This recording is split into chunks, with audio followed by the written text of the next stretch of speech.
Hey folks, sorry about the slightly late start today. Give me just a second and we will get to the fun. Shut up, phone.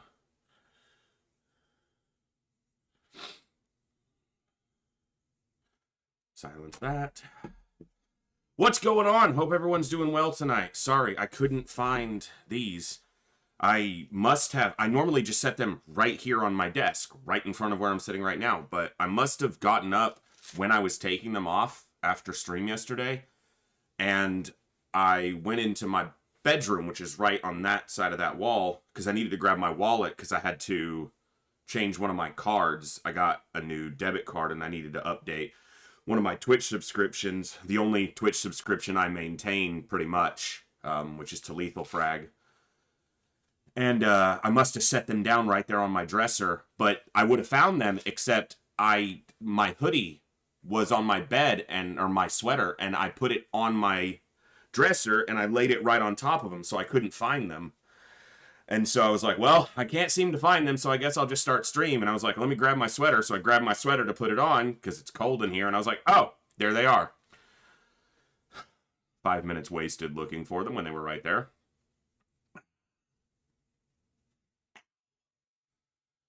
But I hope you're all having a good day today. We are going to play some XCOM today. I don't know how it'll go. I'm sure it'll be fun. We have been playing some FTL the last couple days, and like I said, FTL is going to be more common on the channel for at least a little while for a couple reasons. A, it spaces out XCOM a little bit more, so I'm not getting as frustrated with XCOM, although last night might have been the most frustrating night of FTL I've ever had. It was a lot of fun. That's how I know that that's how I know FTL is such a good game. I lost 5 straight runs last night. And the last run, I lost on the final phase of the flagship after having one of the most insanely good runs through the sectors that I've ever had on any ship ever. We had 4 Mantis on Mantis B. We were boarding, killing everything, getting so much loot. Everything was so set up to be an incredible win, and I lost it on the final phase of the flagship, and it was my 5th straight loss. And yet, I'm still itching to play more FTL soon. So that's why that's such a good game. Because even despite it kicking the ever-loving crap out of me yesterday, I still want to play more. And XCOM is in the same vein. I've wanted to play XCOM. But playing FTL or any other game, because there's going to be some other games like Alien Dark Descent I've got to get on the schedule soon, because I want to play that. Koviers was kind enough to gift it to me, and we did meet the donation goal, and maybe we do that for like Aliens or something else. I'm still not even entirely sure. You guys blew that donation goal out of the water, and I thought I'd have more time to decide what to do with it, but some people, like the last person who spoke in chat, decided, oh, let me just do all of that in one fell swoop. Here.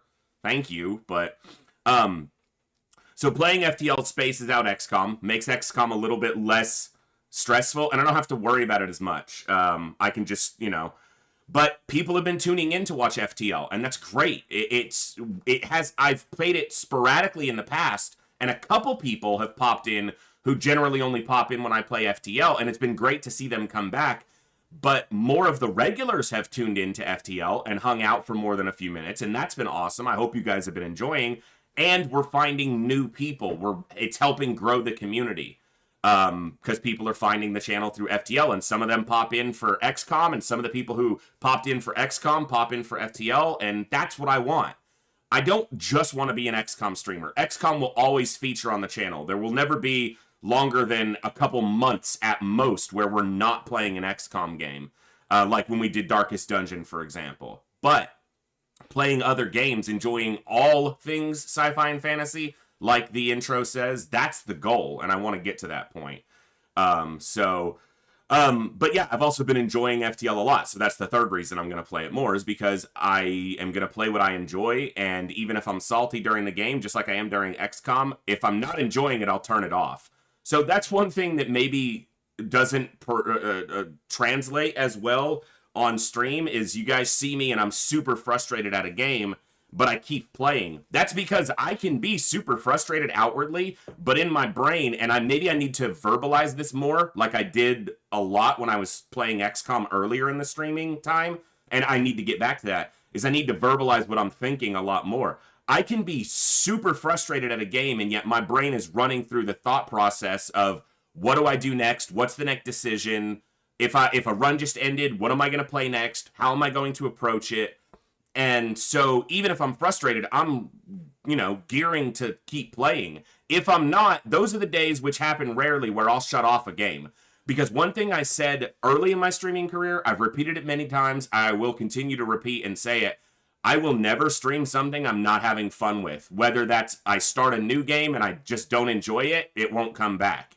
If I'm playing a game for the day and it's just, I'm not feeling it, I'll either quit the game for the day or I'll end the stream for the day. This is my job right now, but I'm not going to subject myself to doing something I don't enjoy. Now, a lot of people work jobs they don't enjoy. I'm extremely grateful and humbled by the fact that this is, at least for the moment, and maybe it's only a brief moment in time, and I'm going to enjoy it while it is. This is my job currently. And I have the flexibility and the ability to make the decision to not do something I'm not enjoying. Whereas every other job I've ever had in my life, every day was generally doing stuff I didn't enjoy. If I don't have to do that anymore, then I'm not going to.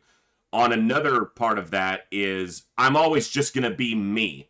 That includes when I'm mad at the game. And that's the reason I don't play it up, but I also don't tone it down. I'm just going to be me.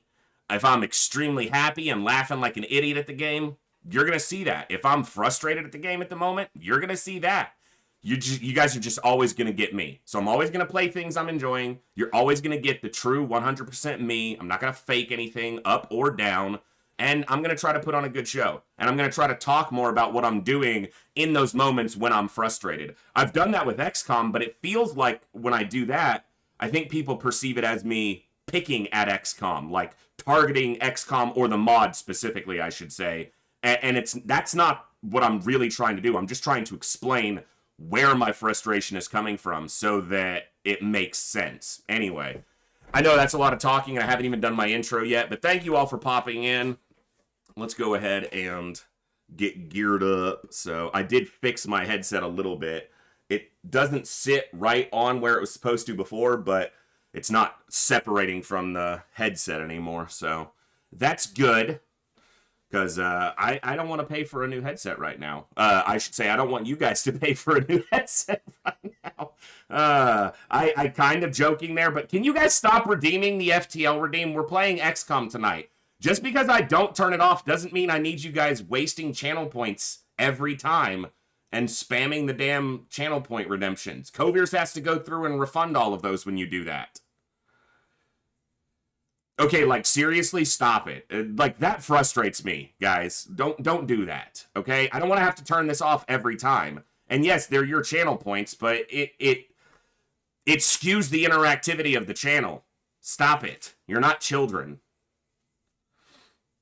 All right. Now I got to go back and get my stream manager up because you guys made me turn that off because you can't behave yourselves. No, it's not peer pressure. You don't have to do it. Act like an adult. All of you are adults, more or less. There might be a couple minors out there. Behave yourselves.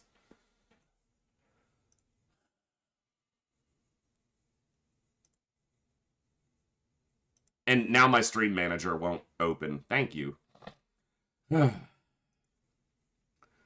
See, now you guys are delaying the start of the stream.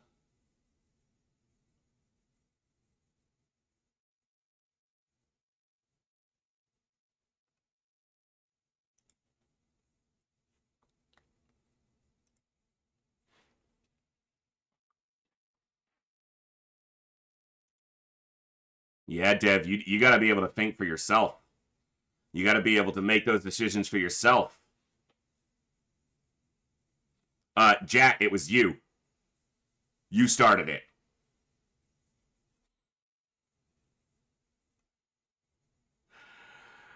I'm getting XCOM going, so I got the little background music going.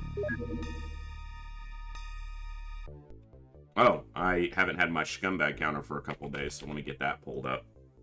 and then we'll do our intro and we'll have some fun. Thank you all for tuning in tonight.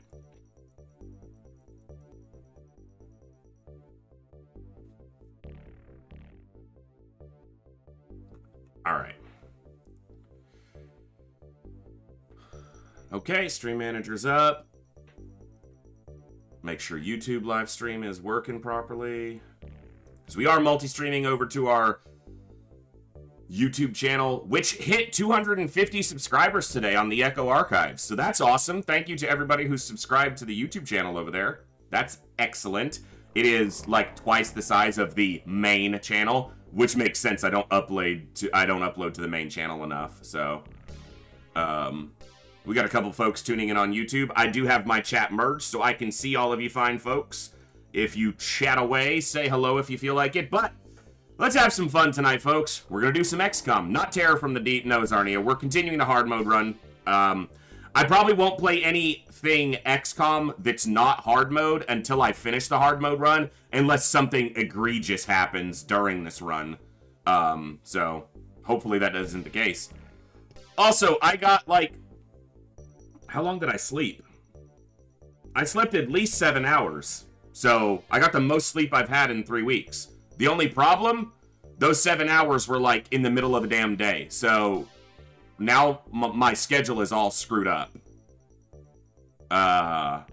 And I'm supposed to play a D&D live game on Saturday. So that's gonna be fun. Alright.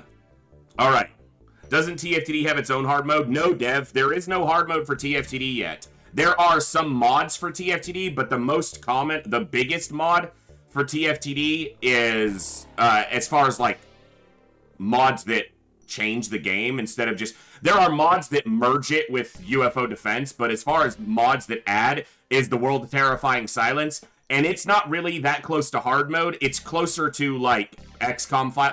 It's closer to the final mod pack.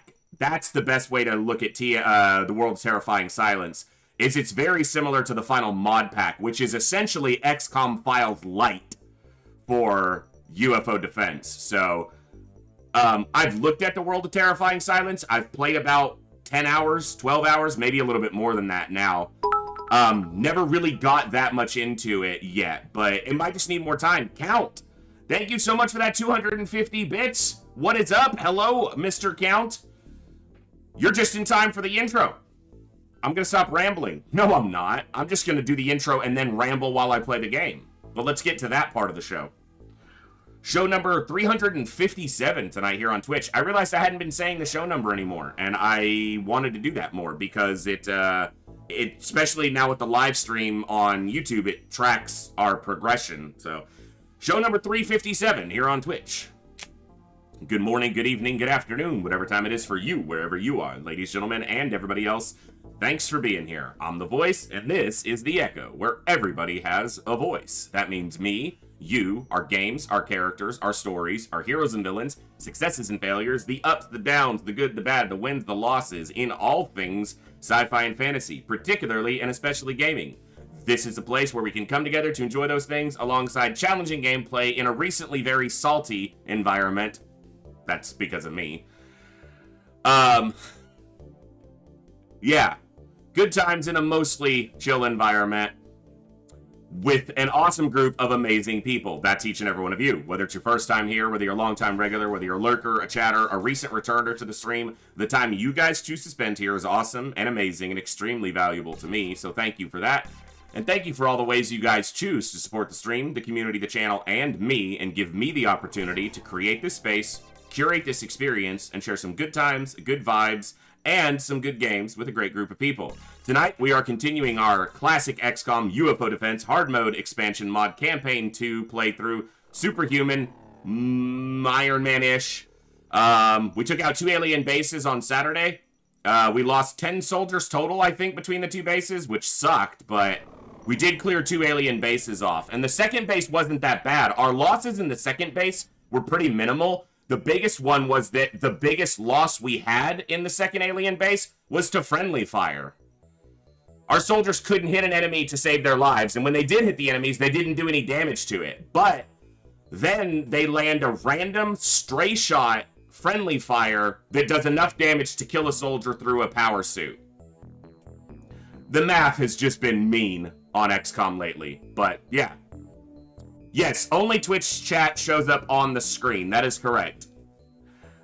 Solon, that is intentional. It's necessary because Twitch does not allow me to show chat from outside sources on screen on Twitch. So that is why that is set that way, but I'm glad you're here over on YouTube. Thanks for tuning in. We're just about to start the gameplay for tonight, so... Alright, yeah, friendly fire isn't. That's a fact. Let's get over to the game. Alright. And... because we can't start the show without my recent favorite part of starting the show, I have a cup of tea. Valenius, thank you so much for the follow. Welcome to the Echo. That puts us back up to, because we lost one, puts us up to 903 followers here on Twitch. So we've only got 97 to go by the end of the year to get to 100, and we've got a month and a half to do that. To get to 1,000, not 100. To get to 1,000. So 97 more subs. 97 more subs would be awesome, guys. 97 more followers to get to 1,000 by the end of the year. So we're going to get there. Thank you guys so much. We passed 900 last night during FTL, and that was awesome. So, the dev, they're not supposed to if they're partnered or affiliated. They're not supposed to show chat from an outside source, but I was looking at kind of the guidelines, and it may just be that a lot of the integrated chats, what they do is they put an icon next to the chatter, and they show where the chat is coming from, and it may just be that Twitch specifically doesn't want you to see the YouTube icon, for example, from a YouTube chatter. So if the icon isn't showing up, then maybe it would be fine, because then they don't really have a way to track where it's coming from. There's no visual indicator. But I'll try to find some time to mess with that next week. This week is super busy, but next week I'll try to find some time to mess with that, and maybe we can get that going. But for now, the only chat that shows on stream is the Twitch. Valenius, thanks. Want to try? It's kind of scary to play. It is a difficult game. We are playing a modded version, which is even more difficult than the base game. But it's a lot of fun. It's just a really big challenge. But yeah, XCOM is a challenging game, but it is one of the best games ever made. Classic XCOM UFO Defense is one of the best games I've ever played. Period, full stop. Okay, so what I'm going to do, folks, is my intro went, like, long today, and counting the lead-up time, it's only, like, 20 minutes till Twitch is going to run an ad. So before we get deep into the gameplay, I'm going to run a 3-minute ad right now to kick off ads for quite a while. So if you're just tuning in, you're going to see an ad for a few minutes, but then you're not going to miss any gameplay.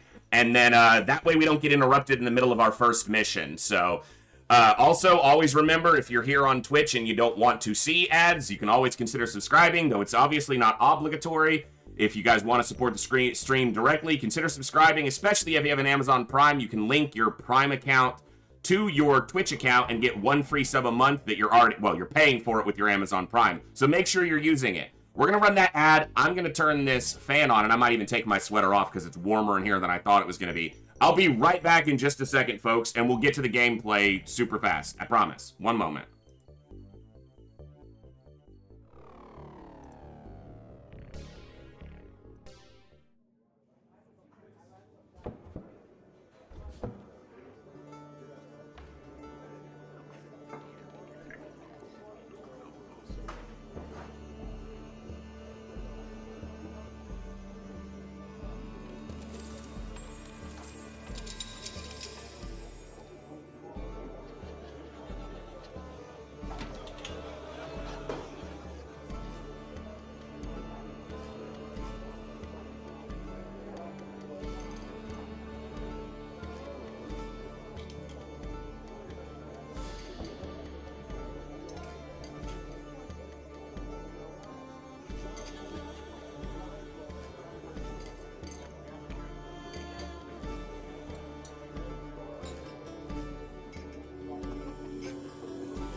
Okay, give me just a second, folks. Hey, my camera didn't freeze that time.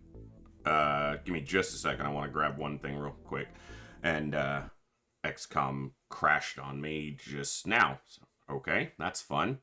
One moment. We'll get to the show, I promise.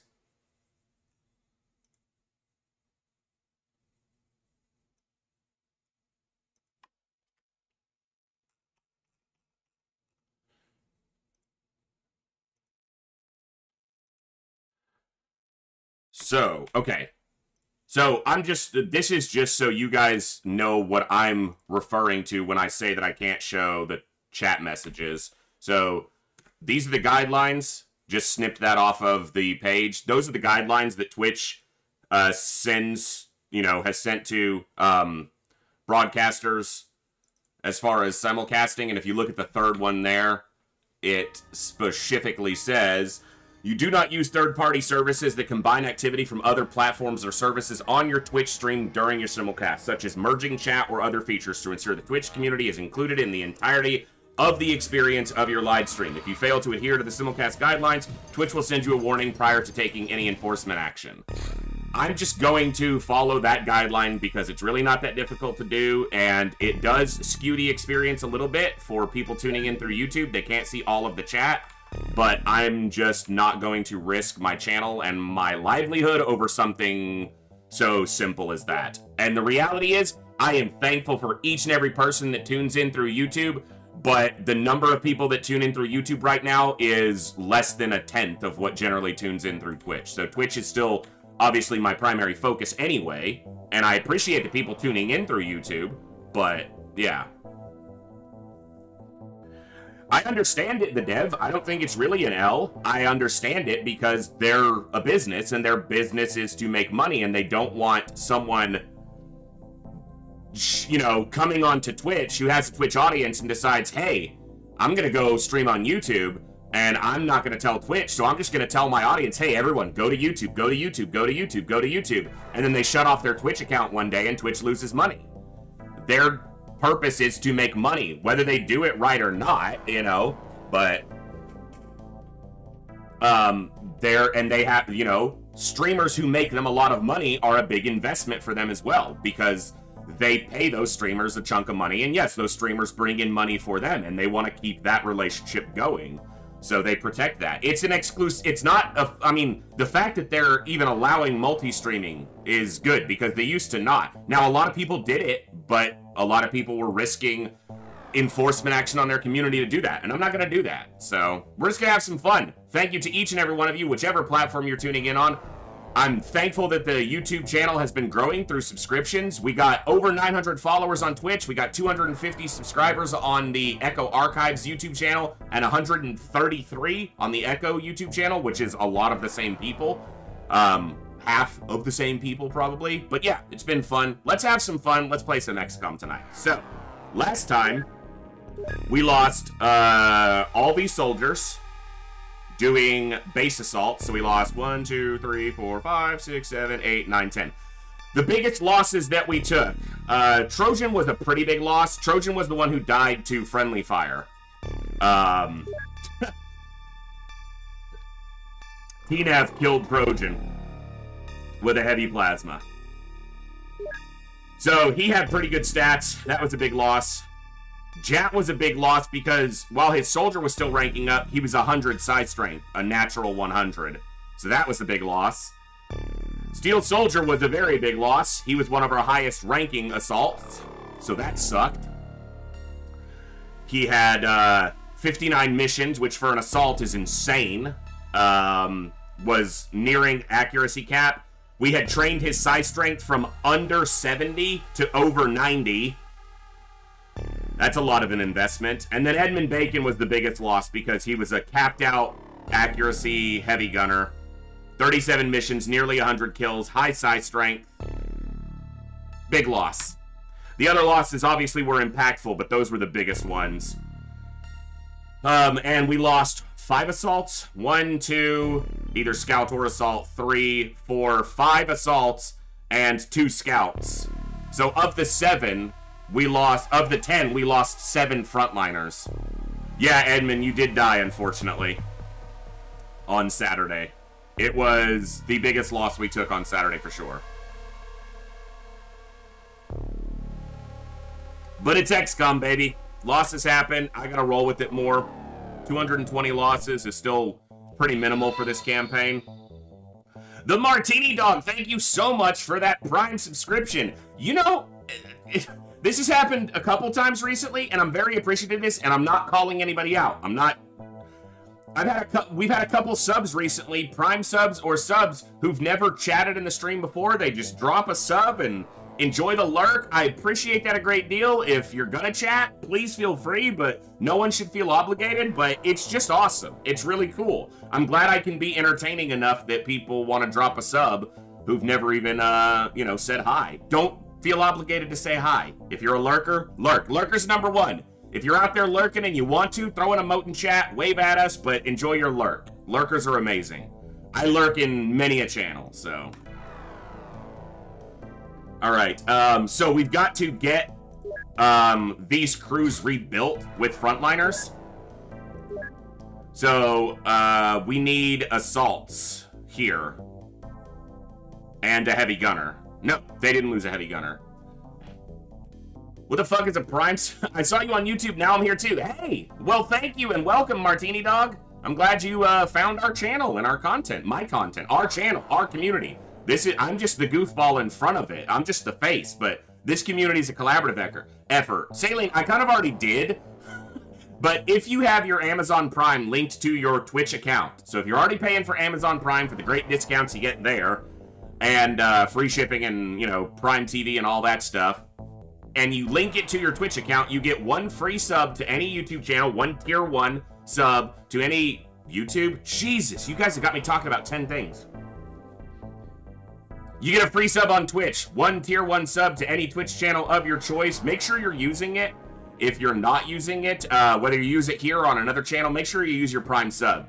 Put those Bezos bucks to work and get you some emotes and an ad-free experience on your favorite Twitch channel. So, okay, sniper, sniper, sniper. Got 4 heavy gunners, medic infantry. Oh, I lost an engineer here who was using a shotgun. That was another big loss we took. Wawawasi, who had quickly somehow risen, not that I'm surprised, we'd used them enough, and they had risen to quite a good stat mark as one of our best engineers. So that was a big loss. Wawawasi, you did perish on Saturday. I don't remember if you were here for that, but yeah. So, that was a tough one. Alright, so I'm trying to just, I've got to figure out. I need at least one more assault here, so that we have 4 shotgunners, and then an engineer, and then an infantry or a medic.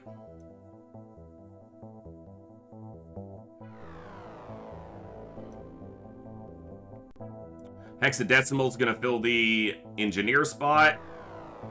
You know what? Let's put 2 engineers on here. Instead of an infantry, I'm going to do double engineer on this crew. Because Sankey's been out of the field for a little while, waiting on his rookie to get back in the field, so... Oh, and we've got 2 infantry here anyway. So we'll just roll with 1 medic. And then I just need at least 1 more assault. I'm starting to like having 5 frontliners, or even 6. Yeah, so we need to send some assaults here. So what we're going to do... Is that Prime sub through the web store or the streaming channel? Huh? Oh, okay. Assault. So I want to send assaults here. So what I'm going to do is we got quite a few soldiers that we hired who were good. We marked everyone who was good for assault or scout. We marked them out so they're ready to go. I'm going to send the new ones, the rookies, to the Sky Strikers. And I'm going to shift... God, this whole crew got decimated. Holy crap. Wow, there's not a lot of people left in this crew. This crew's gotten decimated twice. Okay, Nag is a sergeant. Okay, they're wounded, Serial's wounded. So they didn't lose everybody. They just... A lot got wounded, so... Nag will get transferred to one of the Thunders because he's already a sergeant. You know what? He just goes on this Thunder right here. So now they just need scouts and everything else. Serial's wounded. Alright, there's some scouts here, but I'll find out. Why are you double tagged? Oh, because low psi strength. Okay. I'll also have to check my psi labs to get everyone back into psi training. Brutal. Brutal, brutal, brutal. Alright. Scout assault. Assault scout. Assault. Okay. So what I'm going to do is I'm going to transfer the trained assaults off of the Sky Strikers and onto the Thunders. And then I'm going to put the newer scouts and assaults on the Sky Strikers because the Sky Strikers are going to go after smaller crew and they're going to field more often against the smaller crew. So it'll be a faster way to train the new scouts and assaults up quicker. Hopefully. So I need 2 scouts and 2 assaults for this crew. So that's 1 assault. That's the other. They should both have good stats. Yeah. Well, he's got great reactions and side strength. Everything else is kind of meh. So we're going to take Gear Knight. I need to do this in the equipped craft screen. Gear Knight and Bjorn off. Put this assault at the back door. Who's this? Scout or an assault. We're going to make that a scout. And you're going to go up. And you're going to take Beeg's spot at the back door. Okay. Silver is a scout here. You know what? Beeg is going to stay here. Silver is going to go. Because Beeg is higher ranked right now. So, or Silver is higher ranked. So Beeg will have an opportunity to grow further here. Okay. So that's Scout Assault, Scout Assault. So this Sky Striker is good. And we need to transfer Bjorn, Gear Knight, and Silver. Maybe I do 3 Scouts, 3 Assaults at the front of the Thunders. But I only have 2 crew spots here. So I might take one of these engineers back off. So.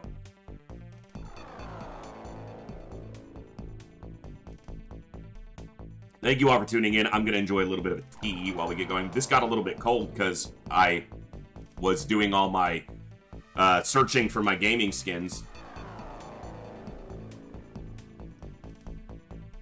Hey, Flak Firebeam is a ton of fun. Firebeam is so fun when you can get it working, Coviers. Ugh, so fun. Excuse me. Alright, I need to transfer this assault to a Sky Striker. Sorry, this is going to be a little bit of base maintenance and roster maintenance, which is not as, it's not as entertaining to watch, but it's a necessary part of any campaign, so. Alright, Hex is going to get transferred probably somewhere else. Am I going to stick with 4 heavy gunners? I think I have to. Heavy gunners have become and multiple snipers too, because so many enemies are surviving hits from lesser or less powerful weapons. Sankey's gonna get transferred to a new crew where he can train up from rookie status. Okay, so Thunder 1 needs a scout and 2 assaults. And we've got 2 assaults and a scout right there. Transfer to Echo Station. Scout, 2 assaults. Okay. So, Thunder 1 is squared away again. Thunder 2 is going to take a little bit more work.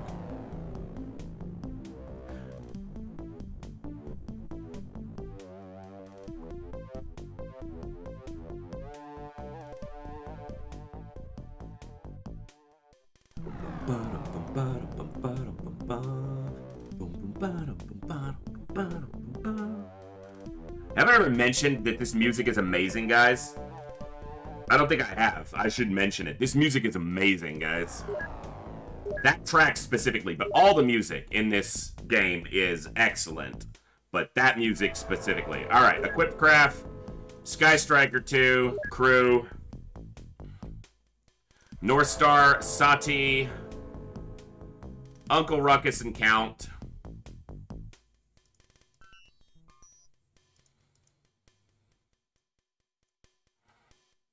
We've got a new assault there. Got a new assault there. Got another new assault here. Might have to transfer them somewhere else. All right. So, transfers to Wendy's. You guys are going to Wendy's. Get a Frosty while you're there. It's going to be North Star, Sati, Uncle Ruckus, and Count. Boom, boom. So how many more crew do they need now? 3 more? 8, 9. That's going to put them with 4 assaults, 2 scouts. So they're going to add 4 more. They'll be at 11. They still need 4 more crew. Bro. Do they have all their drones on? They do.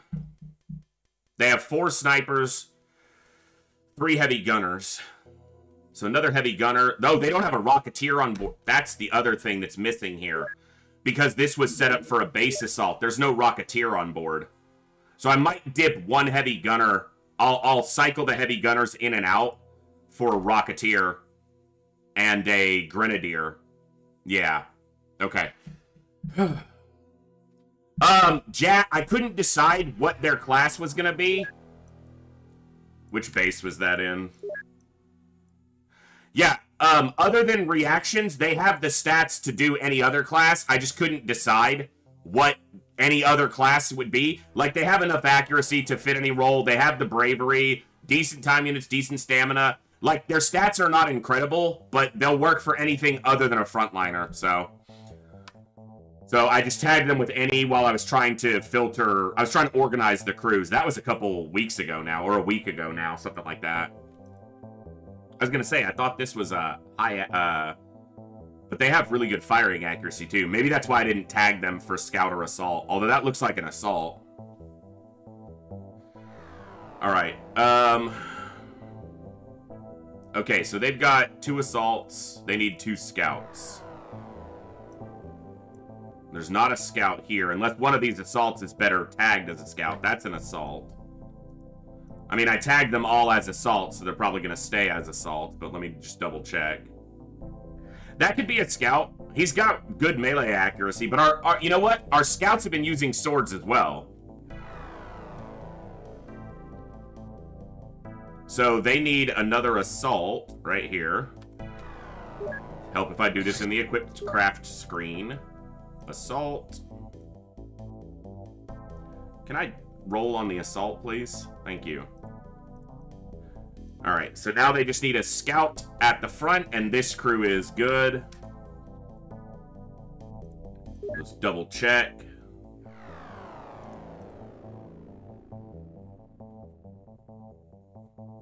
They've got the stamina to be a scout, too. And strength is a little bit lower to start. Alright, I'm gonna make that a scout. I'm sure there's more in the other bases, but... You know what? Let me just keep looking through. For those curious what I'm referring to when I'm saying scout, assault, heavy gunner, rocketeer, I'm using a class system that I have essentially implemented. It's just a way... It has become just a way to organize the crew quicker by being able to look at their tag and know what their primary weapon system is. It's also a way for chat to choose which class they want to field as. So, the dev, I will have to double check. I'm not sure if you're alive right now or not. Alright, I've got a scout. These are relatively low rank, so, and we filled the other crews in, so I think these guys just stay where they are. Why is Union here?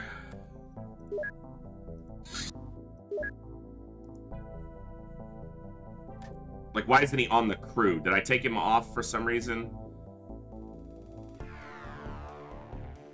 I don't know. Maybe I transferred him to this base or something. Alright. And then this is our defense force. These are all fully trained soldiers here at the bottom. There's another scout. Alright, so I've got a scout and an assault here. That's a really good assault. Alright. Ooh, Coviers, you didn't pay attention to your own hull. That is a easy trap to fall into, to not realize how low your hull is getting, and then suddenly you blow up and you're like, wait, what happened?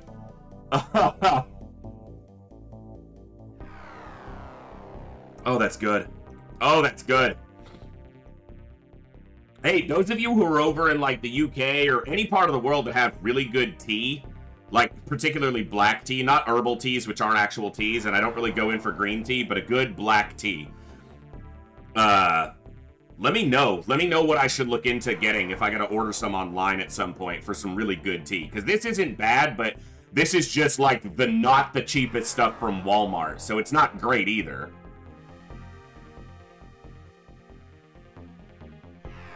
Hey, T-Nav, you shot a teammate, man, on Saturday.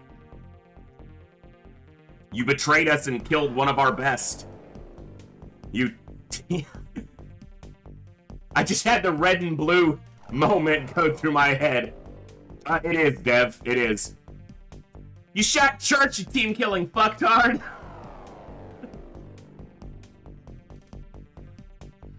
Yeah, you shot Trojan right in the face.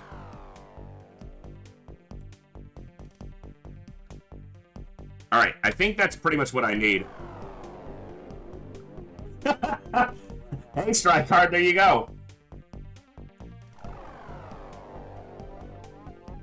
Alright. I can say whatever I want, Go Lab. It's a reference to Red versus Blue, which was great in its early seasons and then got very weird later.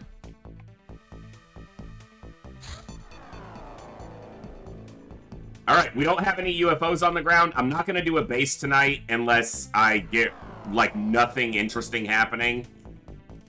We are researching blaster launchers, and we are currently upgrading, repairing armor, and then we're going to start upgrading some of our flying suits to reinforced power suits. I haven't been flying all that often anyway, so... and the reinforced power suit is a freaking beast of a suit of armor. And it looks cool. Their sprite has, like, these wings off the helmet. Look awesome.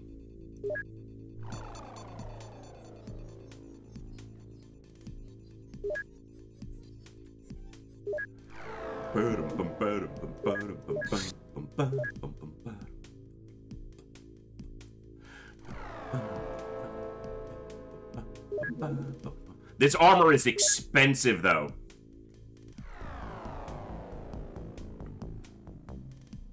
It doesn't... Okay, that's cool, because at least going from flying suit to reinforced doesn't take any Illyrium. It just takes alloys. That's good.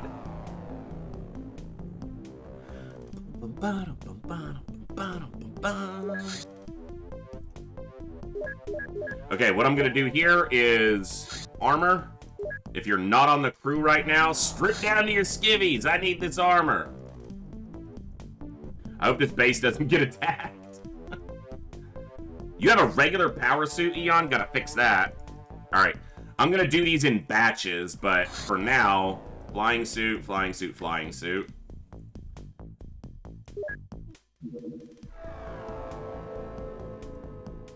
Let's do 6 at a time.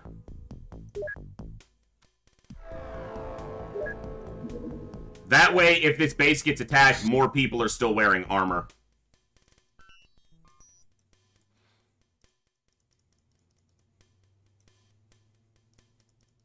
Okay. That keeps most people in armor, so... Leon, you know what? I didn't set it.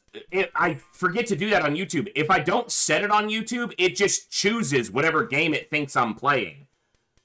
Like, how do you get Dune 2 out of this? Stupid. Yeah, if I don't go in and set it as the game, it just randomly chooses a game that it thinks I'm playing on YouTube. Alright, should show the correct game on YouTube. Thank you for pointing that out, because I forget to do that, because I don't have to do that on... Well, I do it on Twitch, but it's intuitive. I'm used to doing it on Twitch. I gotta get my chat back where I can see it, so...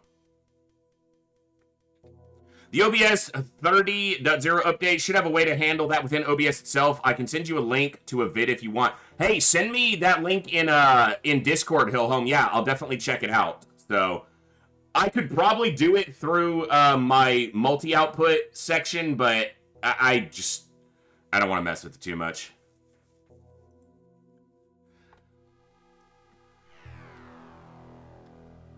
All right. They're repairing this. Once they're done repairing the flying suits, we'll get them upgrading other armor. Everyone else who's making laser cannons can stop making laser cannons. Repair personal armor. Upgrade personal armor. Okay, we need to strip some people out their armor. I need a scout here. Okay, I gotta remember to transfer a scout here.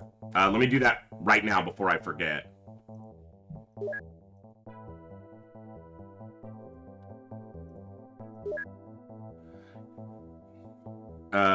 Okay, goes to Bug Nachos. Transfer Bug Nachos there. Good, they've got a scout. Bug Nachos, equipped craft, armor.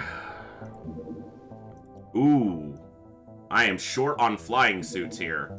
Well, we'll just make the power suits directly then. We'll see the full cost of a new suit of reinforced power armor then. 336 grand per suit and 16 Illyrium per suit. That's gonna break the bank a bit. 6 suits is $2 million. Huh? And it takes 6 days for 80 people to make it. Okay. Oh, man. What am I doing?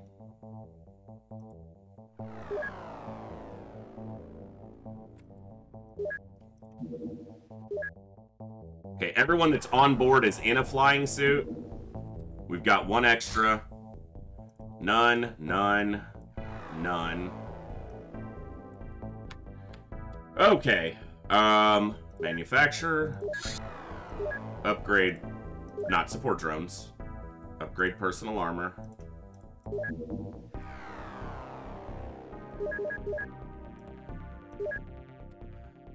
I don't even have a craft to equip here for armor, I just have to do it via the soldier tab. And most of them are not going to be in armor. I need to make sure that all of the ranked people, they should have transferred with at least a power suit equipped. Which is fine for base defense. Okay, everyone that's ranked is in a suit of armor, and most of the other people are in a suit of armor, except for the ones that just got hired.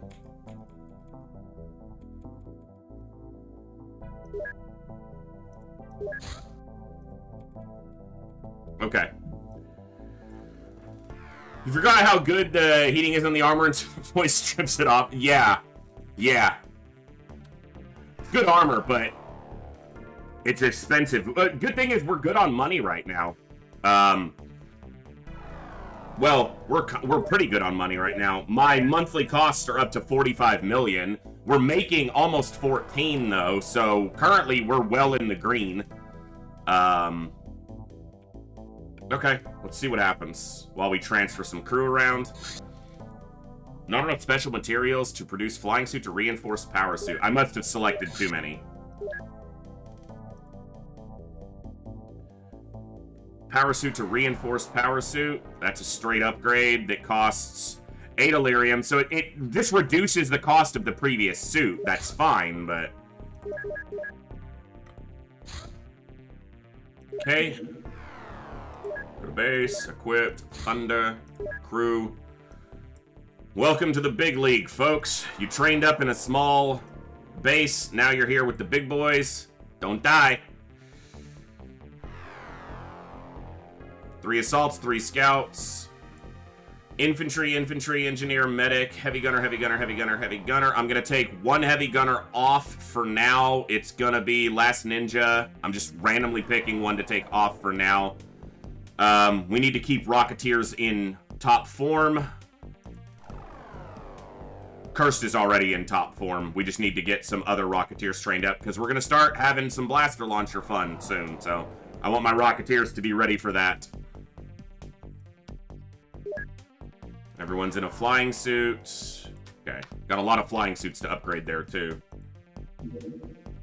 Go to base, equipped, thunder, crew.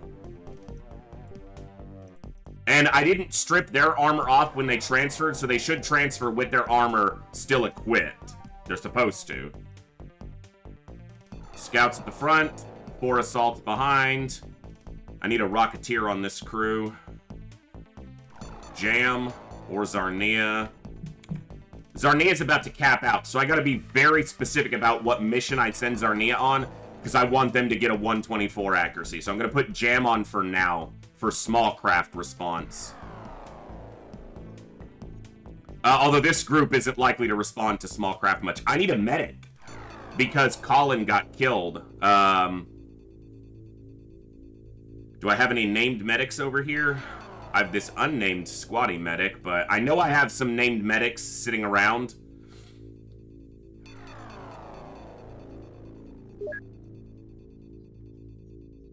I had. Most of them fully capped out their accuracy, and they're sitting in reserve now. We had a new sign-up recently, didn't they sign? We had a new sign-up as medic, didn't we?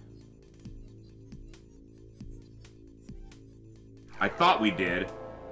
Either I didn't list it or I was wrong. I thought someone came in as a medic. I can rename Colin to one of the unnamed, but let me just double-check my bases. There's another unnamed medic assigned. They have a medic on board.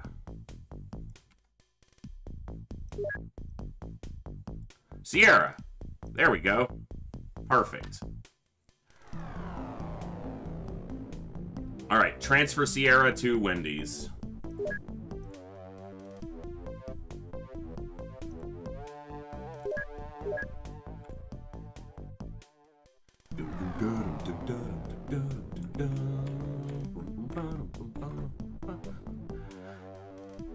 Okay, good. Send that over. So now they have... What are they missing? 2 scouts, 4 assaults, 1 infantry. I would like a 2nd infantry. There's Gray. That'll work. I might send the rookie infantry to one of the Sky Strikers. Yeah, let's put Mavzor on here. We'll send one of the rookie infantries to a different base. I am going to have to drop from 4 assaults. Because, oh, I have 4 snipers on this crew, too. And they're all probably capped out. They're all capped out, but they all need a little bit of side strength. But I'm not going to run 4 of them right now. Backer and Backstabber have been in a ton of missions back to back to back. I'm going to give Backer a break, and I want to get a Grenadier on this crew.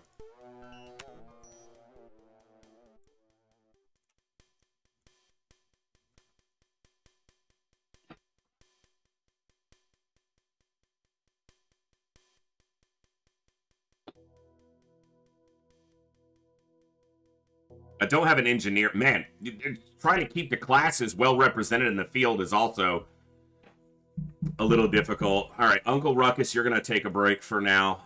I want an engineer on this crew as well. Thorax.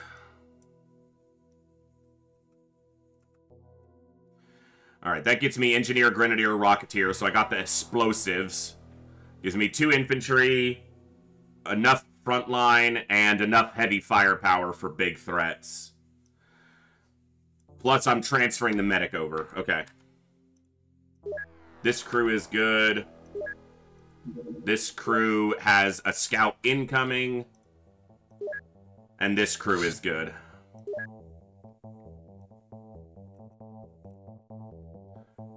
Okay, I think we're ready for some fun then.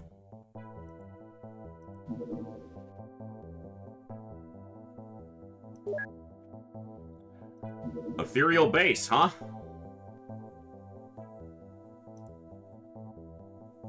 You know what we haven't seen go up yet?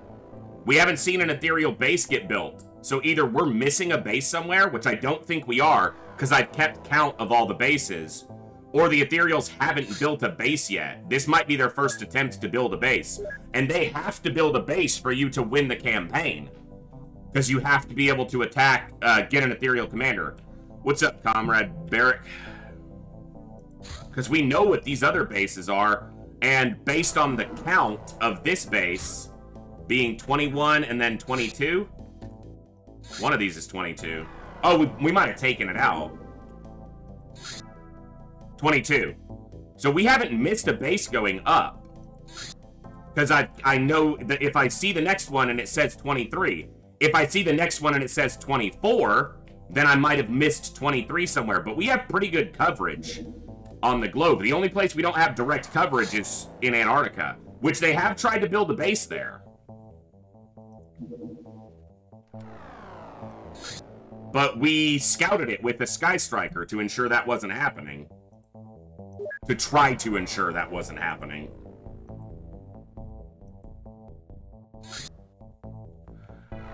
Alright, I'm gonna shoot the lab ship down, but I'm not gonna assault it on the ground, because there ain't a commander there, and I don't feel like dying.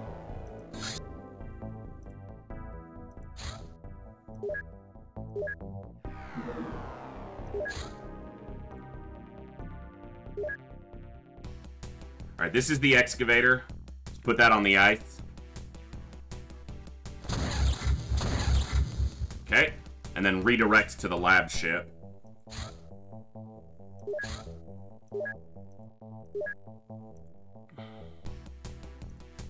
Alright, wait for backup.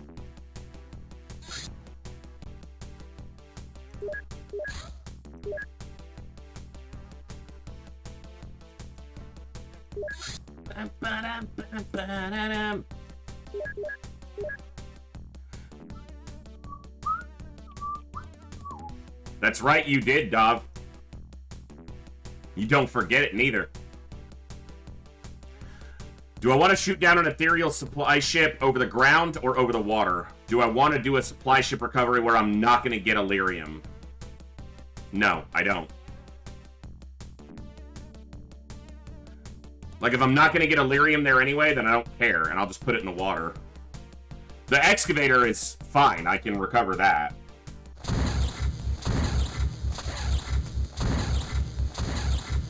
And the excavator has a much higher chance of having its power supply still intact, actually. So.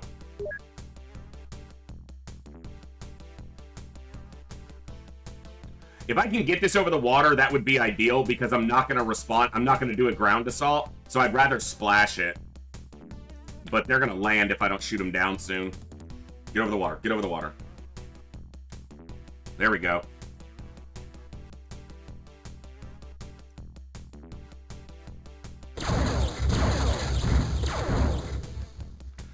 Alright, splash the lab ship, so we don't have to deal with it. Alright. Ah! Nose itching! Please stop! Why itch so much, nose? Alright, we'll hit that in the day.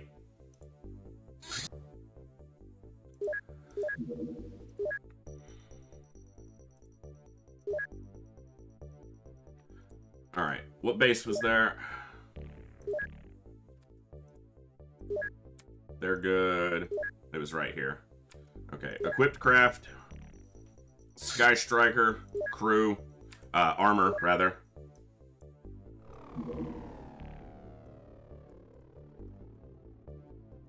And the first people out the door are going to get the reinforced power suits. I'll name these unnamed scouts and assaults here in just a second. That's the reinforced power suit stat line. So, 10 armor better than a flying suit in every position. 5% better resistance against plasma. Yeah. It's, that's so much armor. If we're getting one-tapped through this regularly, I'm gonna be so mad. Hey, what's up, Boog? Good to see ya.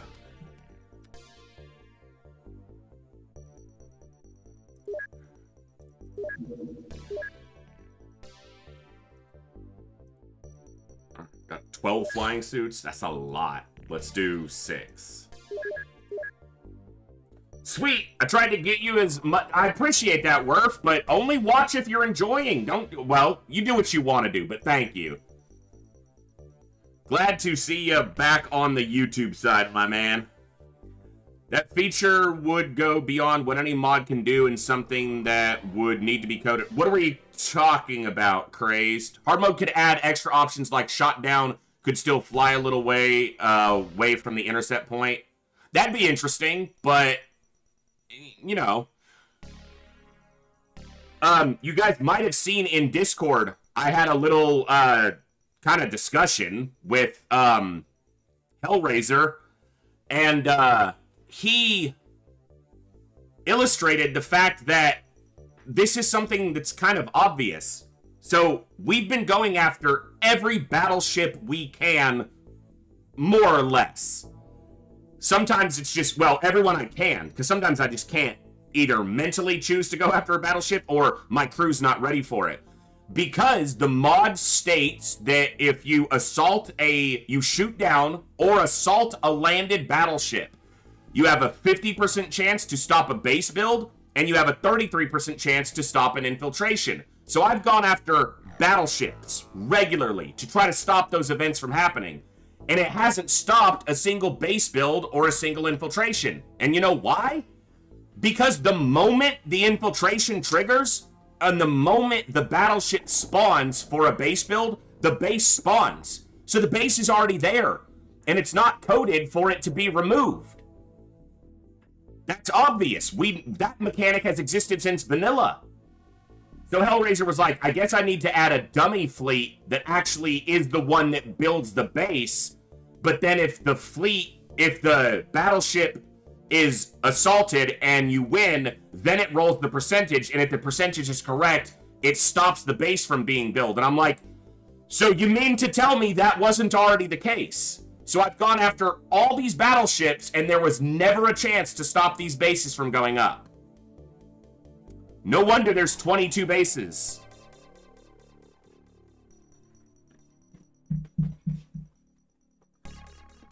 In vanilla, it's the battleship that triggers it. So whether that's the case here or not, I don't know. But in vanilla, it's the battleship that triggers it. The moment you see a battleship for a base fleet, the base is built. But in infiltration, it may not be directly tied to the battleship, but...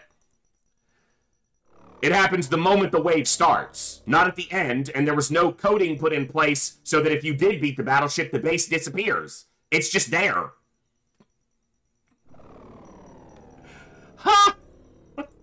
Glad we fought so many battleships.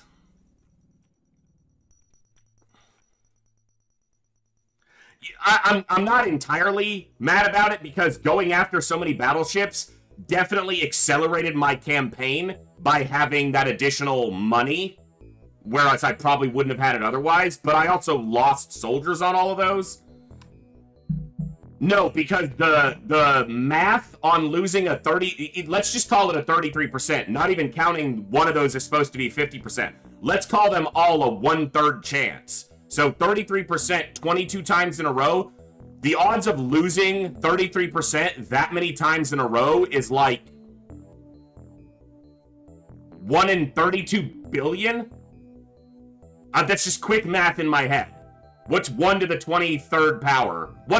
Call it the 24th power, because I think there's been 24 total bases.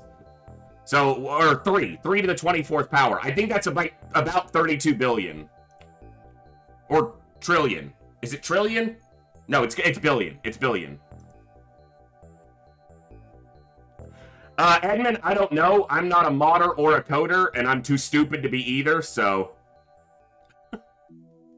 I give my opinions on what might make the mod better or might help balance the mod, but I don't know how to institute any of it, which is why you'll regularly hear me say, I don't know if this is possible, but...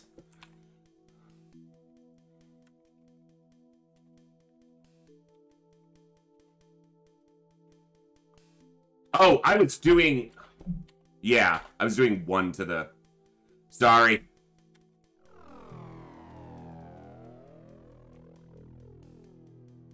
Yeah, alright. Yeah, 282 billion. Yeah, so the chances of us missing that many times on all of the bases is minuscule. I did 1 to the 7th 3 times, would be 1 to the 21st, because we had 21 bases, so it'd be 3 to the 21st. Yeah.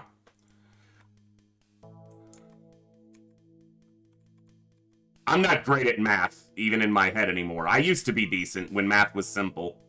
When I was young and it was easy.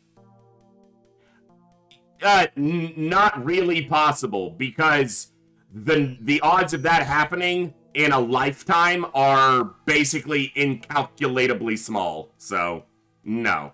Let alone in the confines of a single mission. Alien retaliation, mutons in Europe. I'll just put that on the ground. I still have this retaliator to name. Someone gave me a name for it, but I was supposed to look back through the chat log and find out what it was. It was something with dragon in it, but it was Aradrag who said it. I remember who it was, but I don't remember what they said. Ow.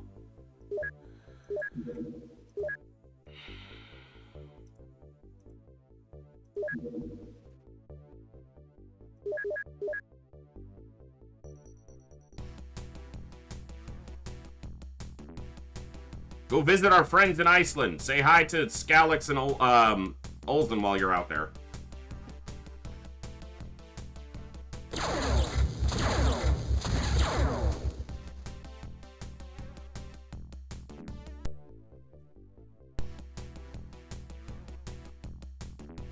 Go fall in a volcano.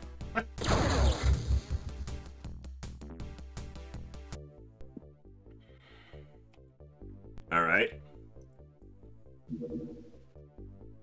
Go to base. Thunder 2. Thunder 2, now with a snack fridge.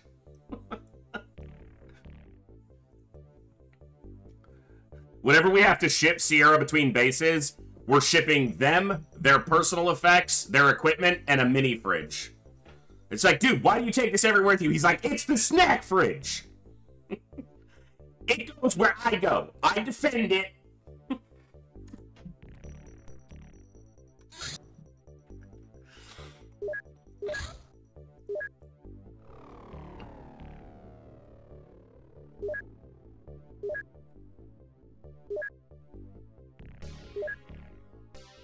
Too many freaking bases doing things. God bless.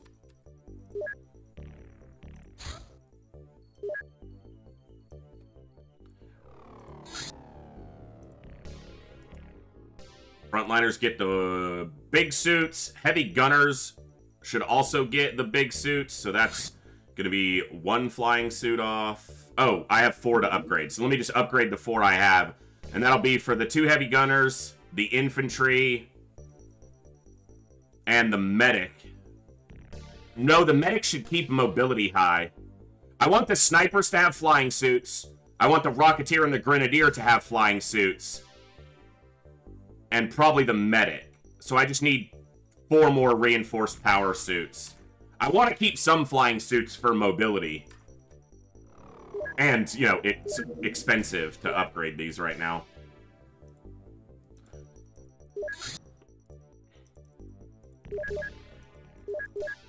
Alright.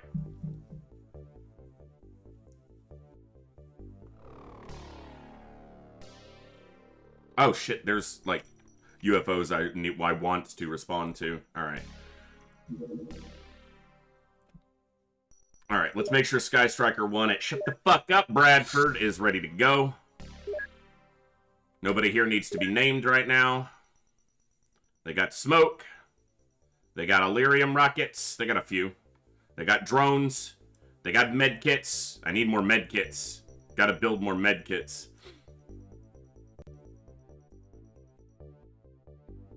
They got launchers. Need more Illyrium bombs. They got plasma weapons. They're almost out of Illyrium clips for their heavy plasmas, though. Hello there. What's up, Sangster?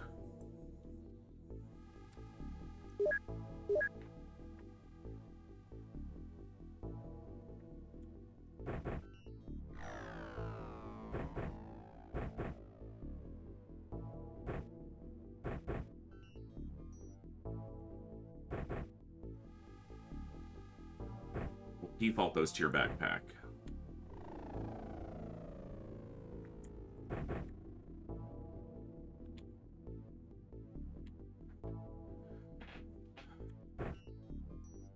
Okay.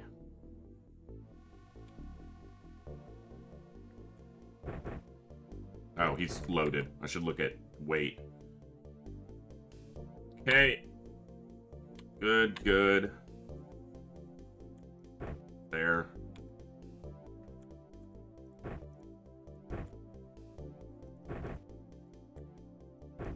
Nice.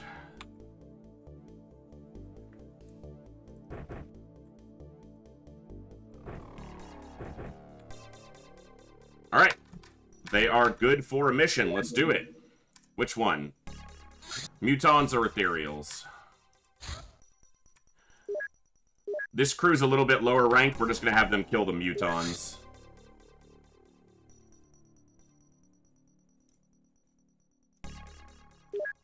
And we'll send Sky Striker 3 after the ethereals.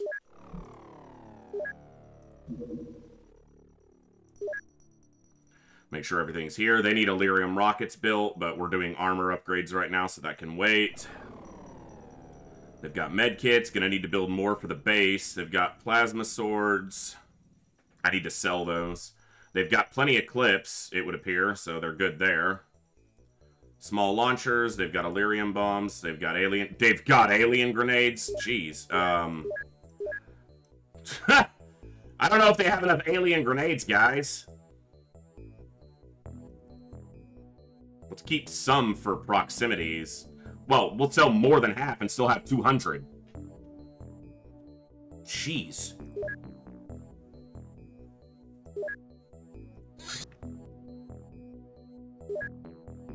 Alright. Big. Looking good. His equipment's in different places than on the other ships. I need to probably fix that so it doesn't get confusing to my tiny brain. Ah, yes. Time to name some assaults.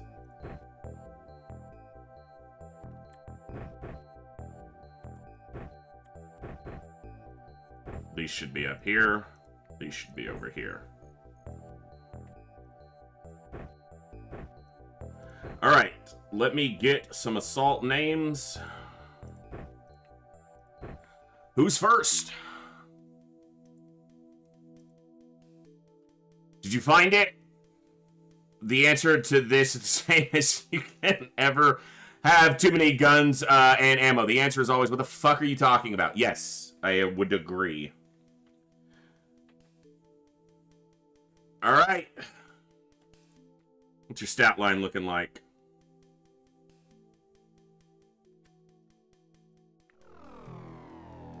Who you gonna be?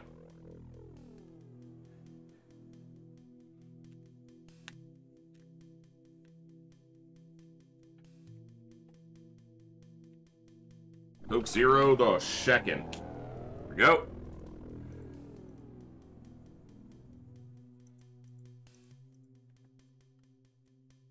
This is a scout. Sorry, I won't be able to see chat for a second while I update the roster, so I apologize. Bear with me, because this takes a little bit of doing to get done.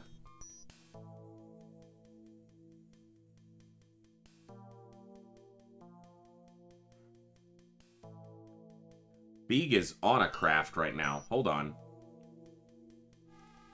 Wait a second. Just hold on, soldier.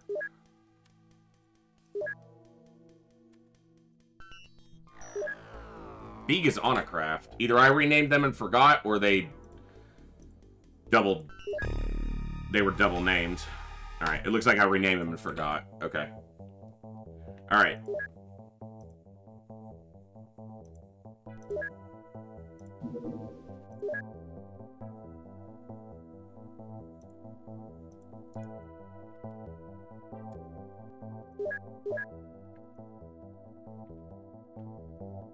Scouts.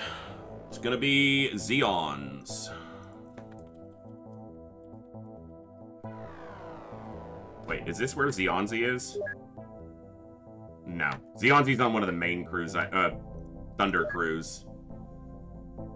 Or not. Fuck. I can't keep track of where everybody is anymore. Too many of you.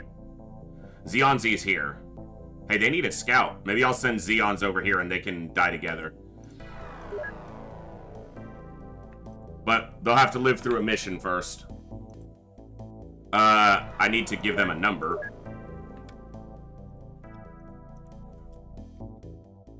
Is that right? Are they up to the 5th or 4th?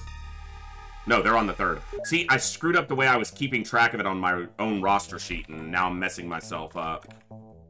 Alright. That's green. I need a assault.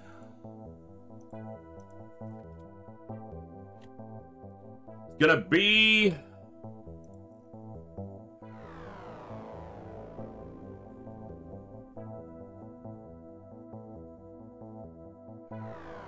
Alright.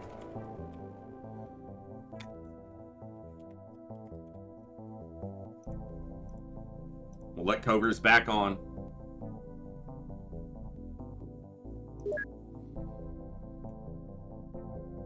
The roster sheet status colors are not entirely updated right now, so...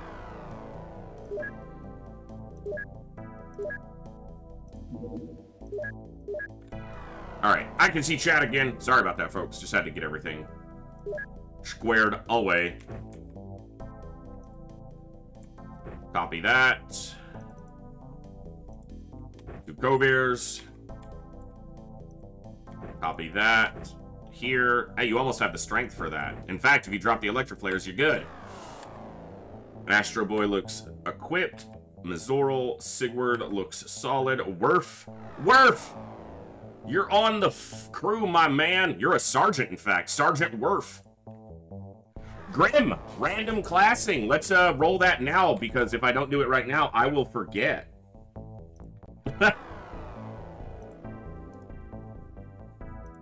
See what you get. We're about to do a mission. Yes, Goviers. Oh, Grim coming in as an assault. Can you add Grim to the roster sheet for me, Coviers? Or, you know, I'll just do it. I've got the roster sheet right here. Don't worry about it. I got it. I got it. I got it. You're supposed to be here to enjoy. I'm the one doing work here. Alright, cool. I've got a couple unnamed assaults to get names, too. Yeah, it's not just going to be all administration tonight. It's not an admin day. We're about to do a couple craft recoveries. I'm sorry.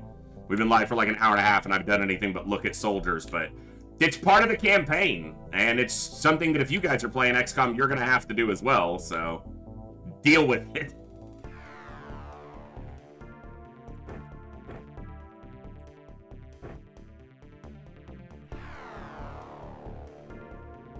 Ninja Zombie, feel like you need a sword, my friend.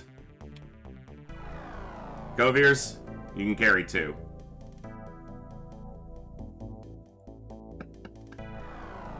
Xenonauts went on sale today. Give it a shot. See, tell me what you think of it, because I have my own opinion of it, but I am interested in seeing what other people think of it. You know, I like hearing what people think of XCOM-inspired games, because that's what Xenonauts is, obviously.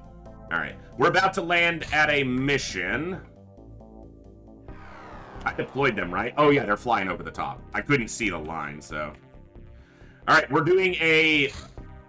it's a sentry ship with regular mutanos. And then we're gonna send Sky Strike a Tree after some ethereals. Yeah, we are in the air to this ship. Alright, we're fighting mutons in Iceland. And then we're gonna deal with the aliens. Haha, boom.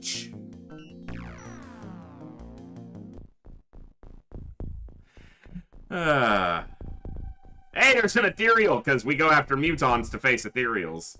Ethereals show up on, like, every mission now as the secondary.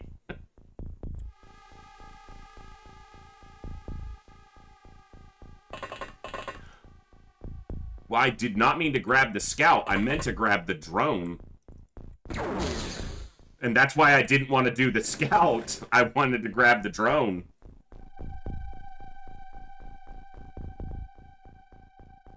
because the scout would have gotten shot and killed. Because the game hates me. You got a sword.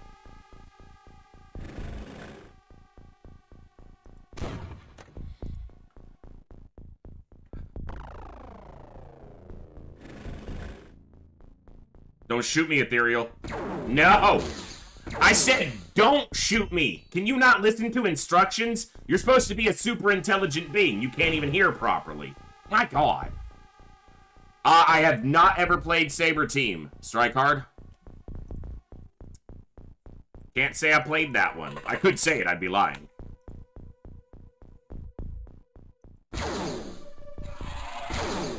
Where's my scumbag counter? There it is.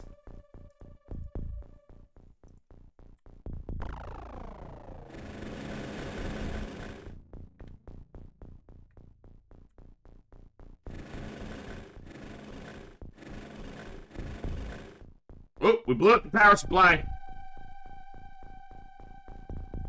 Yeah, so I didn't discover XCOM when it was first released. I didn't even have a computer, or I'd never even seen a computer in a home at that point. Remember, I grew up dirt poor. When my mom remarried and we moved to New York City, her husband then, my first stepdad, he worked in telecommunications, and he had a computer, and he was the one who introduced me to PC gaming at the time, which was things like XCOM, Blood and Magic, which is one of my favorite old style games, but it's so, I had thought about streaming it, but it's not difficult, it's very predictable, it's very one right way to play, and it's very slow. But it's an old D&D inspired RTS. He was a big NASCAR guy, so, which always was weird to me, because you always think of NASCAR fans as like, you know, from the South. You know, that's the big meme. They're all a bunch of rednecks, but, you know, he was an Italian Catholic from New York, and his favorite thing was freaking NASCAR.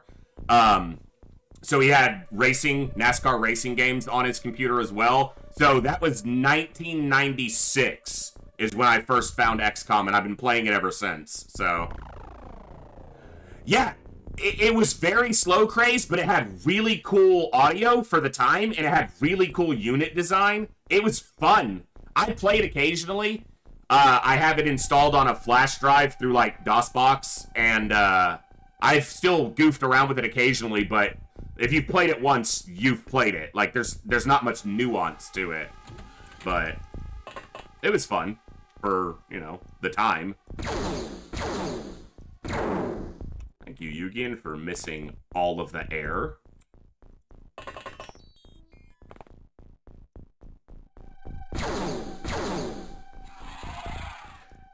Two scumbags.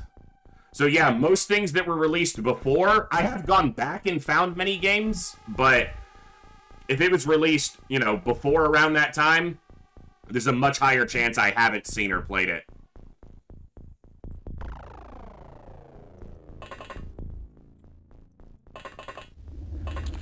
And then Baldur's Gate came out not long after that. What year was first Baldur's Gate launched? Yeah, the maps were entirely static. But when you got to the after you beat the campaign completely, you could go back and play through. Yeah, I thought 98. I think 98, Chinook, because that's what it seems like in my head. Once you beat the campaign in Blood and Magic, you go back and play any of the maps with multiple AI in it. So there was some continual playability, but that's awesome, AJ Havoc. Yeah, I mean, it's a great game. I'm glad that people are still finding this game after, you know, it's been out for so long. New players are still finding it and finding enjoyment in it. It's such a great game, man.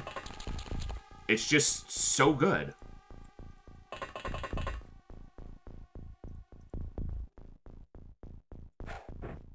Oh yeah, crazed. I played the hell out of Blood and Magic. I ran into everything possible in that game. Every playstyle, every bug, every weird thing that could happen. Every cheat code. because I was a kid. And let me just give myself 300 mana and spend it all, and then give me 300 mana and then spend it all. Because that was your currency in that game, so. Baldur's Gate 2 is a great game, and I'd love to play Baldur's Gate 3 at some point, but I don't tend to play games when they're really in the middle of their hype. I tend to go play them after they've, you know. Baldur's Gate 3 is going to be around for a while, so I'm not in a rush. Yeah, whenever it spanned the mana, I think it was... I don't know if it was anti-cheat, but it kind of feels like it was, you know? My favorite level in that game was still the Juggernaut level, where you had to kill the Juggernaut, giant, you know, massive mechanical thing that attacked both you and the AI while defending all your places. Of course, it was super easy to do. You just, if you were playing as blue, you just spammed a bunch of rangers and you got the teleport tomes, and you would teleport over, shoot it, and then teleport away, and then just do that a lot because the thing took forever to die. Fun game, fun little game. Biggest drawback of it for modern playing it is that it's just very slow. Besides the predictability. A lot of games are predictable, but that game's very slow paced. As I take forever to do. We're almost 2 hours in and I haven't even done a mission tonight, so here's me talking about slow-paced being bad, right? No one said I was smart.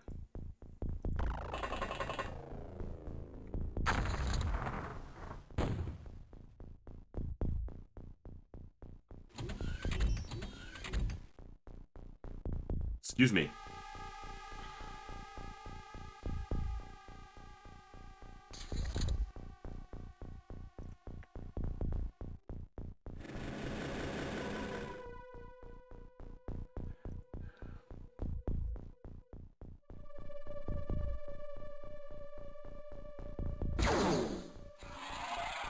It's so nice to shoot stuff and it dies when you hit it. You know, as opposed to living for 13 shots.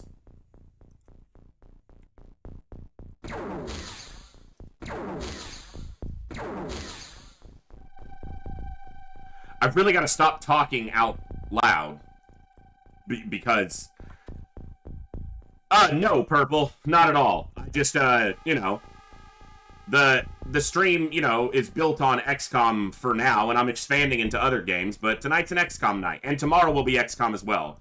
XCOM is still my main series right now, but I've been enjoying FTL recently a lot, and people have been tuning in and enjoying it as well, so it's been a double benefit. What the F? Oh, you done screwed up now. You done messed up, Ron.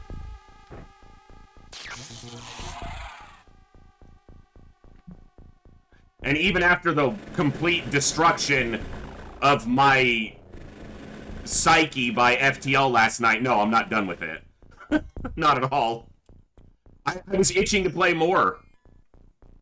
No, I haven't done a long series on Into the Breach. I might get it on stream at some time, Purple. I don't think it's as replayable as FTL, but I could certainly see myself playing through it a couple times. Back to the mod at hand, just check the files for a chance to interrupt base missions from completing, and yeah, the parameter is set, but it lacks a dummy final weight. Yeah, exactly, Crazed. So, Hellraiser said that in chat, in Discord the other day, and I'm like, that would seem quite obvious that that should have been done if that was the intention in the first place. I was a little bit mad. I was like, really? You don't think, you didn't think of that before? Duh.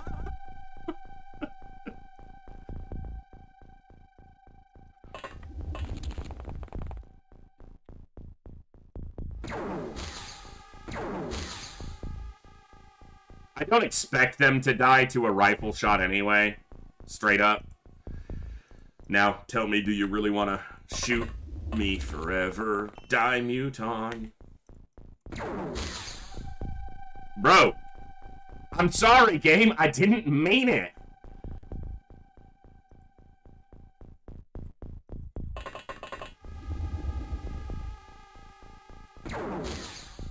Thank you.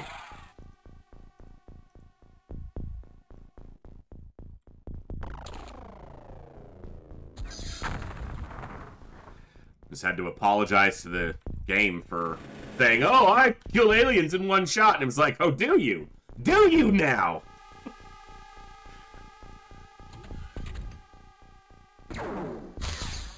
Addercobb ain't even gonna step off the ship. He's like, oh, well, and that's why he's gonna fail to kill it.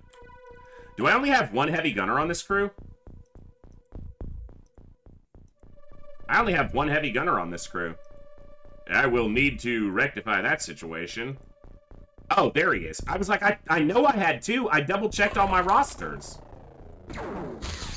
That's the mountain. You're supposed to aim for the alien. One is the mountain and the other is the alien. Frickin' schmuck. Can be confusing when modding. You wouldn't naturally think that the game spawns the base. Yeah, but if you've been modding the game for, like, years, you would know that it spawns it at the start of the wave, because that's been around since vanilla. Like, that's part of the base game.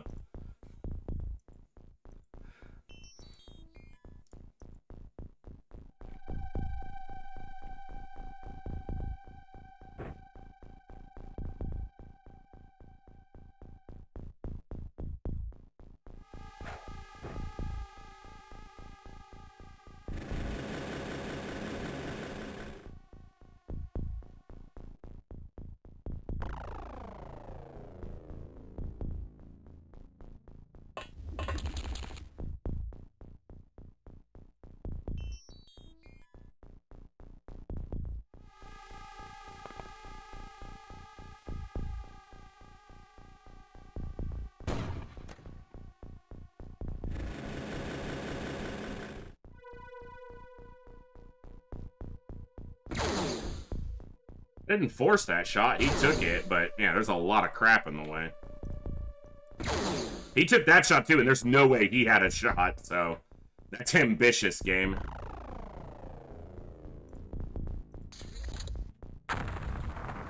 He did walk forward.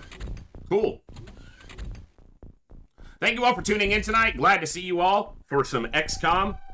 Hope you're all doing well, both on Twitch and over on our YouTube channel. Appreciate you guys tuning in, helping us to create an awesome and amazing community here.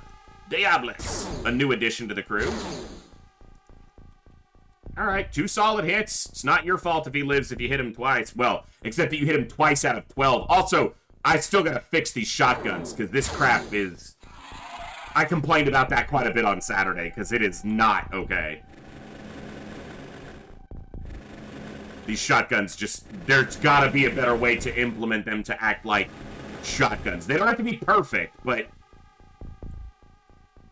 they're less accurate than a freaking Victorian age blunderbuss. Yeah, I know. None of that makes sense, and I'm okay with it.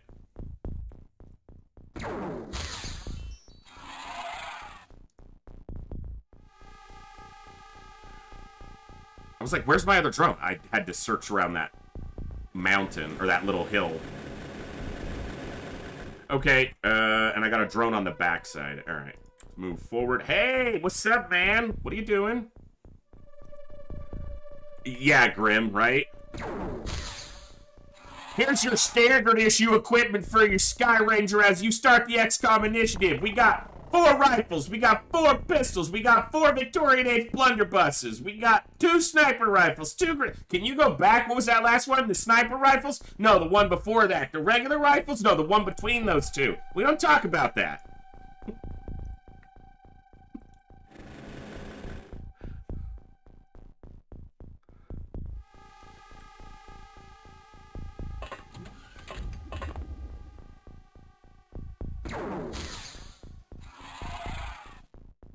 There's 2 dead bodies, so we'll count those to the count.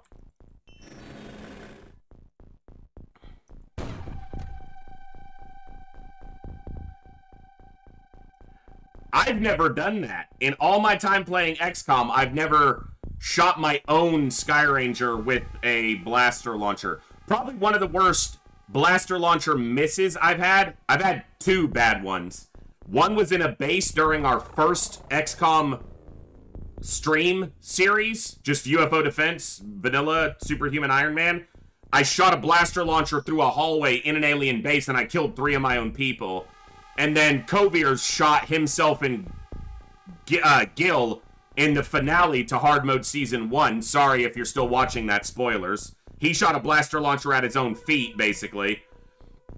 And then in our TFTD finale, I shot a DPL down a hallway. Sorry if you're still watching that, spoiler. I shot a DPL down the back hallway and killed a couple of my own people. It shouldn't have hit them. I passed it properly. It just missed the waypoint and smack.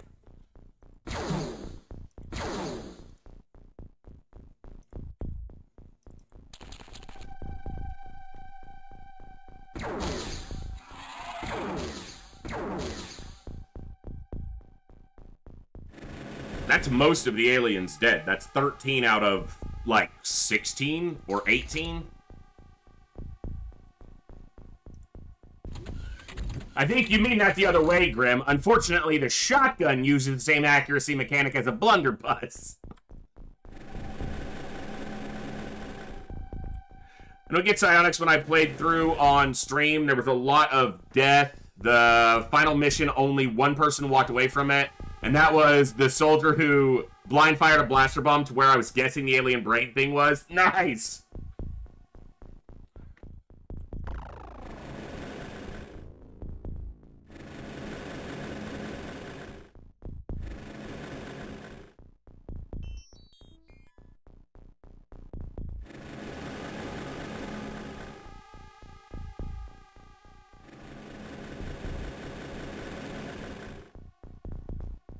Straight up. I have the weirdest 80s and 90s songs stuck in my head because I was listening to YouTube. I had music playing through YouTube instead of Spotify like I normally do earlier because I had to cancel my Spotify premium for the time being. And I don't want to hear a bunch of ads. And it was on one of my playlists, so it shouldn't have jumped off the playlist. But it hit one song from either the early 2000s or late 90s, which was, oh, it hit Zombie by the Cranberries. And then it rolled off the playlist and just started going through, like, random 80s and 90s music, all of which I heard a ton because of my mother. But now they're all stuck in my head. Had a guy go berserk on the Sky Ranger after half the crew got blaster launchered, shoot the wall with his own bomb. Yeah, that's XCOM, baby. That's why we have that saying as XCOM players, because that's about right.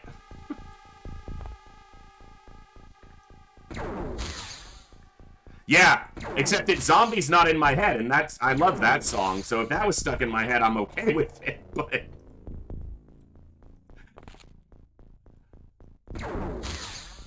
And it wasn't music that I would normally have picked. Like, there's some music from the 80s and 90s and even earlier that I enjoy, that I would pick, but it was songs that I'm familiar with, not necessarily even bad songs by any stretch, just not my initial choice of personal music taste.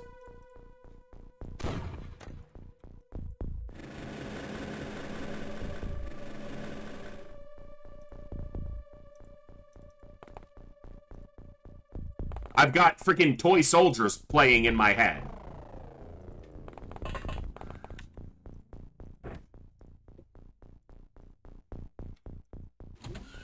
The shotgun that never hits, yes, it goes on. And to miss. Some people started shooting it, not knowing where it'd land, and they'll continue shooting it. Yeah.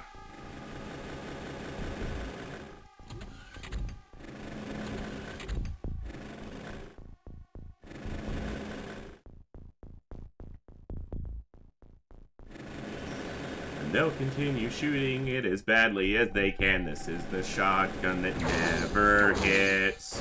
You stupid piece of shit. You shot my drone, and now I'm going to find your stupid ass.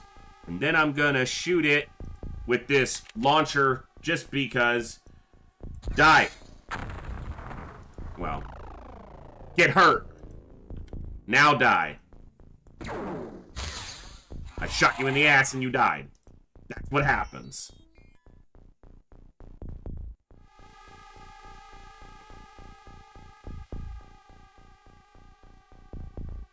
All right.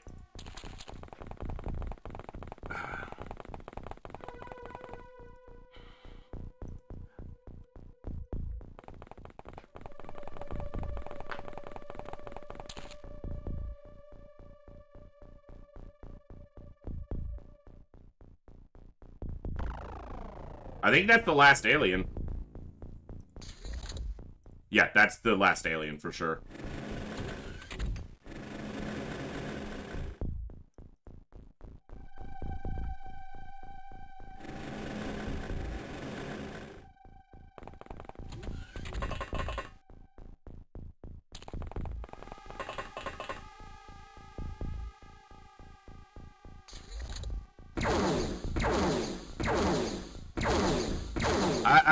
No, Sir Galahad. I only burst into song randomly for brief moments of singing. I don't generally... I don't sing on command. No one wants to hear that. You guys get subjected to enough of my off-key caterwauling. You don't need more.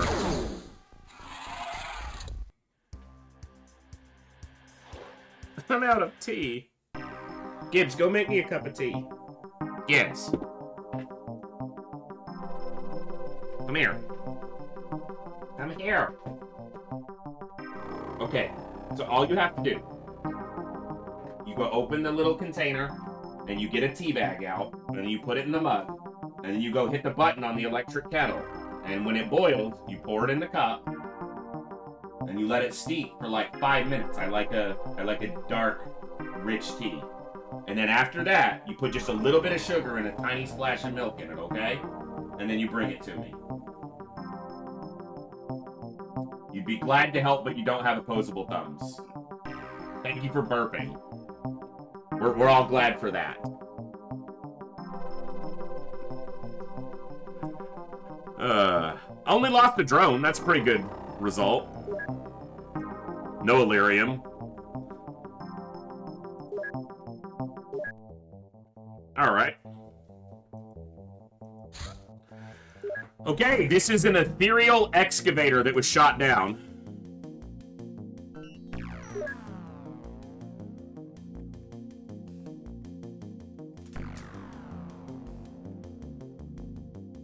No, Dr. They. No. Not really. At least we're in the Arctic, so hopefully it's flat. There's the ship. It's kind of close. Kind of blurry. That's better. Hi! Good morning.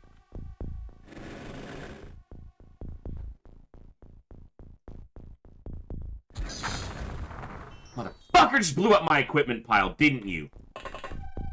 You son of a...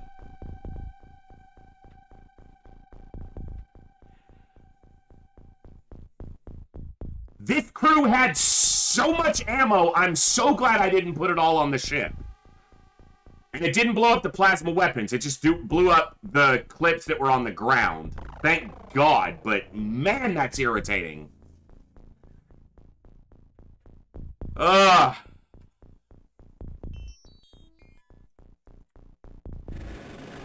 You proud of yourself?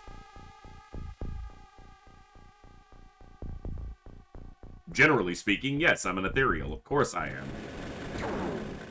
Shoot your friend! Absent, thank you so much for the follow. Welcome to the Echo. Glad to have you here. Oh, their power supply got popped. So no Illyrium here either. Shoot this guy! If you're gonna shoot, at least be productive. Ay, ay, ay. Now then.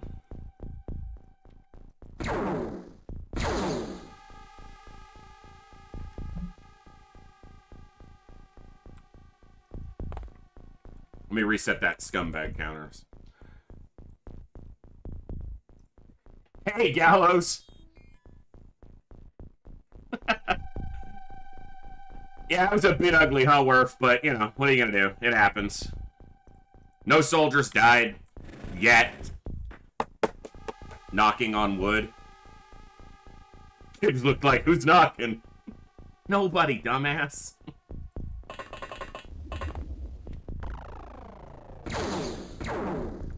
Dude, can you guys kill your targets?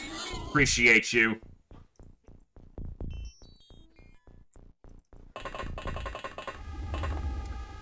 Gallows, so we're pretty late into this campaign. So this is campaign 2 of hard mode. We are in the later stage of this campaign, but it's still got a ways to go, because there's a lot of research we have to do still. This mod definitely extends the late game, so it extends the most dangerous part of the campaign, because normally in an XCOM campaign, it's a reverse power curve, right? You start super weak, and as you gain research and equipment, you catch up to the aliens. The aliens start super strong, but as you go, even though some of the alien species, like ethereals, show up in the vanilla game, your offense eclipses them. So you become stronger. But in this mod, it's not even you don't start strong either. You're just weaker than the aliens, and you stay that way. Even this late into the campaign, you're still at a disadvantage, so...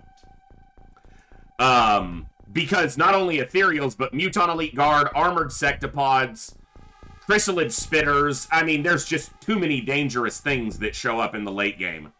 I would much rather be stuck in the early game with basic weapons fighting floaters for as long as you're stuck fighting ethereals in this.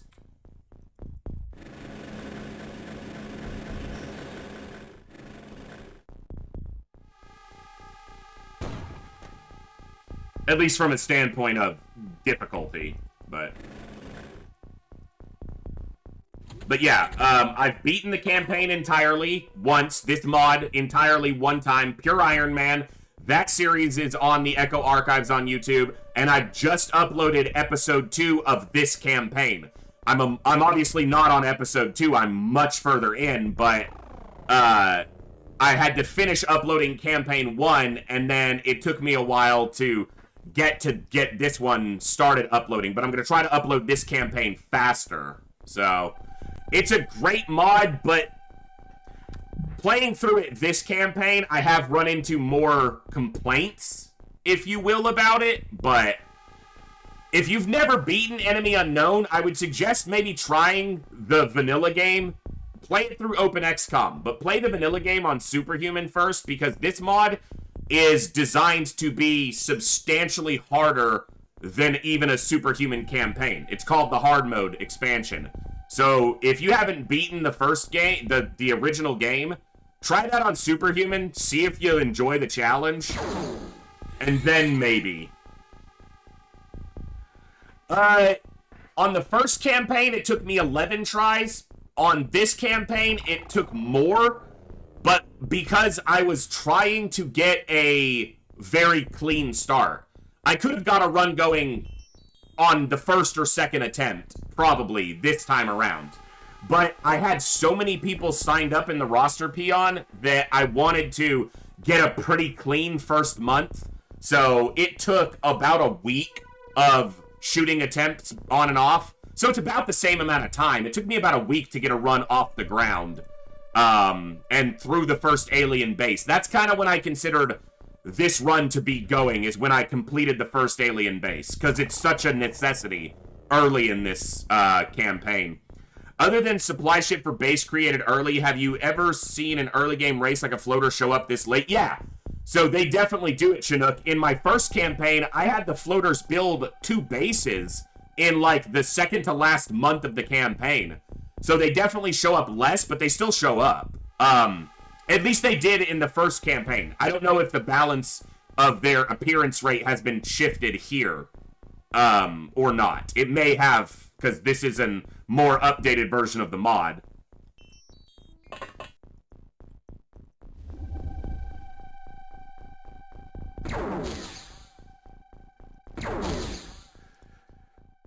Alright. Surprised he lived, but...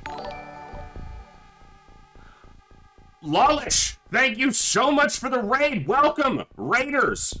What a treat. Thank you so much. Wow, what were we playing tonight? What were you playing? Welcome to the stream, Raiders. Hello. Hope your stream went well. Heroic, a.k.a. Birdius, thank you for the follow. Welcome to the Echo. Long War, excellent. We did a Long War run at the beginning of this year. Thank you so much. What difficulty? Are you doing Iron Man? Are you doing Classic? What are we playing on? I love it. I just did a Long War run at the beginning of this year. It was great. Hey, Nasagi, what is up? Thank you so much. That is absolutely awesome. I hope your game went well. Hope your campaign's doing well. Thank you so much for the follow. Benville Haven, thank you so much for the follow. Welcome to the Echo. Glad to have you here. We're playing some old school Long War, essentially. This is called the Hardmode expansion mod for vanilla, but one of the best ways I've been able to describe it, except that it's only balanced around the highest difficulty, is that it adds about the same amount of stuff to vanilla as Long War adds to Enemy Within. So it adds some equipment, it adds some units, it adds a lot of difficulty, so...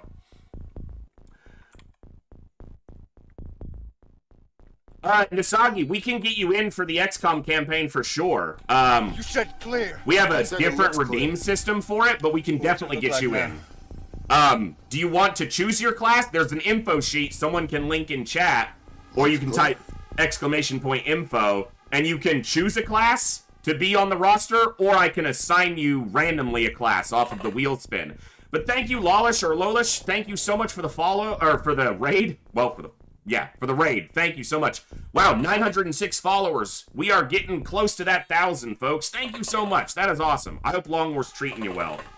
Long War was interesting. Is it productive? Day. Classic difficulty. No Iron Man? No, that's fine. I don't expect it. I was just curious. Looking at full SAT coverage by the end of December, building Titan Arm. Nice. Very nice. Sounds like that campaign's going great. So... I played Long War at the beginning of this year. I did Brutal, mostly Iron Man. I ran into a ton of bugs in my Iron Man run.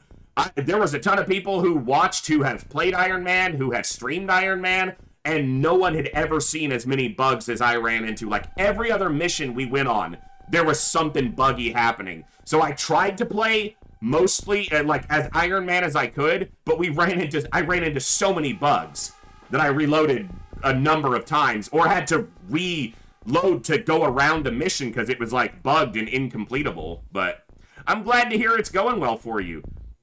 I hadn't played Long War in a while when I picked it up at the beginning of the year, and it definitely showed. I was rusty as hell.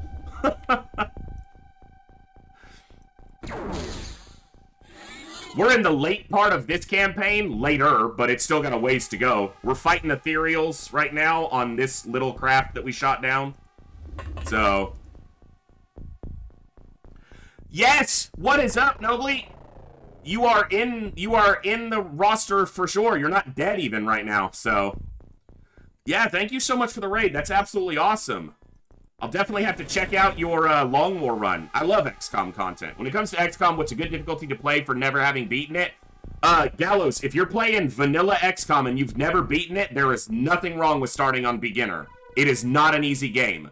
But if you don't want to start on the easiest difficulty, I would say start on... There's 3 difficulties in vanilla, and I can't even remember what they are because I don't play on anything but Superhuman anymore. It's Superhuman, Genius, Veteran... What are the other? Intermediate and beginner? Beginner, intermediate, and veteran, right? And then genius and superhuman. I think those are the 5 difficulties. I would say start on beginner, but it might be too easy, so maybe jump it up like 1 step. The difference in the difficulty in vanilla is as you step up the difficulty, the aliens get very incrementally better stats, and there will be more of them per mission. But that's generally... Oh, and the point values for when you could lose your campaign are steeper on superhuman or higher difficulties. If you want podcast background noise, I've got like 65 hours of Long War on the channel for the past week. I'm not addicted. I can stop anytime I want. Lodge, If I will definitely check it out if I get the opportunity. I love good content that's XCOM related. I'm a big XCOM, person myself. I've been playing some FTL the last couple of weeks too, but XCOM is probably still my bread and butter, so. But I miss the flat tops and purple body armor. Oh yeah, you can't go wrong with the personal armor. That's why when I had my emotes made, they're basically all XCOM themed, and I put the little chibi in my emotes in the personal armor, because it's just so iconic for vanilla XCOM. I love it. And freaking Patui did so good on those emotes, man. Nailed the color of the personal armor, like, perfectly. It looks so good, and so well shaded. I really, that's like one of the #1 reasons I want to get more emote slots opened. Yeah, it'll mean the channel's grown, but it'll also mean that I get to commission more amazing emotes from Patui, because those are awesome. Well, thank you so much for the raid. Feel free to stick around, but if you gotta head off and take care of yourself after a long stream, definitely do that, but we're gonna be here for a while tonight, so... It's so good, Gallows. It's so good. But if you've never beaten vanilla, I would start on either beginner or maybe one step up. Or just start on superhuman and just go for it. Just... Come on.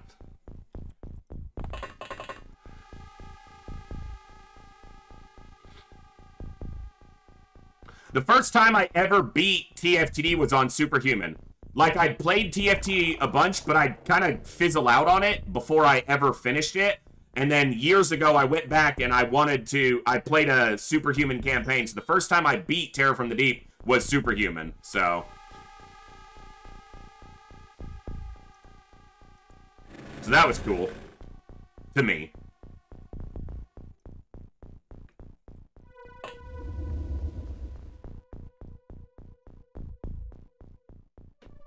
Oh, the frickin', yeah. Smoke.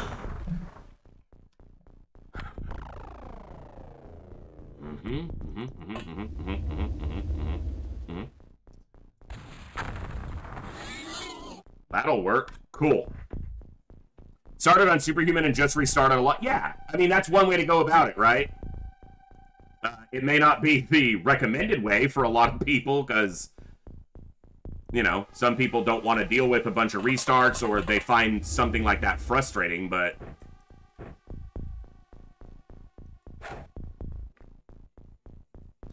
Okay, I think that's enough deployment for turn 1. We should have decent smoke coverage. We've killed 4.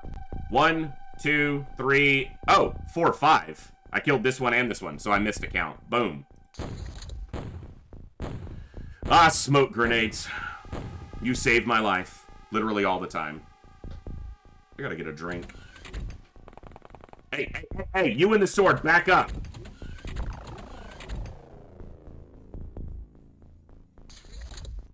Yeah, if XCOM hasn't rolled you over a few times and destroyed your confidence, you're not playing XCOM. You're playing something else. Hey, shoot that. The freaking alien, bro. I misclicked the second time. That's not an excuse. That's what I mean by the shotguns do not work like shotguns. Hey, no, shoot the alien, Sigward! This is why I don't do auto shots anymore. With extender accuracy. So, like, if you're playing the vanilla game, if you're playing unmodded vanilla superhuman, I say superhuman by default, UFO defense, there's an option for extender accuracy in the battlescape, but, or here. Oh, it might be on the main menu for extender accuracy. If you don't have extender accuracy turned on, auto shots are way better than snapshots on almost any weapon. But if you're playing with UFO extender accuracy turned on, snapshots way outshine because auto shots become garbage outside a certain distance, so...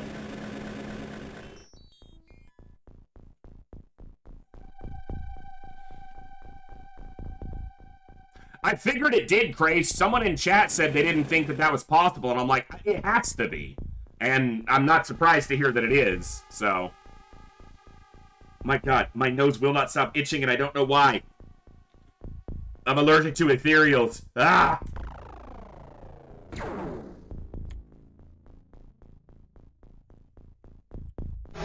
This is where we hold them! This is where we fight! This is where they die! Kind of loud. I don't have to blow my nose. My nose isn't running. It just won't stop itching.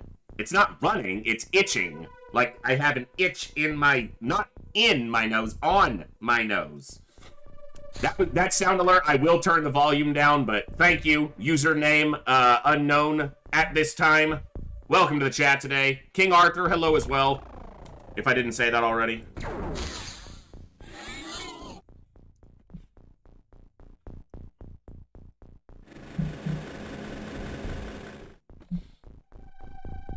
Got a small map. That's what she said. Alright. Let's go here. Let's just double check this corner, because if I don't, there'll be something over here, and if I do, it'll be empty. Better to be empty. There's like up to 18 aliens on these excavators, so we've still got quite a few to kill.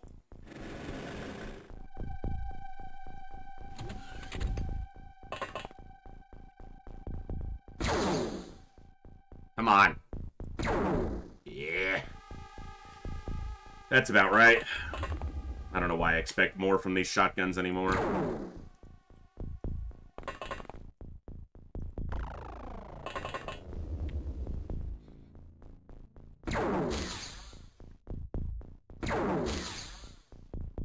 You shot the ground underneath his feet without hitting him. That's actually impressive. That you were able to shoot the ground under him without hitting him. Just say, you're not a Muton Elite Guard. Just die. Just do the dying thing, man. Alright. There is no clean way to get a shot on that guy that I can see.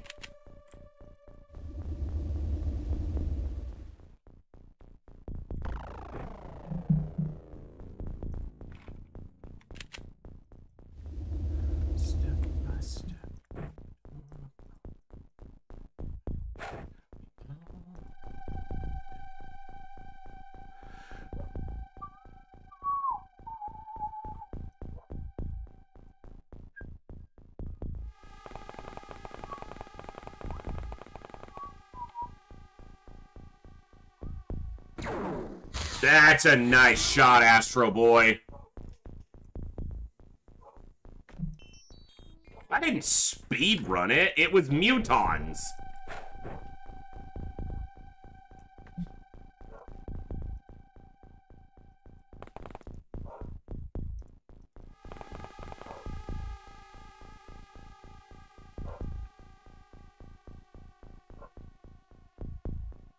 They speed died.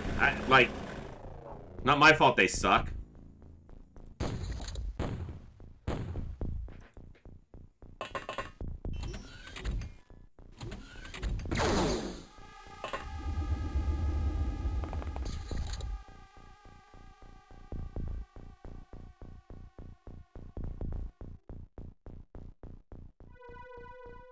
Some people suck. That's true. It's an aimed shot. He aimed. According to him. He aimed at that. Get wrecked. Where's that shotgunner? Hey, where be you? Hit destroyed. Hello?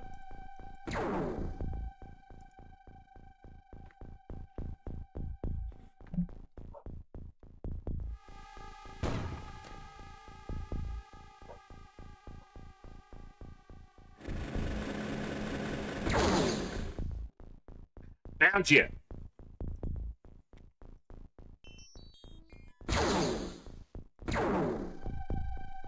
Shotguns feel more accurate when I don't aim at the target.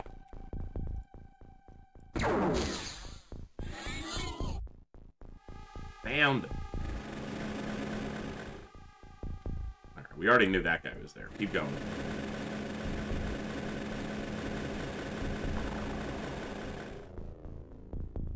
All right.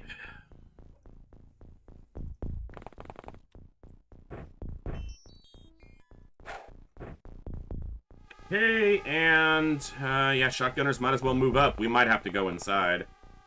Oh, I never have to. I might choose to go inside this ship and fight them. Yeah, smoke grenades work even if you throw them on water because they don't submerge. They land on it because it's vanilla and it's a DOS-coded game originally, you know? So, limitations and all that jazz.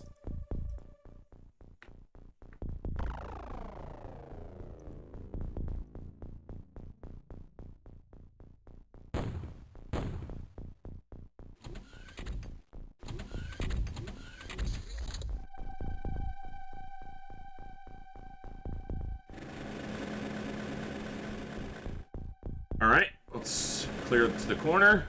Looks clear.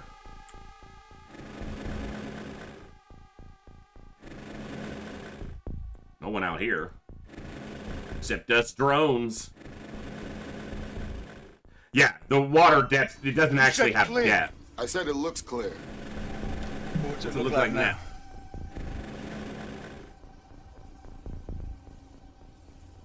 Looks clear.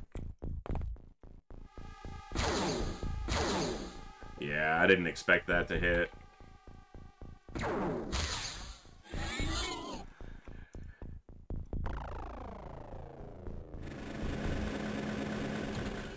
Ooh, hello, friend.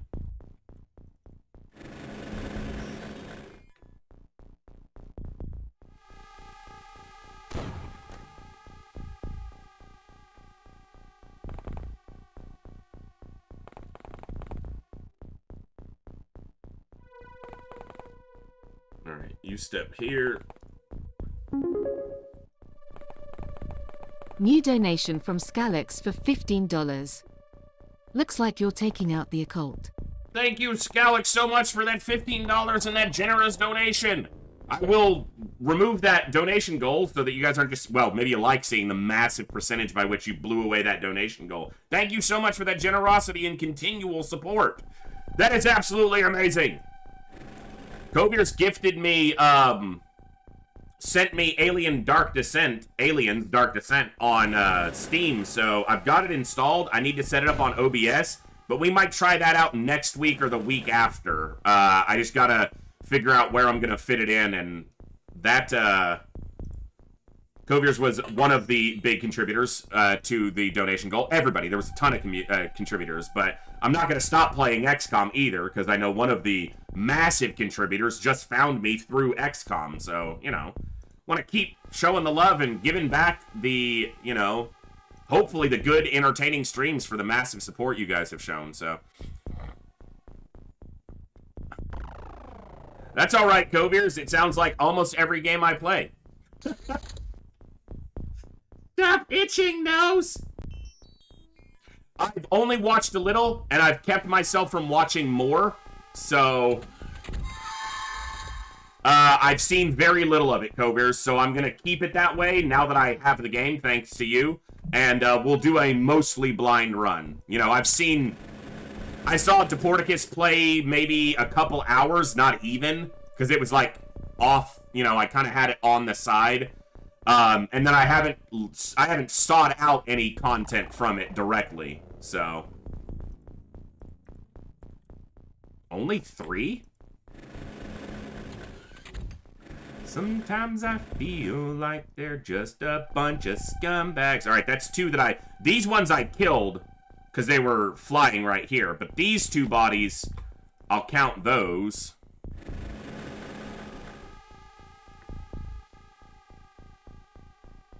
That drone's gonna get killed, and that's fine.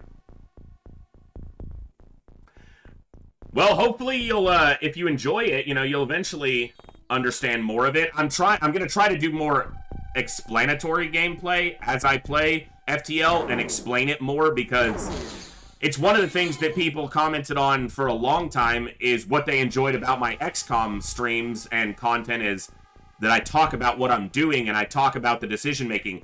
It gets repetitive, but that's how it becomes part of just your ingrained knowledge, is that you repeat the same processes, you understand and repeat the same steps a lot, and then something becomes ingrained, and that's why I don't talk as much about my decision making sometimes, in XCOM anymore is because so much of it is just muscle memory.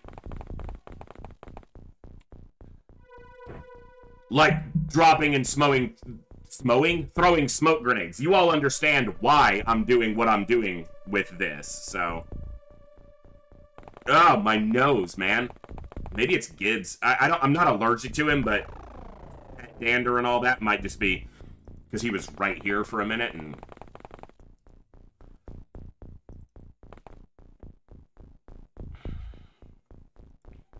Still haven't gotten a win on Rock A because I threw so hard on the final one, or on that final jump of that one run.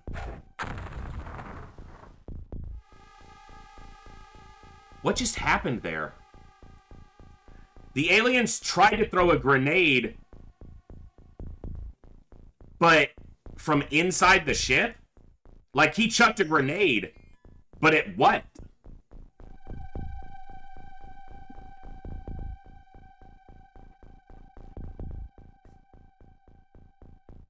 He threw a grenade like he was throwing it at this group of soldiers. But there's a floor between us. There's not a hole in the floor. There's a hole in the ceiling, but he can't see those soldiers. He threw a grenade at this group of soldiers. But there's solid barriers between us. Even if he throws it down the lift, it lands in this room. That's weird behavior.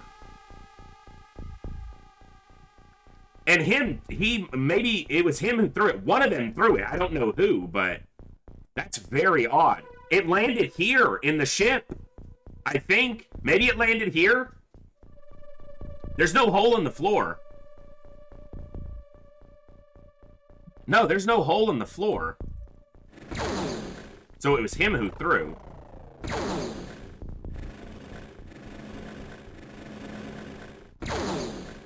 Is there a hole over here?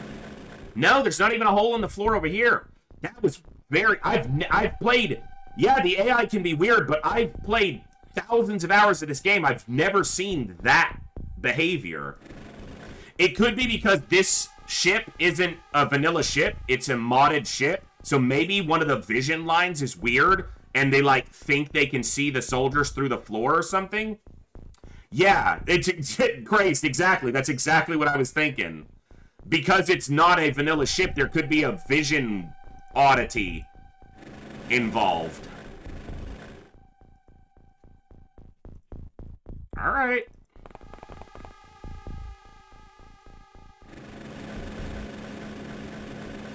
Oh, there's two doors. It's been a while since I've seen that.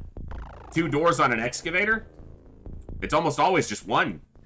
I don't know if I've ever noticed that I saw two. There may have been two previously, but I'm not even sure about that. Are you sure about that? Hello there. There's another rookie here. There's two more rookies here. I don't know if Koviers has the time units. Double door excavator, what could it mean? Well, you hit him at least, so you're not a rookie, but he's not dead, so...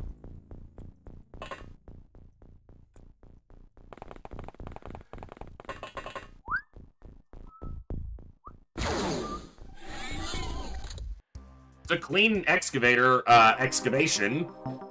Didn't even lose a drone! Oh.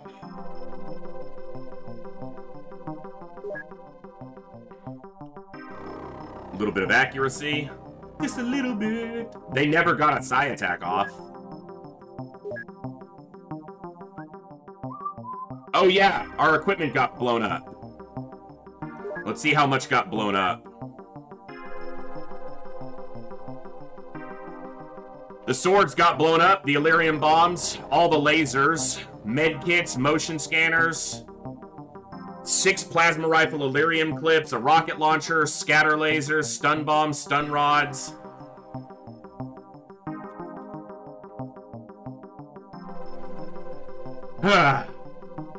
Alright. Purchase that stuff. I'll need to make motion scanners and med kits.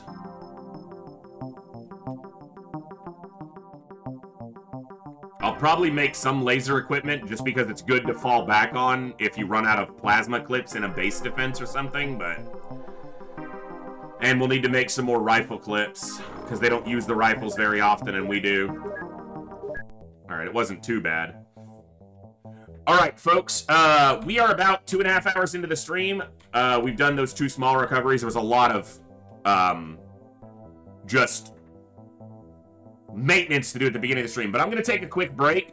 I just need to use the restroom, grab a water bottle, and I'm going to make another cup of tea. So, about a 3 to 5 minute break, and then we will be back for some more fun. I'm going to run an ad just to kick off ads for a little while longer when we get back. So stand up, stretch, use the restroom, get a drink, do what you need to do. We'll be back in just a few minutes. If you guys are enjoying the stream, please hit that follow button. If you're really enjoying the stream, you want to support me, I am doing this full time. I'd love to keep doing this full time. That only happens with the support of the community. Consider subscribing, donating through coffee, or just being here. That's the biggest support you guys can show. So thank you very much for that. We'll be back in just a few, folks. Thanks.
Welcome back, folks. Thank you for your patience during that brief intermission. I've got a cup of tea steeping now, so things are looking up.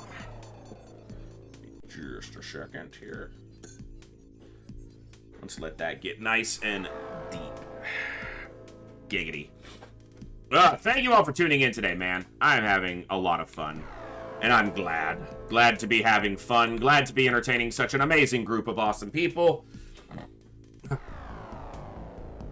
Alright, we took out 2 small craft. That was the only UFOs active at the moment. We shot a lab ship into the ocean over there, but I want to check.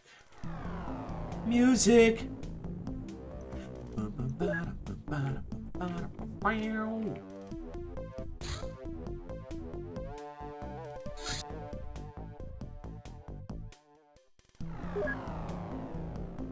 The only 2 areas of the map where they've had a lot of activity and I don't have a freaking ship or base. I want to see if there's an alien base built somewhere that I haven't accounted for, so.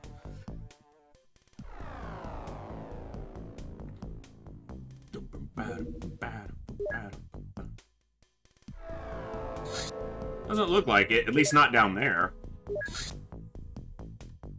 Alright.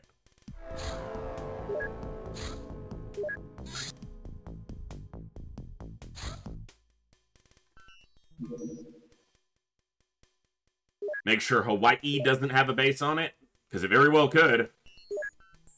It very well could.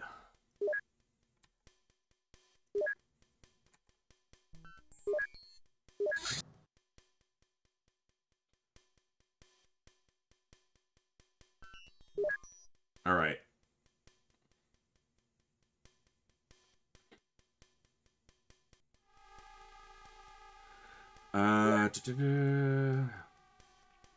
All right. Equipped. Thunder. Armor. All right. I want at least 6 more suits of the reinforced. We're just going to do it step by step.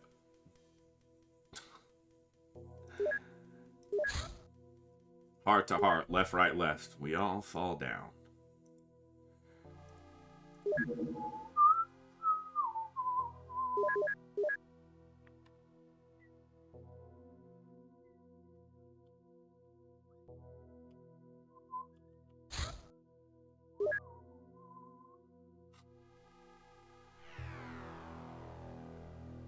He's been out there a while. If there was a base there, we'd have seen it, so.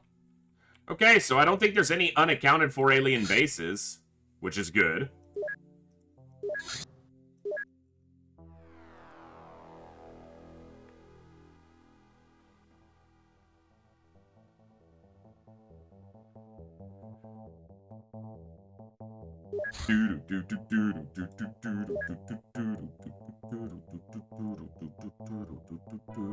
Okay, how many more do I want to do here? Damn it. It's so hard to remember which frickin' base it was in when it exits out like that. Okay. Equipped. Sky Striker. Armor. Reinforced, reinforced. Reinforced, reinforced. I think everyone else is going to stay on a flying suit because those are the people that I want to have mobility. Eventually, we'll have the reinforced flying suit, which is incredible armor, but we'll get there. So I think I'm done building armor here for now.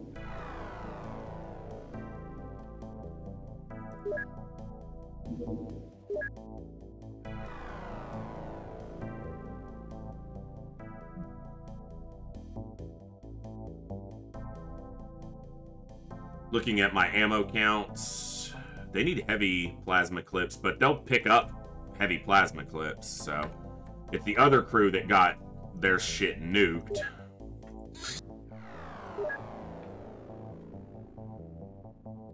They just went on a mission. Why are they short a crew? Did I not put the others? Oh, he might have been wounded briefly. I didn't think he got hit during that mission. I never checked my Scilabs. Yeah, 2 capacity empty here.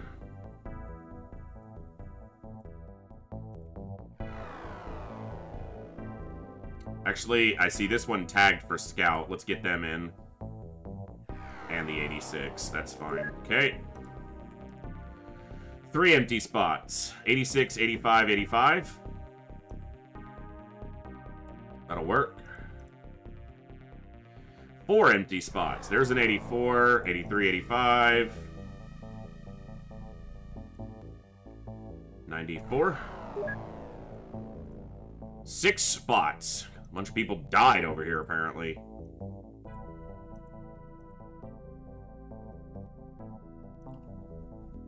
Close enough.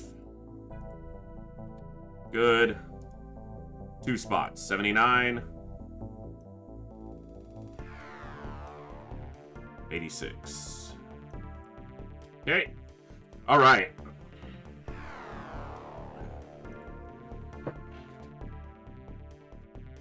Give my tea just another minute. All right. What we got? What's happening?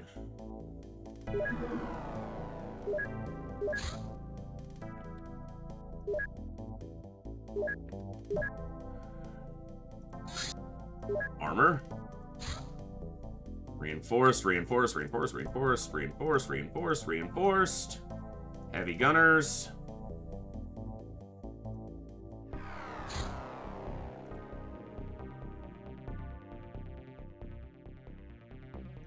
Seems good for now.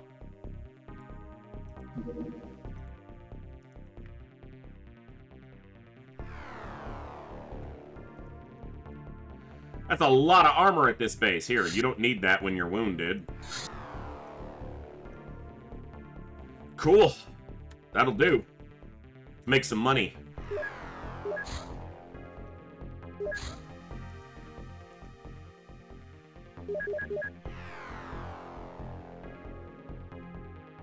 Think you put a 98 in lab?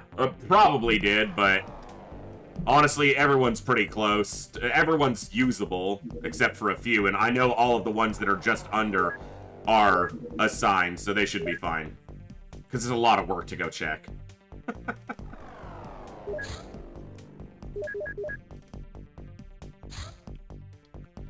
Uh-oh.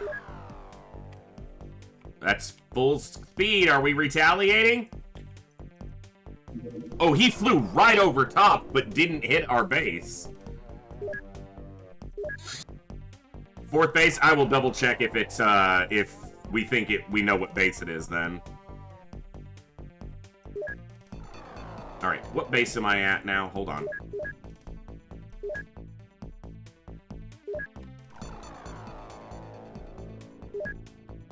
Okay, equipped. Sky Striker 3, armor.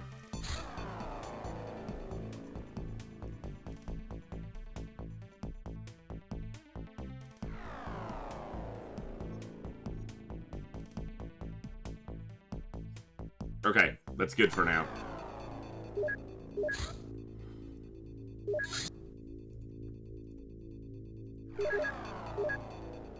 Fourth base.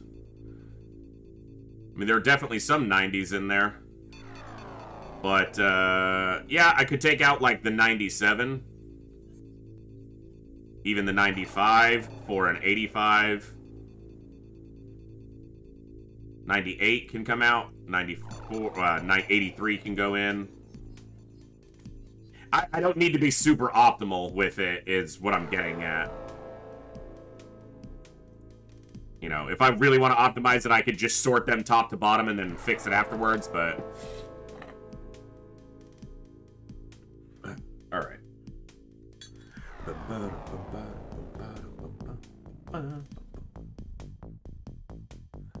I just burn the shit out of my finger, but I can't feel it, so does it count? Probably not. A little bit of sugar.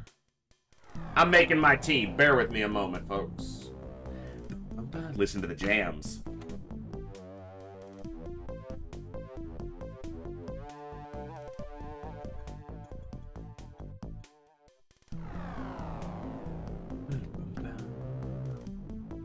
Just a splash of milk. Sweet. Oh, that's perfect. And this cup of tea's hot, unlike my last one, which was kind of warm by the time I got to it. I'd really be okay if you guys find me. Come on. Come on. Oh, that's so good. It's so good, Gallows. It's so good. This track is amazing. They flew directly over the base twice. They should find me. Alright, Phaedra, go deal with this. Put that in the drink. Or not.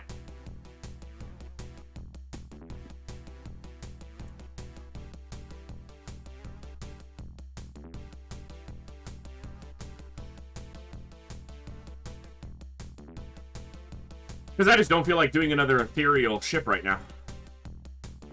And I'm not going to get Illyrium off it anyway, so... Well, it wants to be over land, apparently. Or not. Get it over the Sea of Japan.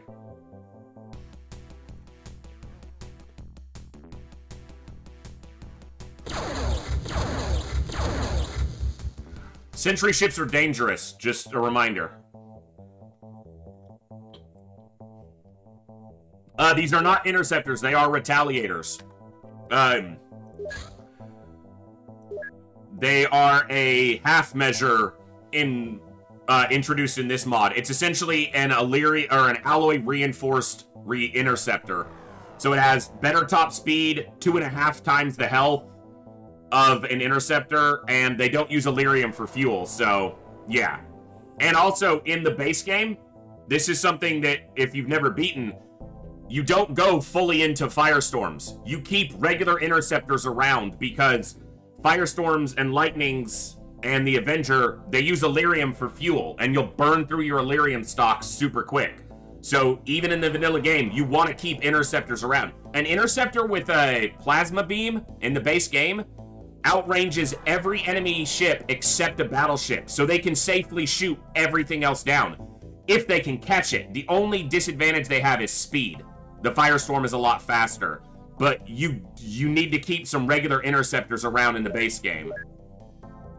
But yeah, here we've got the Retaliator, which is a alloy reinforced. It's a better interceptor. So you see, so you got 2100 top speed and damage capacity of 100, and here it's, there it is, 2500 top speed and damage capacity of 240, so nearly 2.5 times the health. Because this Retaliator just took a chunk of damage that would have destroyed a regular interceptor. So, I have one Firestorm built in this campaign right now, and I doubt I'll use it a whole lot, so it's there for very specific responses.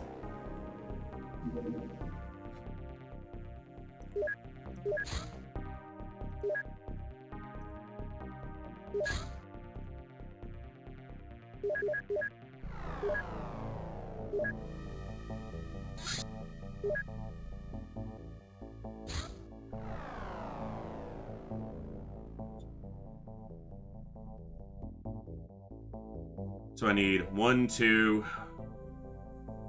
3, 4 more suits. Yeah, you'll use them for the entire campaign, Gallows.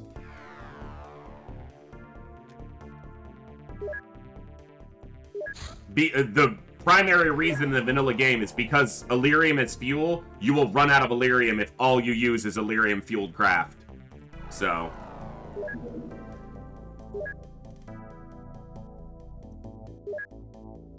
Oh my god. Alright, finish your drones then. General Stores, North Pacific, go to base. Oh! I was like, this base isn't in the North Pacific, which is the whole reason for the name. Because the aliens kept calling this part of the world the North Pacific. My own joke fooled me. Because I was like, this base isn't in the North Pacific.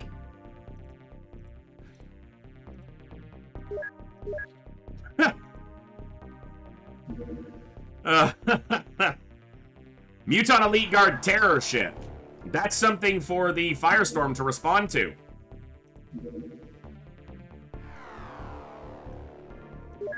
So, let's do a quick stat comparison there, too. So, Retaliator, 2500 maximum speed, Acceleration of 5, damage capacity of 240. Firestorm, top speed 4200. So it's twice as fast as an interceptor, almost twice as fast as a retaliator. Acceleration 9, damage capacity 500. So it can take more than twice the punishment of a retaliator. But a terror ship could still destroy a firestorm. You have to be careful. I'm gonna send him backup, but he's gonna be the one tanking this. They're just gonna be shooting. Why is the other one targeting a waypoint?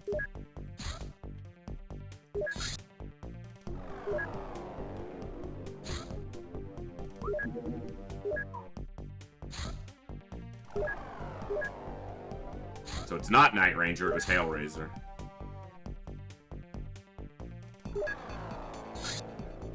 My brain is slow today. Because I do not want a Muton Elite Guard terror ship starting a terror mission. No. Yeah, some bases are just radar stations, but I put an interceptor even at most radar stations, even in the base game. So...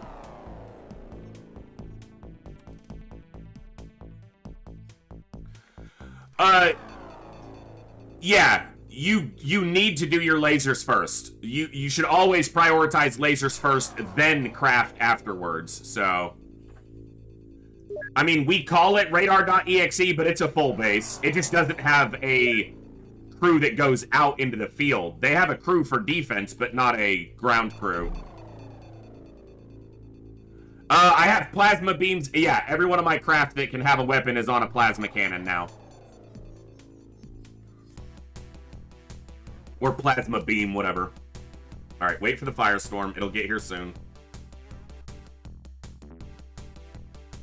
Alright, he goes in on standard, they go in on...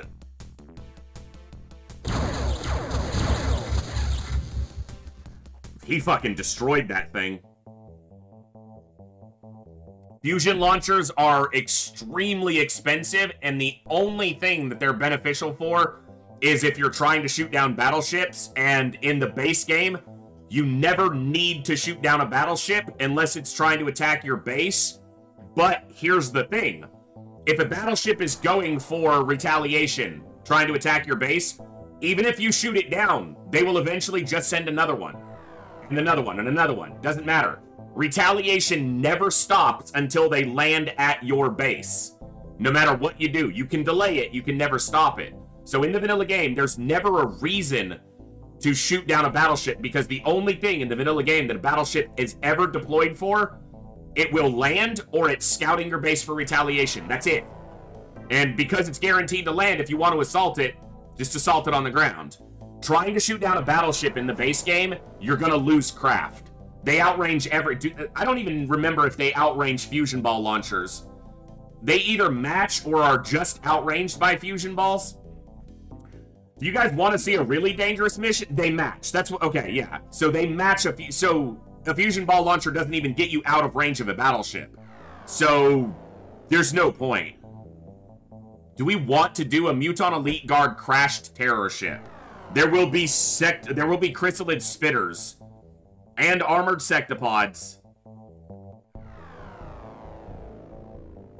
and ethereals.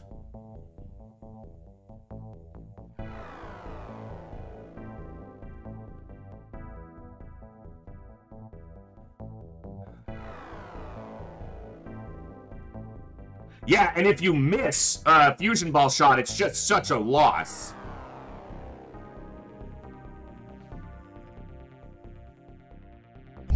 I find your lack of faith disturbing. Well, difficulty doesn't change the range of your weapons either, Kooky, so I'm not sure.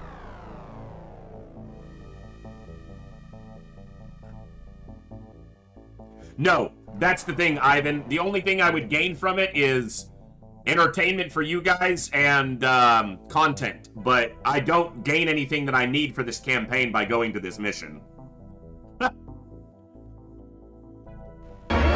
It's a trap!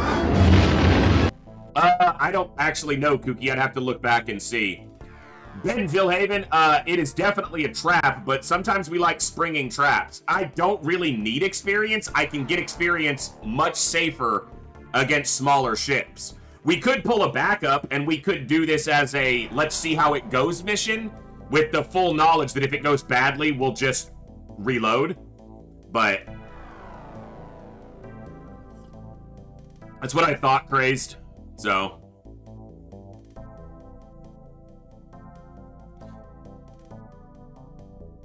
oh, also, when you shoot down a terror ship, the power supplies are almost always destroyed. It's a very, very minuscule chance, so I won't even get a lyrium from it in almost any case. Oh, this tea is good. I needed this. Although it's caffeine and a little bit of sugar. I find your lack of faith just gonna keep me awake. It's not a lack of faith, it's a knowledge of the consequences.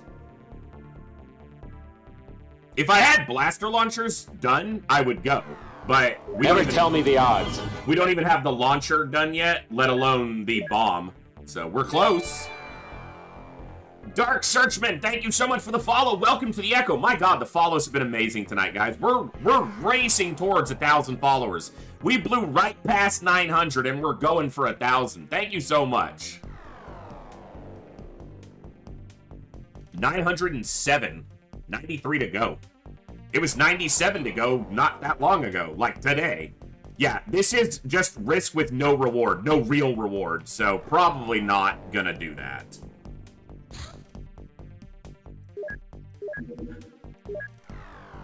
Drones are repaired, armor is repaired. Never tell me the odds.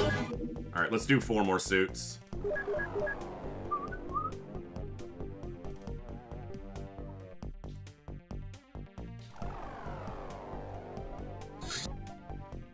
See, this is easier to go after.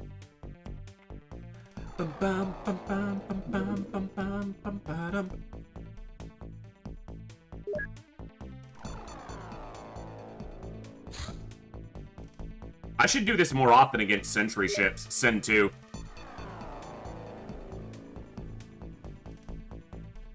Like, sentry ships can be dangerous, so why don't I send 2 people? Because refueling doesn't take time. Repairing takes time.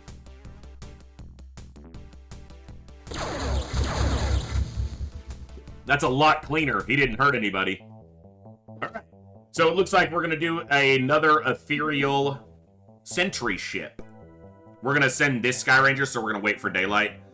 That's a big thing in Classic. Electro Flares exist. Just wait for daylight if you can. Standing with the council's fine. Every country is either still part of or we've regained their funding, and our standing is quite good. They're paying us quite a lot. Look at Brazil's payment, dude. Damn. Brazil's shelling in. They just like that I built a base down here.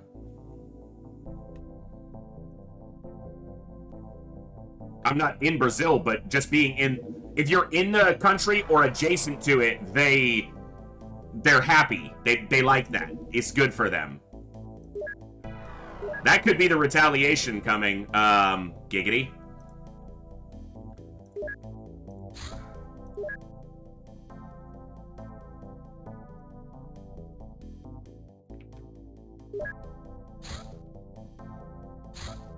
Reinforced, reinforced, reinforced.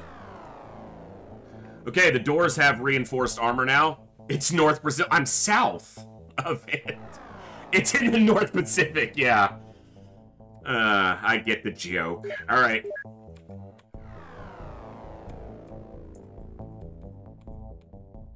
Geez, none of these frontliners are equipped.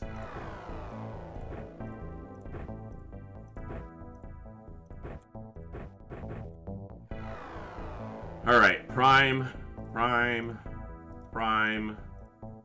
These go here. Actually, these go here.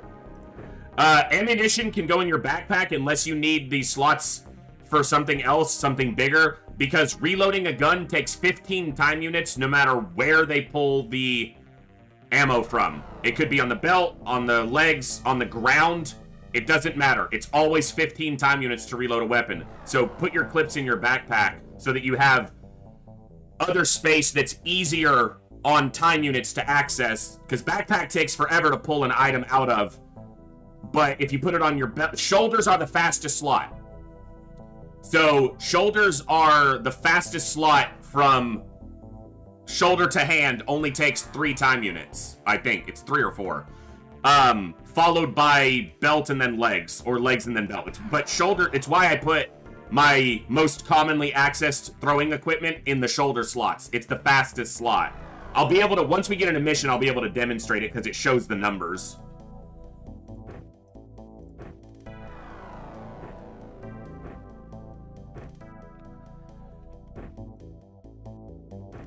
Alright, he's kind of weak. We'll do it like that.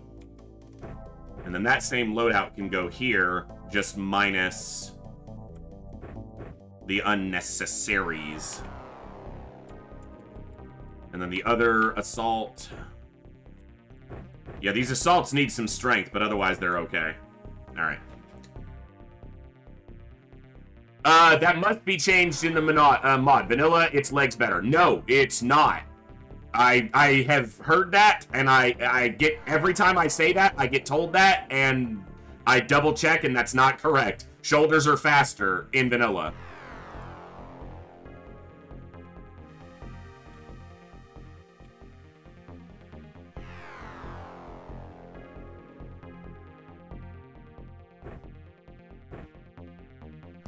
And why not?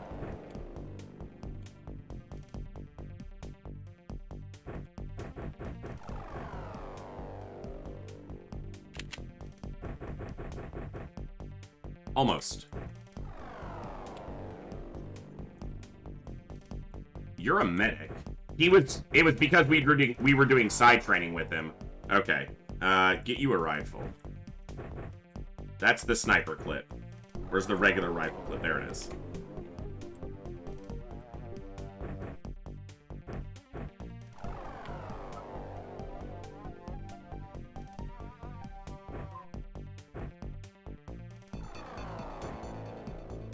Comrade Barrick, kicking some ass, taking some names. Donkus, very well trained. Alright. Let's do that, and 2 proxies.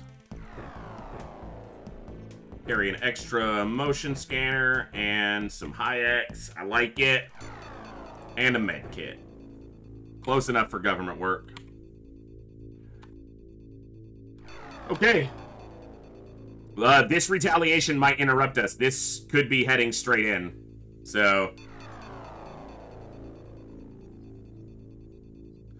I also checked AJ Havoc if it mattered which side it was on. And I don't think it does in vanilla. I think it's the same for either side. Oh, yeah, this is a base defense. Okay, I guess that's what we're doing today.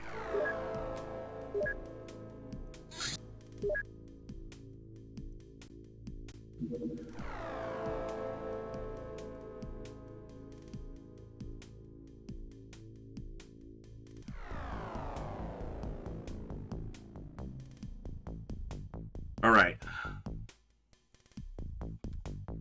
We've got a full crew here of good soldiers, so. Alright, we're gonna pull a backup just in case there's any bugginess or weirdness. That I'm not gonna reload just because the mission goes bad. If the mission goes bad, I might reload, but I pull a backup because it's a mod and sometimes mods are buggy, so bear with me 1 second. Because I didn't have my folders. Normally I keep the XCOM folder and the backup folder open, but I don't have them open today. Documents. The Martini Dog! Thank you so much for hanging out. It is very late. Have a good night. Hopefully we'll see you again soon. Thank you for popping in. Glad to have you here, and thank you for that Prime sub. All right, there's the XCOM 1 file. Where's my shave file? There we go. And stream backup. Campaign 2 stream backup right there. We're going to put it in the double backup. I store the backup in 3 places in case something gets corrupt or screwed up or I delete something by accident, which happens because I'm an idiot. So there we go. Legs are better. I tested picking up items from the floor. Floor to legs is better. That which makes sense. Yeah. Because your legs are closer to the floor. So that makes sense, which is odd because XCOM is rarely logical. But shoulders to hands is the fastest when you're talking about retrieving something for use. Yeah. Alright, come on in. You bastards. This is Muton Elites. There could be Chrysalid Spitters here because they may be accompanied by Ethereals. But I have tea. So it doesn't matter what they throw at me.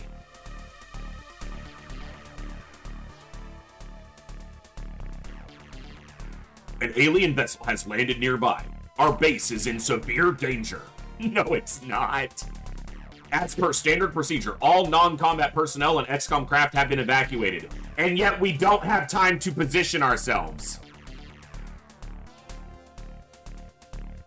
They had time to get... Especially from this... This is where we hold them!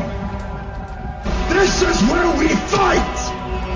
This is where they die! I was gonna play that one, but I was gonna try to turn it down a little first. Thank you. But yes, all of that. The volume on it is like super low in the sound alerts, but I might literally have to pull the sound file out, compress it, you know, kill the volume on it, and then re-upload it to sound alerts because it's like it saves the thing. They evac in the underground tunnel from the Mortal Kombat movie? Yeah, maybe. Maybe. But no, also, let me position my soldiers. Alright. Defend the base and its vital installations at all costs. This is a fight to the death. If you click on abort mission icon, you will concede defeat and lose the base.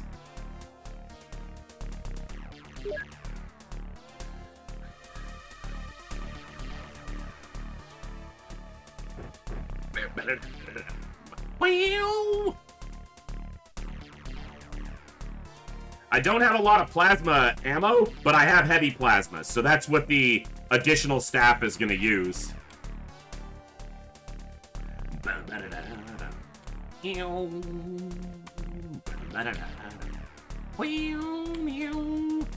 This is not going to be useful inside a base.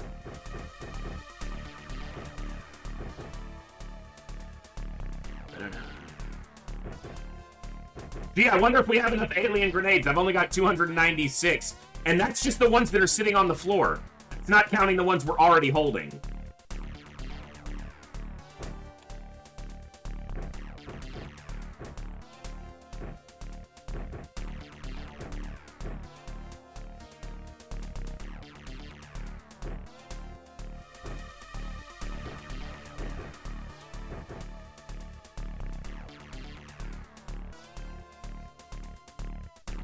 Yes, indeed, King Arthur. I don't know if you're at this base, but if you are, I might give you a sword and let you die gloriously.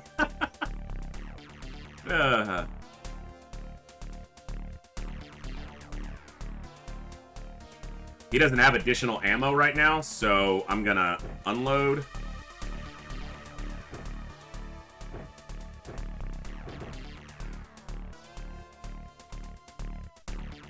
Kovier's is ready to go.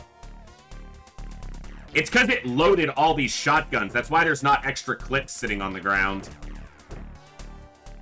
I need to check these first couple people to see if they had extra clips.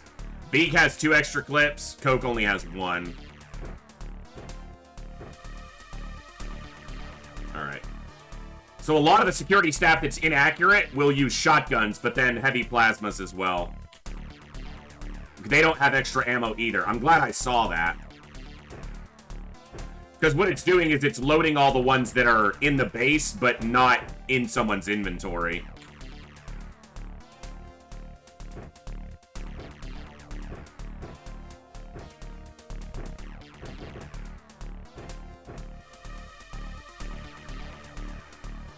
But we have a lot of heavy plasma clips, so they're good. Alright, same thing here.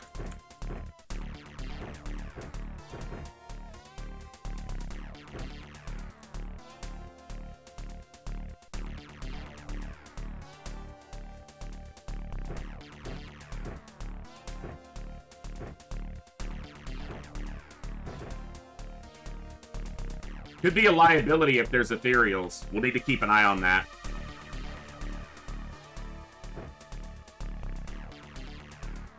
I should give them an extra ammo clip just in case.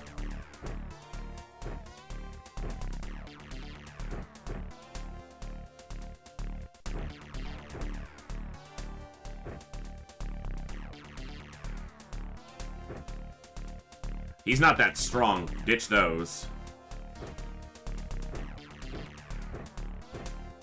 Carry some smoke. Alright.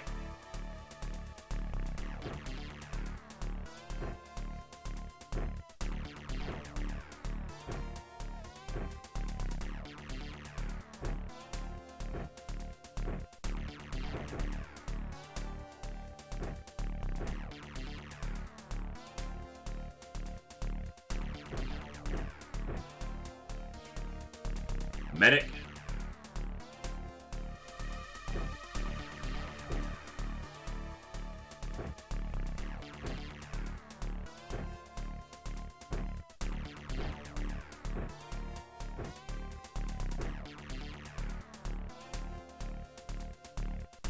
Alright. Everyone else is just gonna get equipped based on their accuracy. You get a shotgun and a couple smokes. And a sword. Low accuracy, same loadout. Low accuracy, same loadout. Same. MeCorp is a medic, who's actually part of our crew. You've got low accuracy, so you're getting a shotgun as well, but you're gonna get an extra clip, because you're actually a soldier here. I don't have a med kit for him right now to be a medic. I'll have to find one. Someone's carrying a med kit who doesn't need to be carrying one.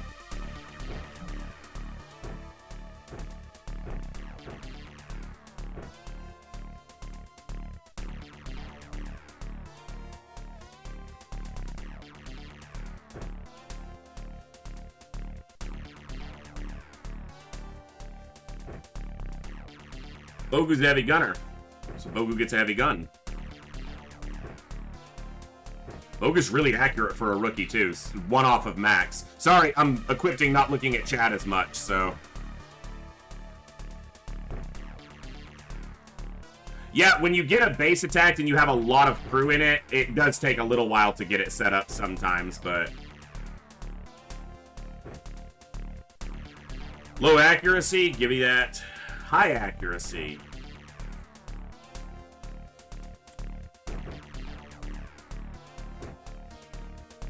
He's tagged as a sniper. I guess I'll give him a sniper rifle.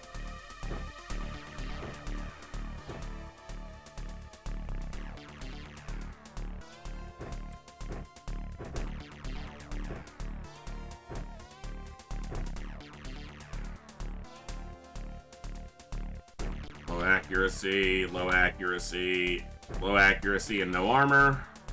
Eon Rage. I'm gonna keep you back because I don't want you dying. Anyone without armor, it's gonna just be like the last line of defense, so... Like, they're gonna be waiting in the very back corner of the base. If everyone else dies, then... Which should not happen.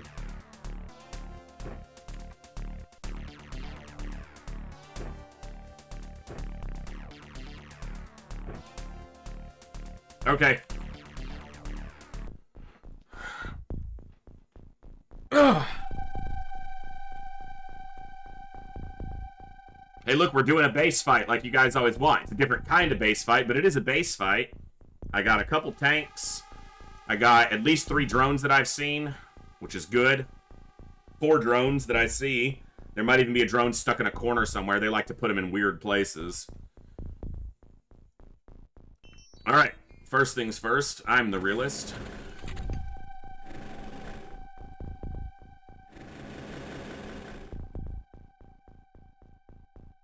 It's a full base. I was like, why am I not seeing an alien right there? That's extremely rare. That there's not an alien on this side of the access lift door.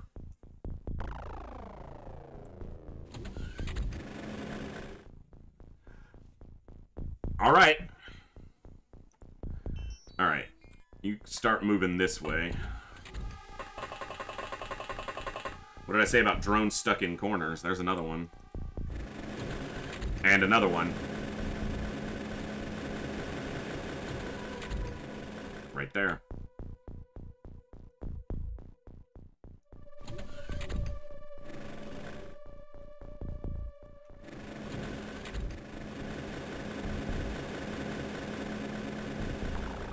So, for those who aren't maybe or just getting into XCOM, classic XCOM, this is if you're playing openxcom, you can use a option called initial base layout, where you can choose, or custom base layout, custom initial base, something like that, where you can choose how to lay out your first base. And it's very important from a defensive standpoint to have a choke point. So when the game spawns in aliens in a base defense, in any version of classic XCOM that I've ever played, it only spawns aliens in the hangars and in the access lift. In vanilla, you can have up to 28 aliens attacking your base. 22 aliens and 6 terror units. 22 standard aliens, 6 terror units. The access lift has 8 spawn points, and each hangar has 15 spawn points. So 2 hangars and an access lift guarantees that the aliens have enough spawn locations that they'll spawn in these areas. If they don't have enough spawn locations to spawn in these areas, it will force them into spawn locations that your soldiers would otherwise occupy. So that's why you want to make sure the base is big enough that they can all be out here. Because the only way for them to access my base is through this choke point, which means it's just shooting fish in a barrel. And that's what you want. In hard mode, you need to have all 3 hangars and an access lift, because there can be up to 46 aliens attacking your base. So if you have only the access lift in these 2, you're only giving them 33 spawn locations. So you need 3 hangars so that they have enough space for them all to spawn. That means if my main base in Europe gets attacked, some of the aliens will spawn, and generally they spawn in this corner. But I'm prepared for that in that case, so... Alright. A rookie with a shotgun close to the front is great. And they have armor on, so they're not guaranteed to just die. Beeg is a scout, so I do want him kind of close to the front. And if someone opens that door, he should reaction shot it. You come this way.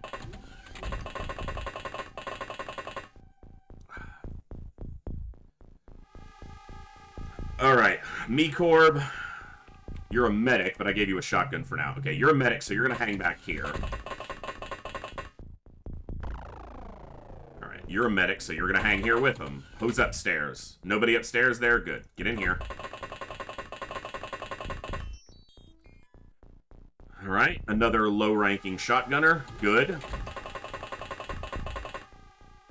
This is also, if you do the custom initial base, or build your own base. For me, this is the ideal way to build a base. Everyone has their own opinions, but most of them are wrong. No, I'm joking. Directly outside the access lift, I prefer to have general stores, and I prefer my general stores in a long line. Some people don't like this because explosions that happen here from either cyber discs or blaster launchers, either you firing them or the aliens firing, because often the aliens will fire a blaster launcher, but they'll hit their own troops. They're bad. And it'll blow up around here. That'll destroy this equipment that's in this first general stores. And it is possible that if every module here got destroyed, I think general stores can be destroyed, but I don't know for sure. But I've never had it happen in thousands of hours of XCOM, so I'm not worried about it if that's the case. This choke point coming into this hallway is important because you have double doors, which means you can hide tanks off the side, and you have a long 3-tile wide straight corridor to shoot down. Living quarters isn't bad, but it's only single tile doors, so it's not as safe. That's what I thought, Crazed, which is why it's fine to have it here at the front. For me, this is also an important module placement. I put my hyperwave decoder right here, and it only works in this orientation if your base is oriented the other way. Say you put your access lift here, this doesn't work because this door faces this way, not this way. So it only works if you have your access lift on the bottom for this module. Your general stores could be here and it'd be fine. And I have general stores here, just by coincidence. But that way, when the aliens enter your base, particularly in this mod, but also in vanilla, should they get this far, they like to turn this corner and go into your base this way. So having this module here gives me an auto door that closes automatically that faces this hallway. So I can put soldiers here, pop this door, and shoot down this hallway. So this is the ideal base defense setup, in my opinion. So, but again, opinions vary. Most of the other ones are bad.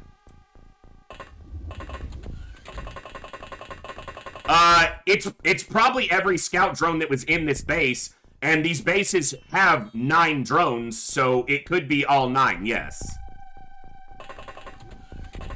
That room is a hyperwave decoder. So what you would do, since you don't have the hyperwave decoder in the early game, is you put your small radar or large radar in this position, and then do it as, well, yeah, your radars will usually take these 2 positions. And then once you're ready to replace it, so I do the small radar and I put the large radar here. That way I can destroy the small radar to build the hyperwave, and I still have the large radar active for scanning. And then once the hyperwave is up, I destroy the large radar and I put general stores here. That's my choice. And then I do my workshops, laboratories, all that jazz behind them. Actually, this is Scilabs, not labs. These are all Scilabs. Because this base doesn't have general laboratories for research, so. Because it doesn't need them. Because I do all my research at a single base. And I would recommend that in vanilla. And I would recommend that in most versions of XCOM.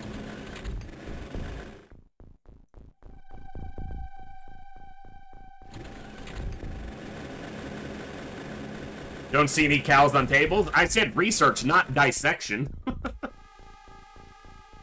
We ain't the aliens. Having this many drones is really nice because I shouldn't have to risk a soldier for scouting ever.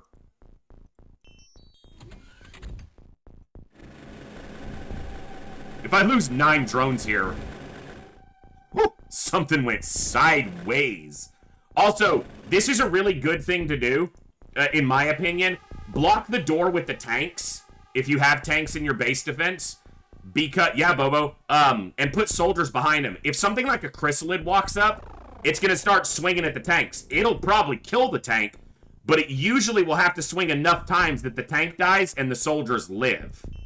So it'd be better to have the soldiers back here, but I can't get them there right now. Because if a chrysalid stands here and destroys this tank, it only has to step to this tile to hit both soldiers. If they're back here, it has to step 2 tiles. It's a small difference, but it might be all the difference between losing a soldier and having them live.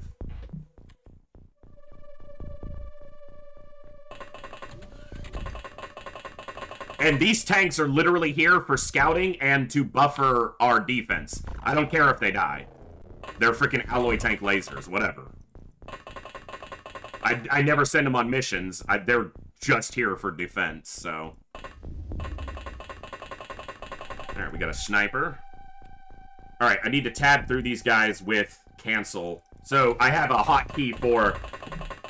so you have your select next unit, and then you have don't reselect unit. I have a hotkey for don't reselect, and I only use it on base defenses so that I can deploy soldiers more efficiently. I'll probably repair them if they die, just for, again, the sole purpose of base defense. Even the tanks, but the drones I will obviously repair, because they're freaking... I use them constantly. They're one of the best things in this mod. And something that feels like naturally could have been included in the base game, but the base game had a very strict sprite limit, which is why there aren't more aliens in the base game. Because the game just couldn't have that many unique sprites because of the limitations of the time.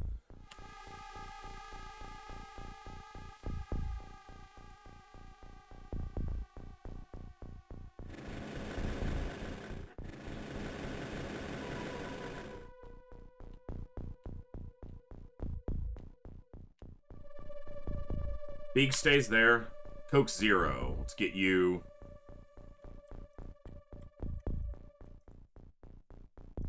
there. What about 7-Ups? Yeah, they had a lot of those.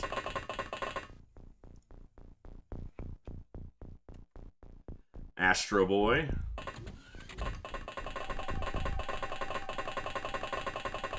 Oh yeah, easily, Bobo, easily. Alright, you're gonna go here.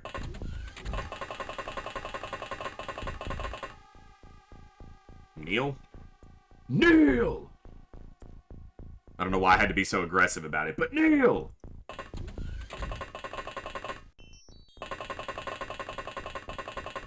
Hell, even when I was in high school, which is longer ago now than I would like it to be, I had The Legend of Zelda on my graphing calculator on my TI-81.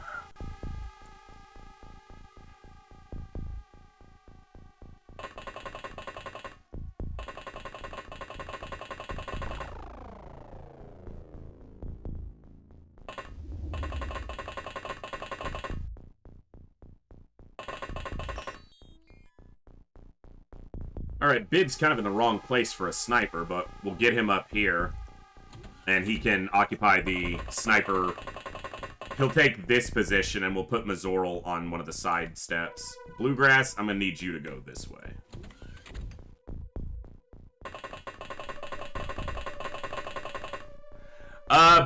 Bobo, yeah. Yeah, for sure. But that's okay. That's awesome. I love that, you know, people who aren't just 18-year-old kids are still enjoying and remembering video games. That's good. That means I'll still be able to enjoy them when I'm actually old, not just feeling old like I do now.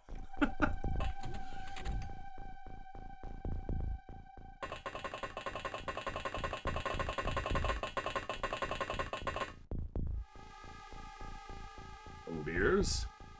I need a shotgunner over here, so... Xeons. These first couple turns are a little bit tedious because it's just getting in position, but once that's done, it's just a shooting gallery.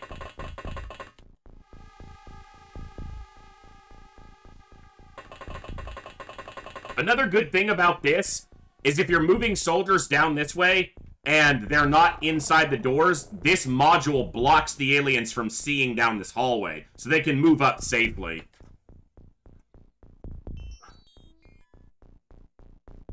Alright.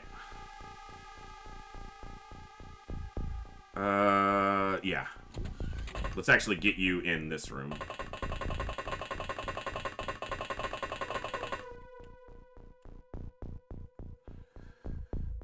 Okay, you're gonna stay right there.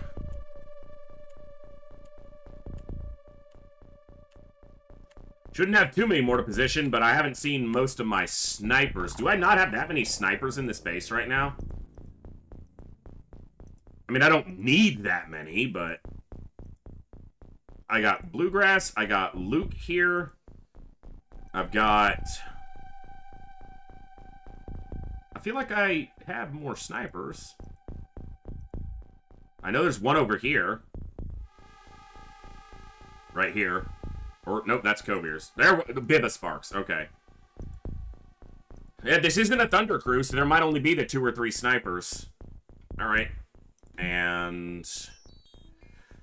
we've got 3 drones at the front. We got a drone there, and 3 drones right here.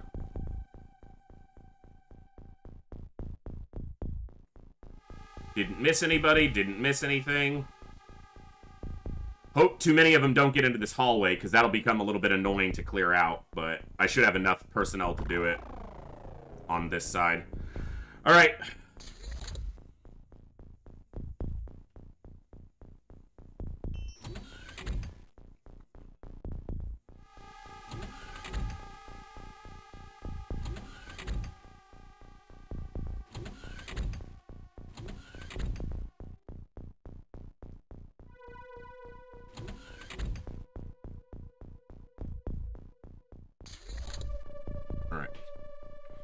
Berserkers are one of the first concerns I have.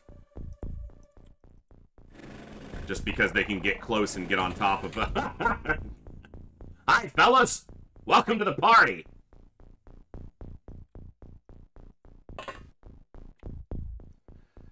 I should just auto-shot, right?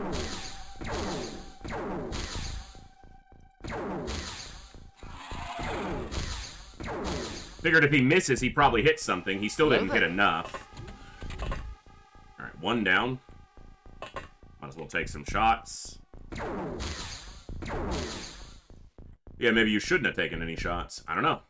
You tell me if you think that was successful. There's my other... Oh, yeah, I already counted him. I was like, there's another sniper. Alright. 2. Come on, hit the guy in front of him. He didn't hit anything else, so there's nothing else over there right now. Once again, very impressive. You somehow shot the ground at his feet without hitting him.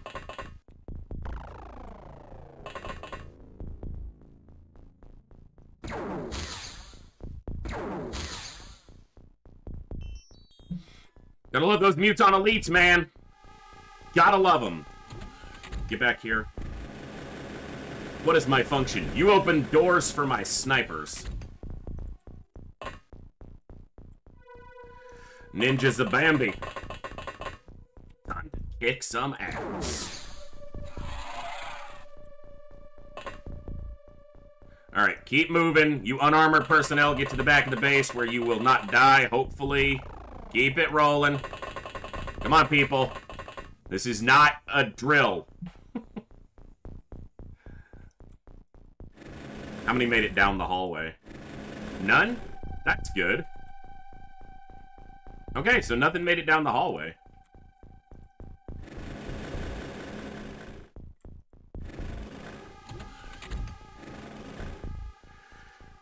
Your stats do not lend me the desire to level you up. Yours do, except for bravery, but we can fix bravery. Good job, soldier.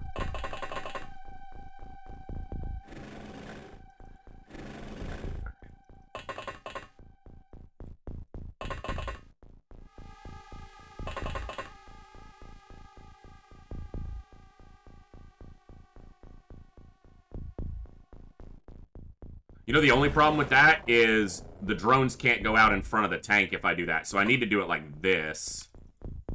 Yeah, okay. I'll reposition that a little bit.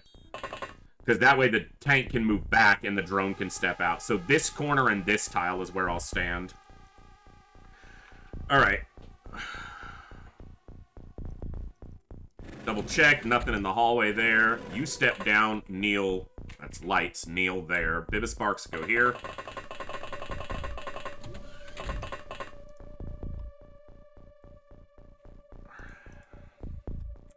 Covir's here. Alright. Take your time, soldier. That suit only gives you a ton of extra energy. Let's not have you run too fast. Sorry.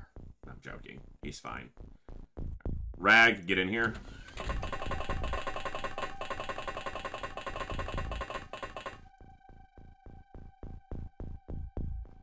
Goleb. Here. Not quite. Stand here. I don't want you getting shot. Muton Elites. We killed 4 Muton Elites, so we have seen... We knew it was here, because we know before it starts, but we have seen them. Fondue, thank you so much. Nice name. What a name, what a player. Fondue, thank you for the follow. Welcome to the Echo. Glad to have you here. Holy crap, we're at 908 followers. We're racing towards 1,000. You guys are awesome. I love it. There is a 40k mod that's really good. It's definitely one I'm probably going to check out in the future because I've liked the look of it and people talk about it a lot. So I think people will be interested in seeing it. I am not the biggest 40k person. Like, I don't know the lore perfectly. I haven't played a ton of 40k content of any kind, but it'll be interesting, I think.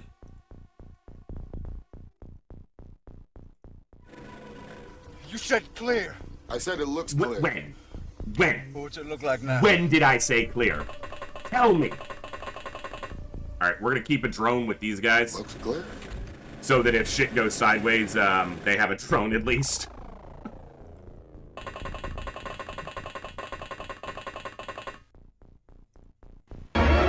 It's a trap! Let's make that 2. Yeah, it's a trap, but not for me. Bobo, yeah, I can never afford the minis. The only minis I ever had for Warhammer were I had a Dwarf Army about 15, 16 years ago. I never played 40K tabletop. I did Warhammer Fantasy tabletop. I'm glad they're bringing it back to tabletop. Maybe one day in the very distant future, I'll be able to buy some minis. I don't even really want to play so much as I would love to just... I'm a collector of things. I would love to collect them, so... Collect some, a nice Dwarf Army, some Skaven, a little bit of Greenskins. Hey! Thanks for following, Fawn, and good to kind of meet you. Kutaki's one of my longest time friends, so a friend of his is a friend of mine, and thank you for popping in, and thanks for the follow. And your name is like Melty Cheese, but spelled different. Fondue. And cheese is good. Alright, you're gonna stay right there. It's a perfect room for a small shotgunner. Yes, the copy pasta! Embrace it! For that is who we are.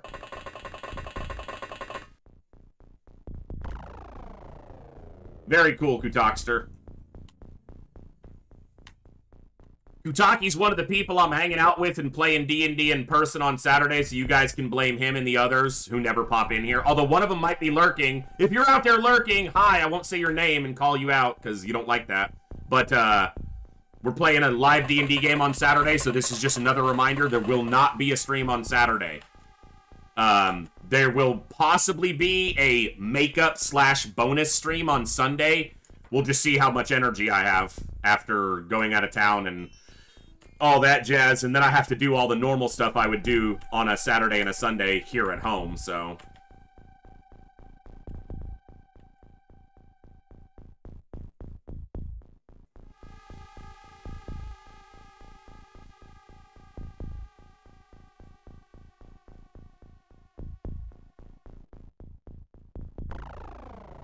Making sure everyone is correct. All right. I should have put more smoke down. I can still, so let's do that.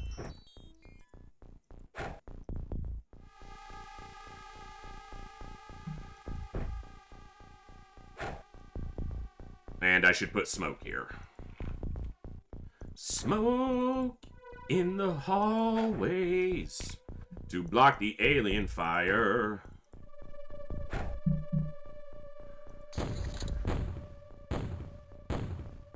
Oh.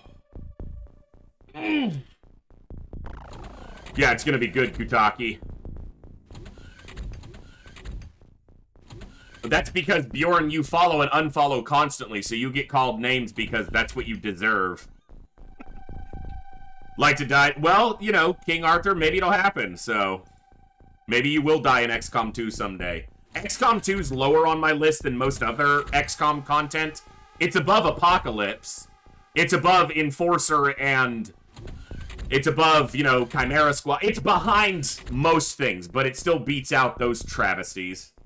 Mainly Apocalypse. The other games are fine, but that game should never have been made. Alright, scout first. There's explosive things. Nope, it's not an explosive thing. It's a, just a big thing. Giggity. Giggity! I should not have opened that door first. I should shoot with these guys first.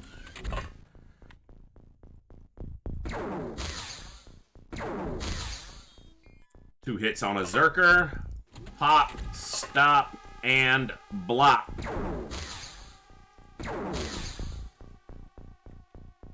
He'd be stuck in the hallway. Let's not do that. Okay. You. New medic person. Open door.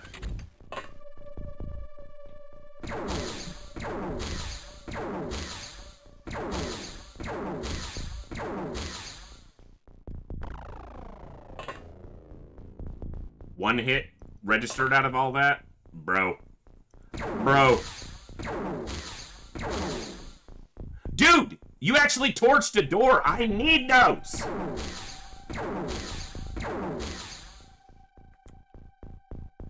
Well, it's definitely taken some damage. Let's go to snapshots.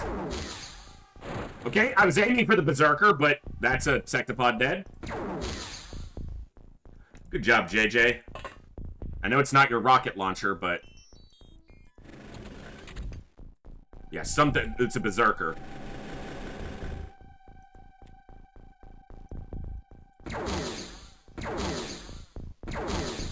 God, those boys are tanky. That's 3 big hits, and he's just like... yeah?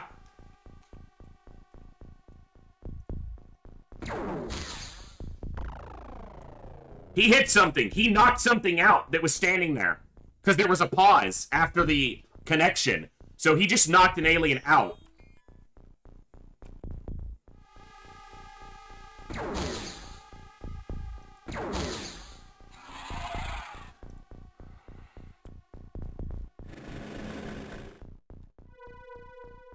Alright. Golub, go here. Kovirs, go here. And Kurzov, go here. That's a lot of damage.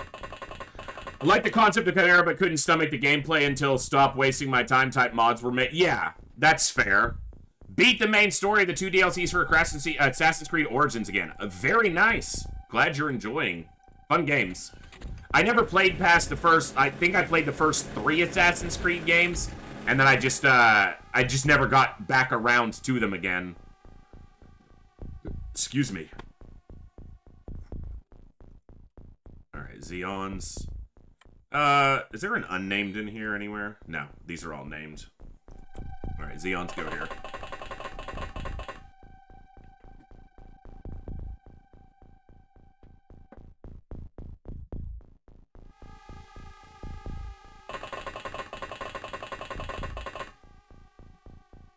No, you don't need the manual for Apocalypse. You just need to not play it. And then it's great.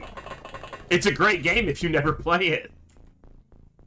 It's amazing how good it is if you don't have to experience it.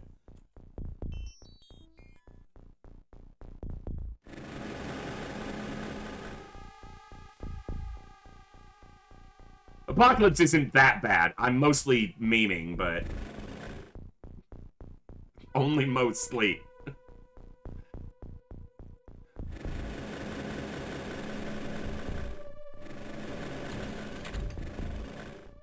Hey, everyone's allowed to have their opinions, even if they're axiomatically incorrect. Yeah, it's a chill game, sure. No, it's fine. It's fine. Just play Files because it's a blend of TF3D, APOC, and base. That's true in a better-looking engine. Maybe that's another thing. I didn't really go for the Apocalypse art style, and that can be a big thing to impact your enjoyment of a game. It's not bad, it's just, it doesn't feel like XCOM to me. That's one thing I feel like Newcom, particularly Enemy Within, not XCOM 2. But Enemy Within, while it's in a completely different visual, because it's obviously, you know, new, different, I feel like it felt like XCOM when you looked at it. I feel like it had a good appearance to it. It, like, things were different. Floaters look way different, for example. Snake Men, you know, Thin Men are snake, but just the aesthetics worked. So, Apocalypse didn't really do that for me.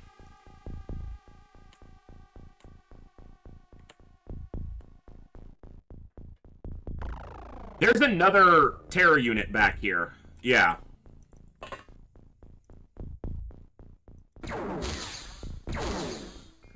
Can you guys stop taking the door? Fucking mother flipping fortunes. Fur.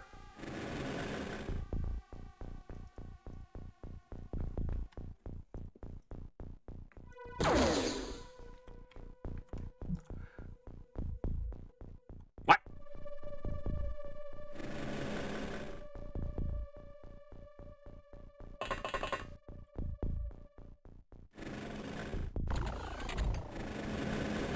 Oh, it wasn't a terror unit. I thought I saw it. Okay, it wasn't a terror unit. I thought it was.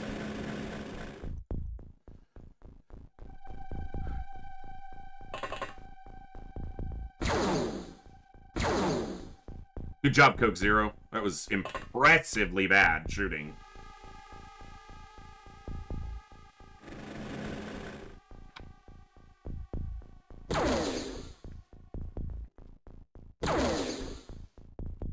Well, the second hit was good.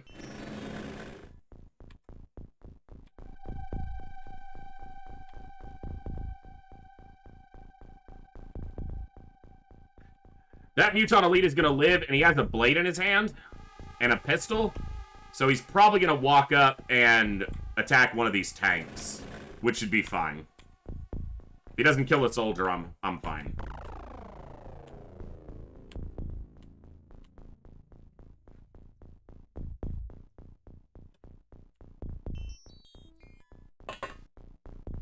Impress me, Bogu. Yes, sir! That's the impressiveness I was looking for.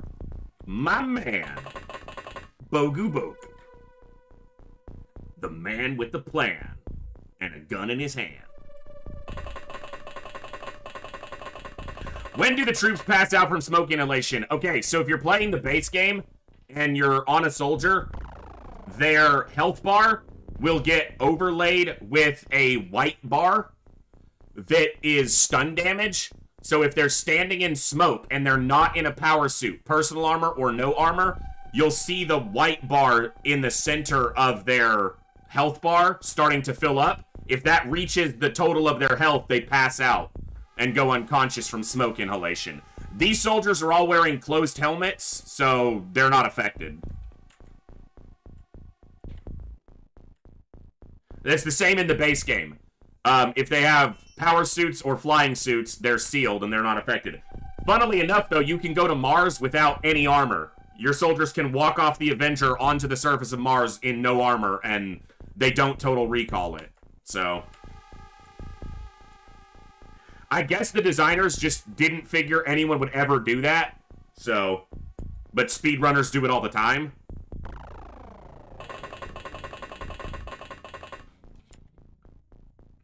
Also, my soldiers train in smoke like Wesley trained with iocane powder. Just constant exposure until they develop an immunity.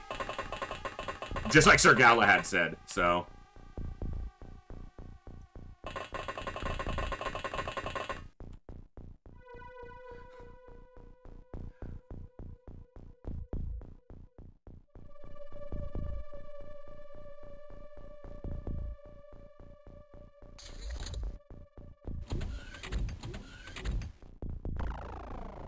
My nose is just like so itchy today.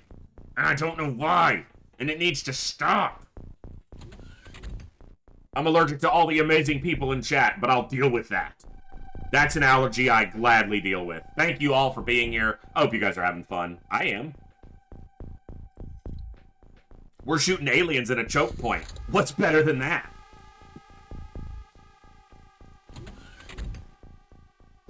Hey, hey! No one asked you, hey, I have a special threat against you because I am an alloy tank laser with a 110 power laser cannon and you're weak to lasers and I have an auto shot.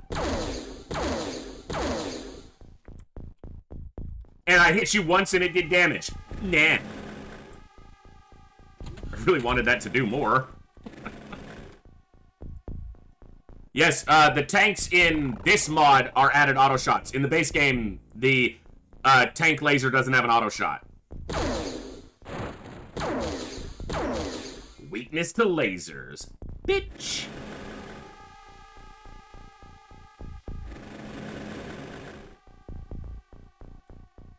Can I see them? What's up, gentlemen? What'd we bring? One of you's got a blaster launcher, and the other one has a heavy plasma. Don't shoot me! Don't shoot me, bro! Alright. Open, cross open, and out we step. Can't miss. 108. Well, shouldn't be possible to miss. And to think, these aren't even the tankiest mutons. There are tankier ones out there, just waiting.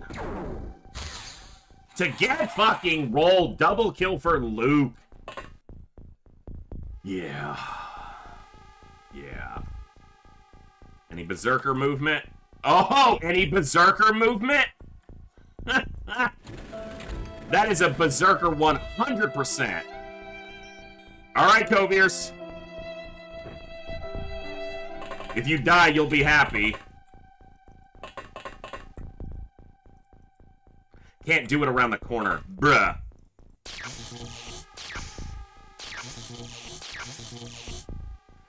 All right. 2 hits, 1 small, 1 big, no kill. And now you're stuck in this hallway, so, you know. If I step out this door, he'll punch whoever... Although, he shouldn't have the time units to do that, but I still feel like it'll happen. But I'm gonna shoot him from here. Don't shoot Coviers. Thank you. Alright, Coviers, I let you go hands-on with the Berserker, and he lived, so...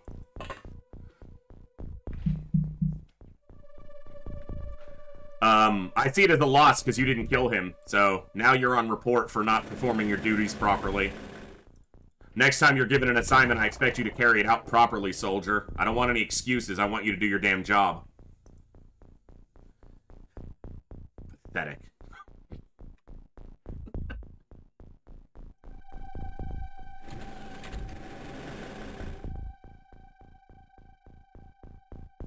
That's why we scout for them.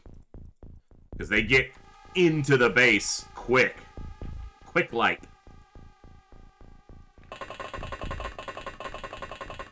I'm telling you, you say Xenos, man, you know, obviously aliens, but I mean, if someone ever makes XCOM, a mod for classic XCOM, I don't care about the liabilities, I don't care about the copyright. Someone makes a mod for classic XCOM where we're the Colonial Marines and we're defending Earth against the xenomorphs from aliens, I will play that so much. In FTL, which is better, Burst 2 or Flak 2? Flak 1. Burst 2 or Flak 1? Okay, so it depends on what you're trying to accomplish. Flak is less accurate, so you're going to do better with accurate fire with the Burst 2. Flak fires fake flak. So there are 3 flak projectiles, and then there are also 3 fake flak projectiles. Those fake flak projectiles can't damage the shield or the enemy ship, but they can distract defense drones. But between those 2 weapons specifically, I would almost always pick a Burst Laser 2. I would almost always pick a Burst Laser 2 over any other weapon in the game, because it is almost inarguably the best weapon. Power consumption per shots multiplied by the speed of the weapon, Burst Laser 2 is hard to beat.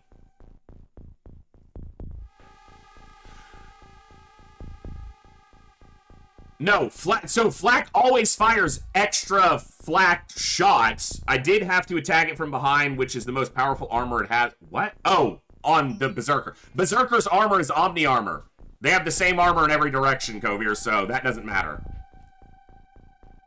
The Flak's shots are not... Your missiles don't impact Flak at all. Flak always fires just like lasers, but Flak can be more useful if you're trying to get past an enemy defense drone for some reason. So if you had missiles, yes, you could fire the Flak as a distraction in a way.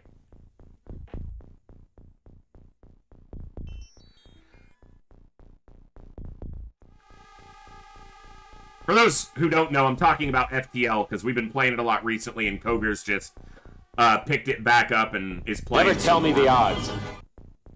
I won't. I won't tell you the odds. But it also depends on your weapon system. Because, like, 2 Burst Laser 2s are really good, but if you have some weapons that you really just want to get the shots through the shields, Flak fires so fast, even just slightly faster than a Burst Laser 2, that you can take the shields down pretty quick. Remember, Flak flight time is slower, so 2 Burst 2s and a Flak, I would use the 2 Burst Laser 2s, personally. That's just me, though. But Burst Laser 2 is very hard to beat. And if you're on a run where you have 2 burst laser 2s and a flak, and that's insane. So,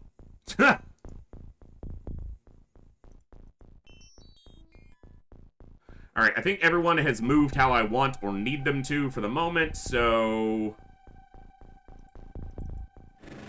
roll it.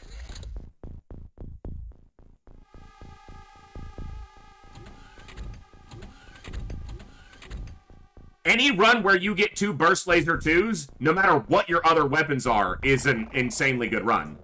Huh. That doesn't mean you won't lose. Yeah, look at what I lost last night. Jeez. I still feel that in my heart.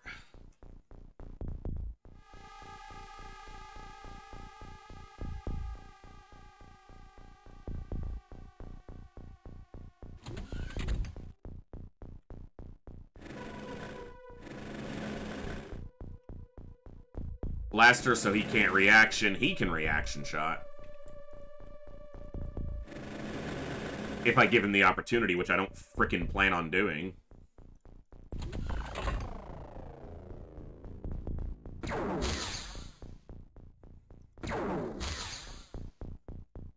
Stop destroying my base! God, people!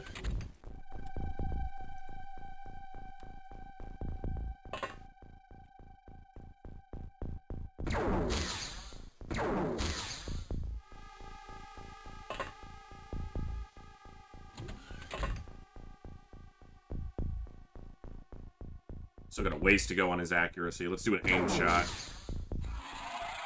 Nice.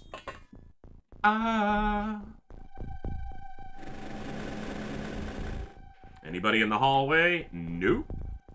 Works for me. It's a good thing you don't have to pay for damaged stuff in your base, because... like, other than equipment that you blow up, and you don't have to pay for that. You could just not replace it, but... Alright, this is how base defenses go. Now, we'll probably have a couple turns where they don't do anything, and then they'll start sending in terror units. So... haven't seen any secondary species yet. All we've seen is stuff from the primary, the mutons. We haven't... and there may not be a secondary, but I'm kind of expecting ethereals. Because of how late we are in the campaign.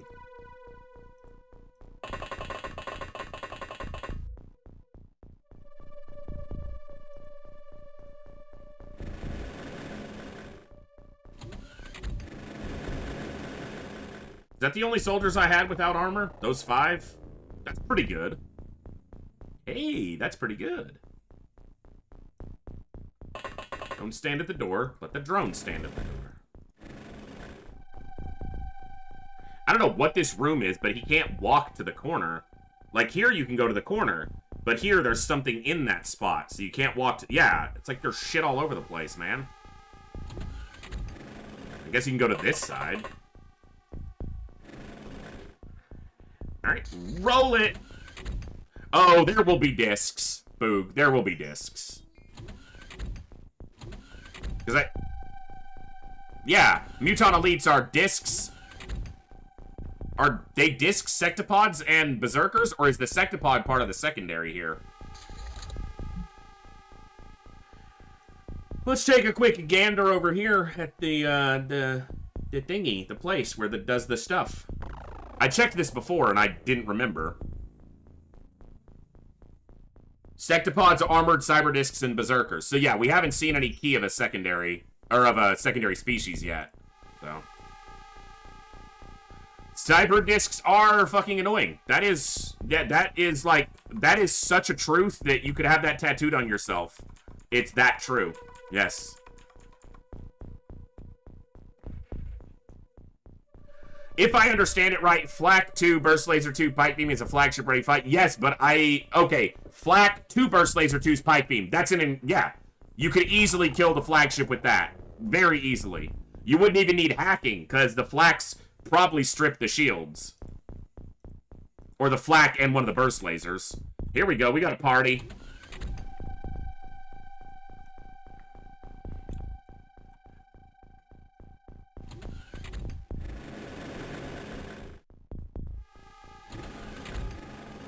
Setting up for an epic loss then. That's how FTL goes. You prepare for a win, but you set up for an epic loss. I misclicked and then he hit the guy's leg. Good job, Mazoral. See? Soldier doing what he knows I want him to do, not what I tell him to do.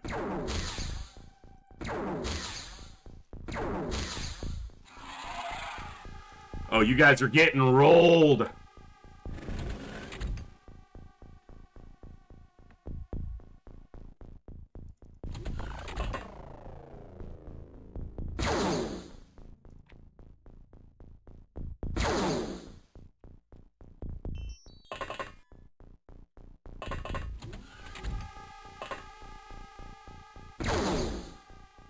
He just blew both the... No. I opened that door, didn't I? I was like, did he just blow both those doors off? No. I opened it with the tank.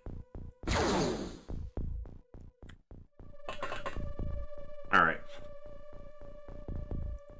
Well, let's keep this newbie sniper training. He's having a hell of a first mission. Bruh. Stop shooting the damn wall. Bogu, impress me again. Nope. Not that time. Sorry, boss. I can't impress again. Nice.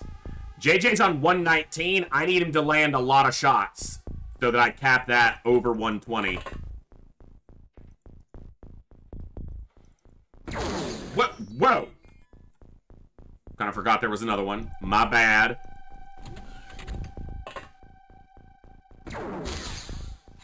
Don't shoot at my drones, bitch.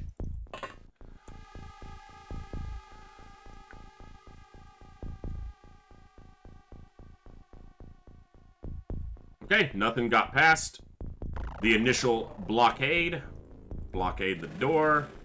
Turn around. Every now and then I shoot another stupid alien standing in my base. Turn around.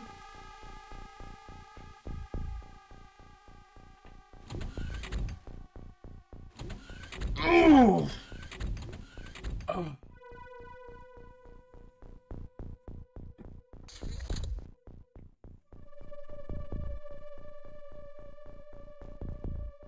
Bright eyes. Every now and then I fall apart. Hey, Bibs is still accuracy training, so that works. Crack the dough. Shoot the scumbag. Beautiful. The most beautimous of shots. Alright. Pop it. Pop it. Step it. And... You gonna make me spot it? Really? I know it's there, game.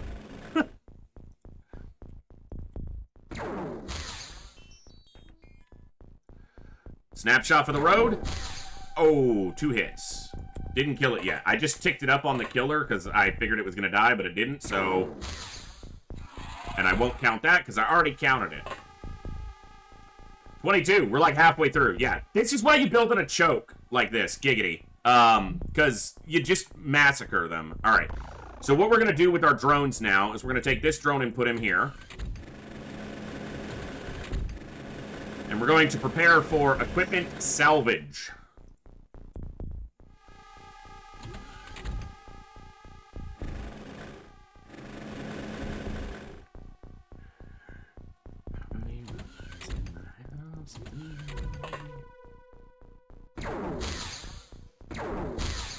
Hey, they live through more shots. That means he gets more training.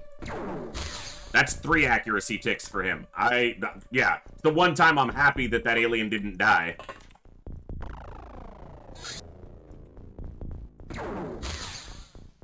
Okay, I'm not happy about it anymore. You need to die, sir. Thank you. Alright.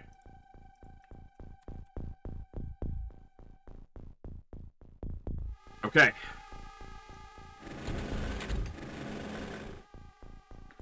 We've got a perfect crew of, unnamed newbies with shotguns for salvage operations, so Coke Zero, you're named. Asia Albanese. I mean, you're named, but not by me. You're named by the game. And thus, your value is, sadly for you, lower currently. And Akinori, I don't know. We need Roomba drones to scoop up all the equipment. Oh yeah, I'd use them. Hell yeah, give me Roomba drones. I'm expecting one of them to die to a Berserker on this next turn, so I won't be surprised if it happens. Berserker's just gonna walk up, pop a door, and just start swinging. And people are gonna... heads are gonna get cracked.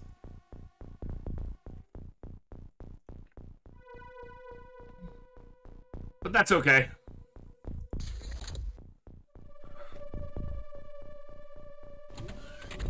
Hidden movement. Not so hidden. I know right where it is. Or at least vaguely and then directly. Hey, boys. What we got? Hi.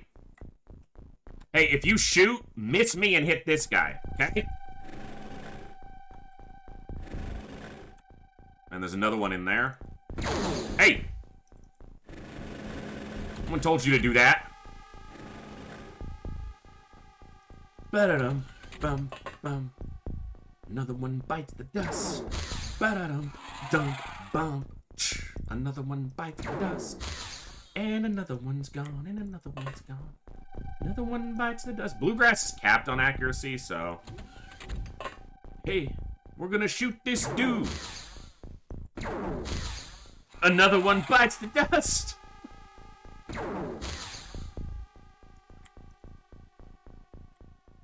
Step all the way through.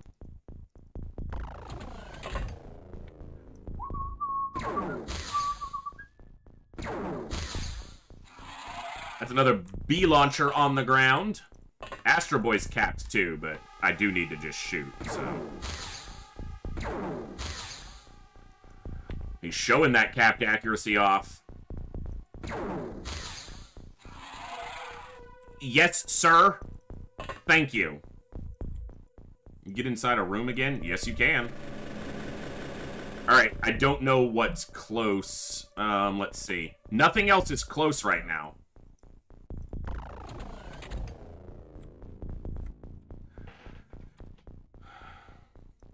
I think this is just a Berserker. Here.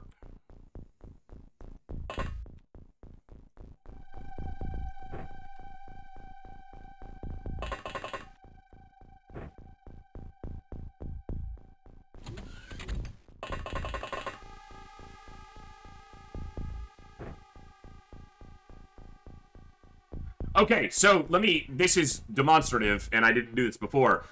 This is only a feature of either openxcom or maybe even openxcom extended. When you pick up an item from a spot, it shows you how many time units it takes to put it in a spot. So, as Craze said earlier, ground to legs only 10. Ground to shoulders is 12. Same to belt. Ground to backpack is 20. And into your hands, it's only 8. So...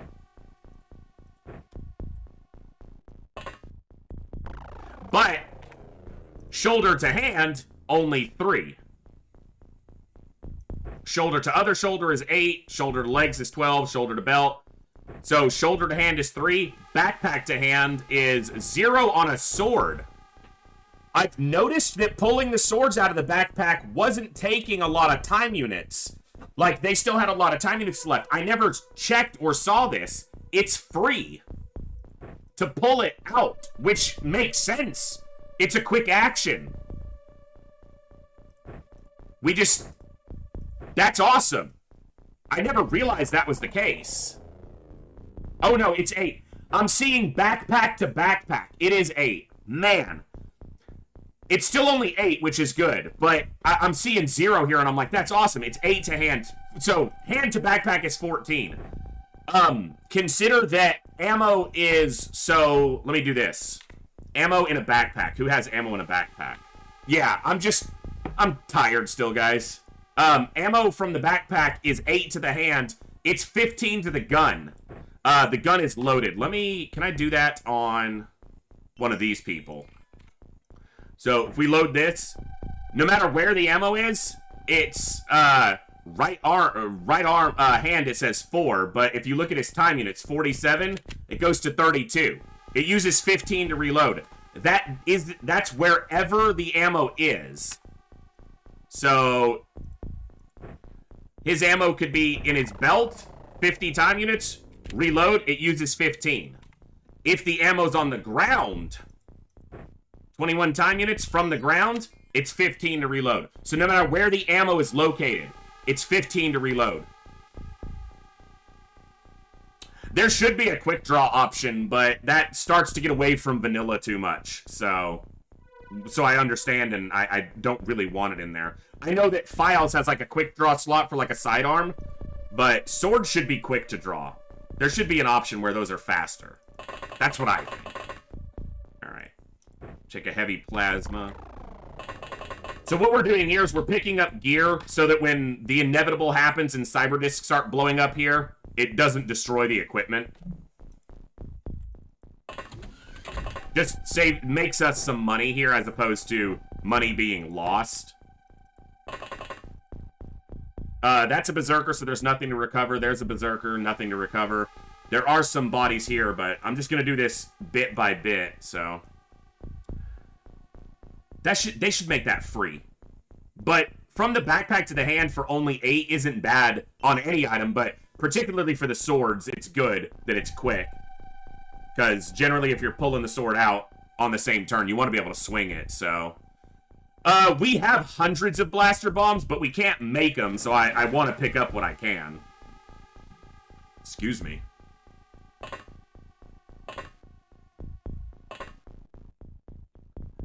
Now, something could walk through here and kill them, but, you know, if it happens, it happens. At least their equipment's not in the hallway.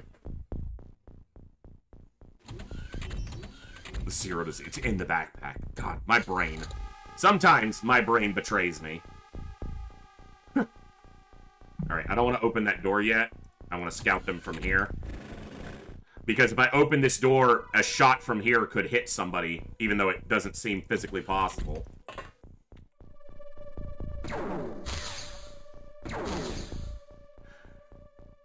Alright, we've blown both those doors apart. Good job.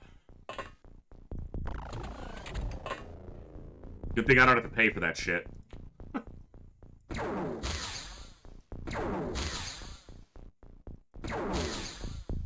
That door being blown apart is a problem, though. I'm hiding behind that door, you frickin'... Dude, this guy's tanky.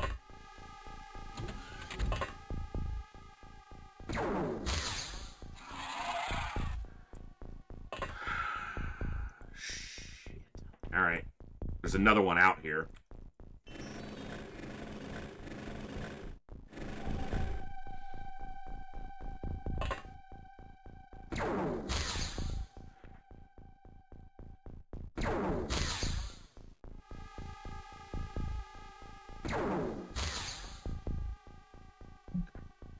You're one of my more accurate shots. You want to act like it? Fine. If you need a guarantee, it's bluegrass you'll see.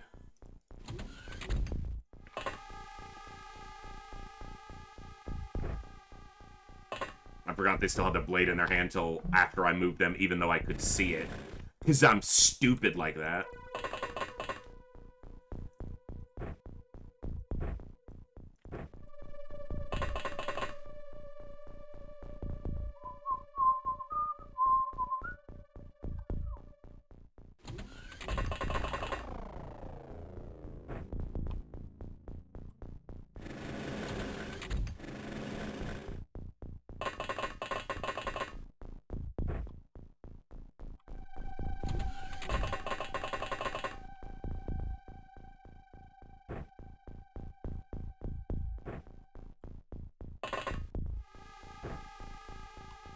These soldiers don't have the highest strength, but on the same turn, it doesn't matter. It's just subsequent turns where it starts to make a difference. Ground to floor is 6. Okay. Or belt to floor is 6, excuse me. Ground to floor. Those are the same thing!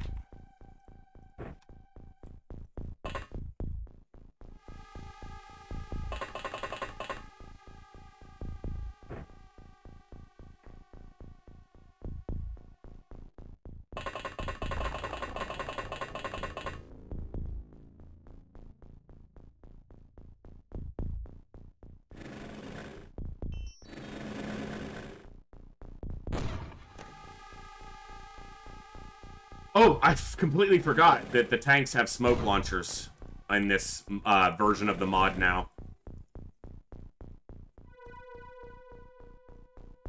Everybody's inside. We blew out a whole bunch of doors. Nothing moved down this way, right? Good. Make sure nothing got past us that we somehow wouldn't see. Good. Okie doke. About turn 12, I think, is when we'll start seeing the discs in mass. Like, well, not in mass. They'll come one at a time. Stupid aliens. Alright.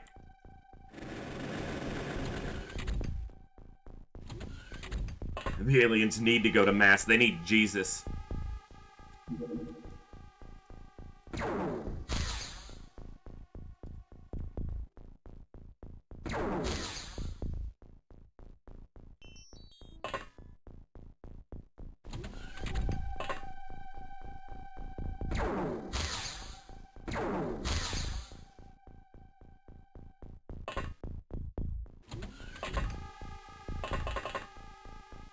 Ninja zombie. Bro, well, I kind of expected him to die there. Huh. Can you die, sir? Much appreciated. Thank you. Alright, keep up the salvage operations, people. You're not done until those floors are clean. The only thing I want to see there are alien corpses. Sir, yes, sir.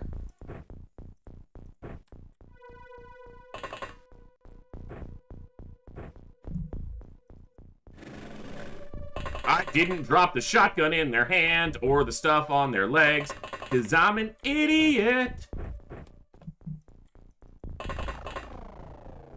But I just did it twice. Are you holding anything? That was your sword, but whatever. Put it on the ground. And pick up his sword. And carry it in here. And put it on the ground. And get out of the way. Alright. So this slot is basically empty. What about this one? Alright. We got that. We got that. I don't even care about the grenades because I have literally hundreds of them. There is a body right here. Hey, you got the big bombs. Be part of the cleanup crew effort, right? Yeah, that would... No, I wouldn't want to do that. I would veto that assignment if I was able. Okay, you're not holding any equipment, so we're gonna go... We're gonna search these one at a time, just make sure they're empty. Just a grenade, don't care about that. Here we go, we'll take that, we can take that, and we can go here. Good, very good. Okay, block the door. Send the floor.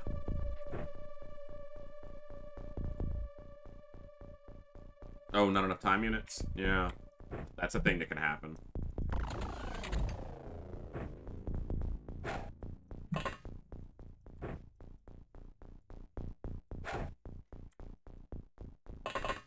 Clean up on aisle 5! We're working on it.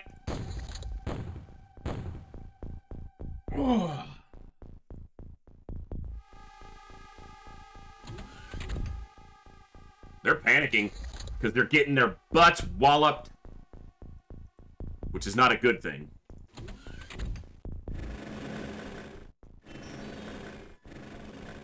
Nothing close, so we got a full turn. You're not holding anything, right? Good. That's empty. That's empty. That's empty.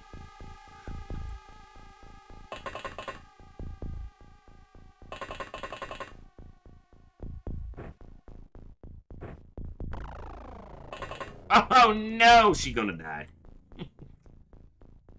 And at her feet, there's some equipment too.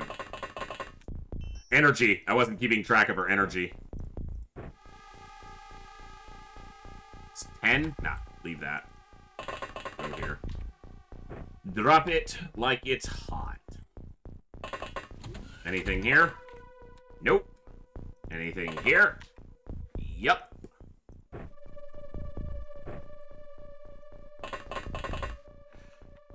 You dropped everything.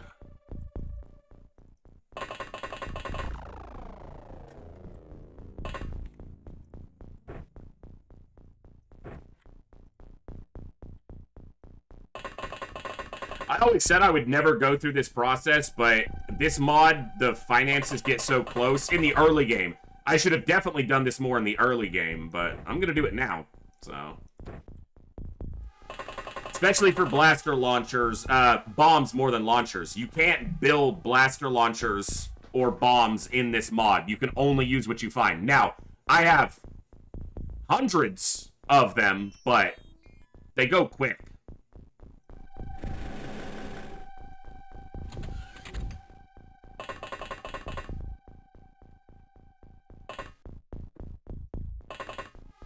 I'll never use all of those, but...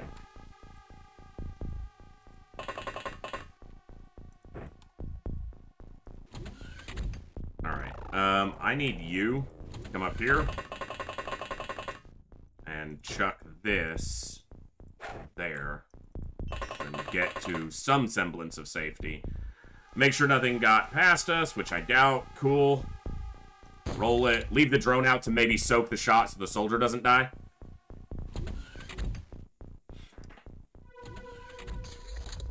I don't think anything even... I heard doors, but I doubt anything got close. On the other side of that door. Works for me. Launcher. Bomb.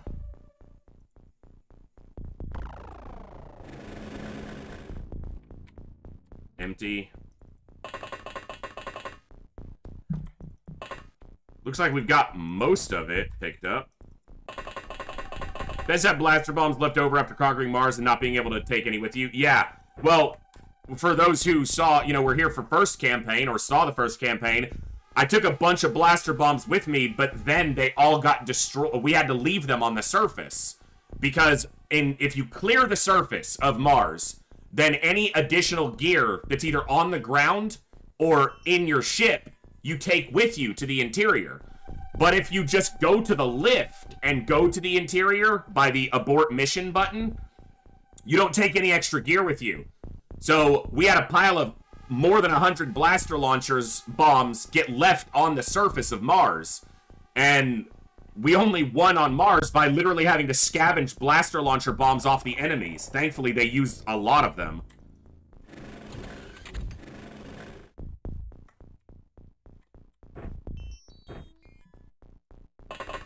I think this is an empty tile, yeah. This one has something, but... Will I be able to get back after picking it up? Okay.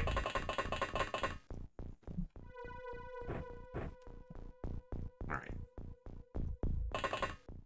Here, get to the door. Button. Oh, drop this too. Get to the door. Alright. I want you to open this door. That guy's panicked, because he ain't got no weapon.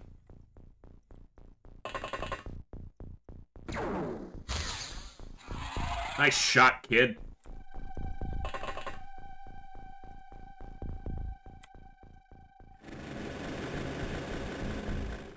Alright.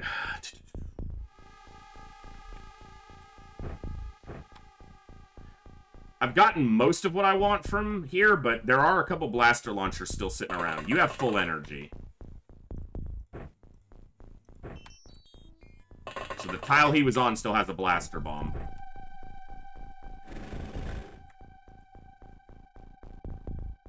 Okay.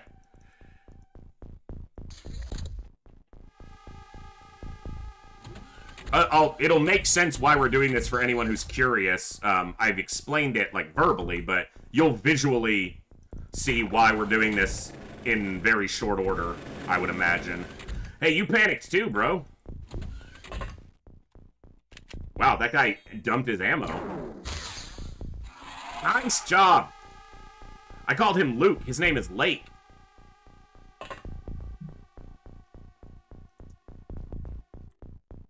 So there's a blaster bomb here. 2 bombs, in fact. Is that enough time to get back to the door? It should be. Yeah. This is one of those moments where I wish the drone could scout the floor, but 'tis unable to do so.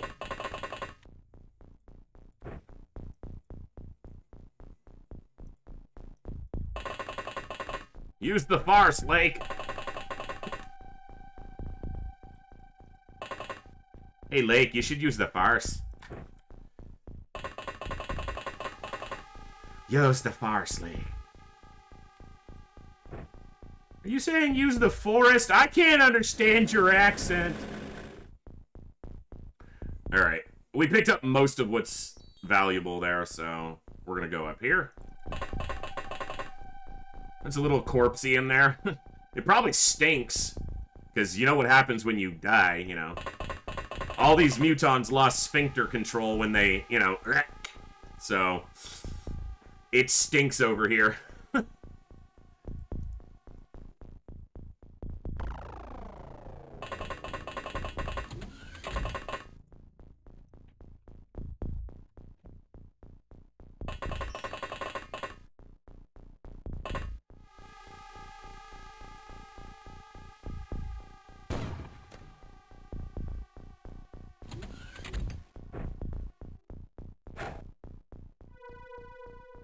Yeah, that's all they eat is meat, right? So... Put it this way, this ain't a smoke cloud. It's noxious fumes.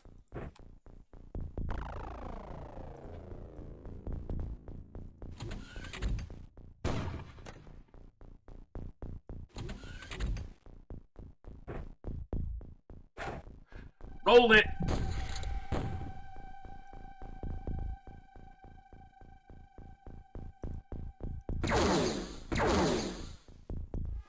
I mean, you guys attacked my base. You panicking is just, yeah. I'm happy.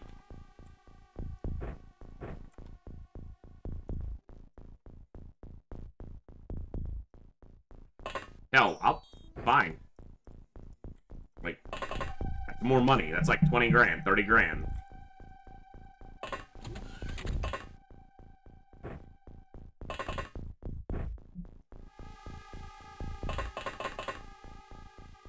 Oh. Yeah. Here.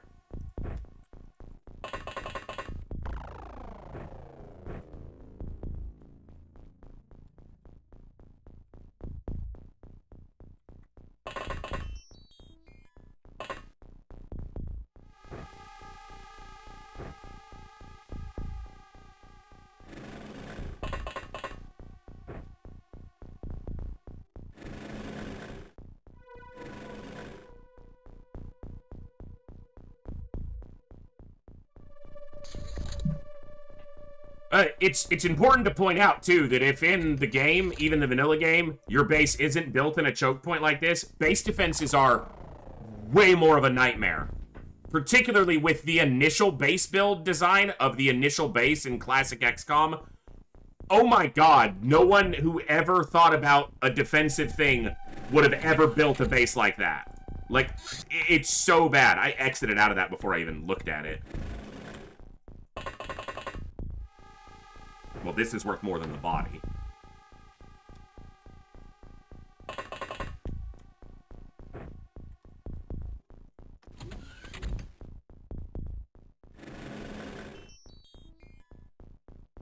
It says there... Oh, it's showing something on the ground because of that tile. That's irritating. I'm not on that level.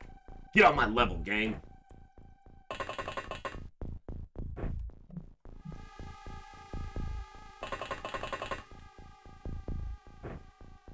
When I'm salvaging corpses, you know that we've had some free time here. These corpses, I normally just let them blow up. But it's a couple $100 grand if I get a lot of them, so okay.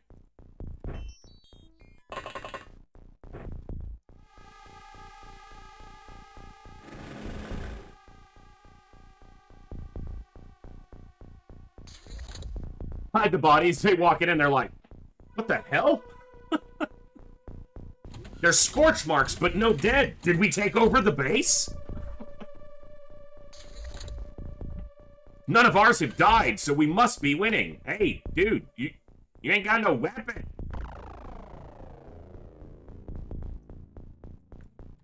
Dude, where's your weapon?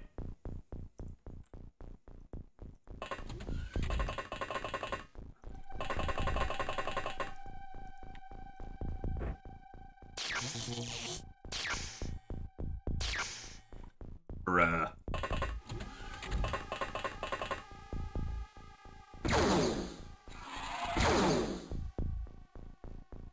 Okay. You're not holding anything you're not supposed to be. Now you are. Put that down!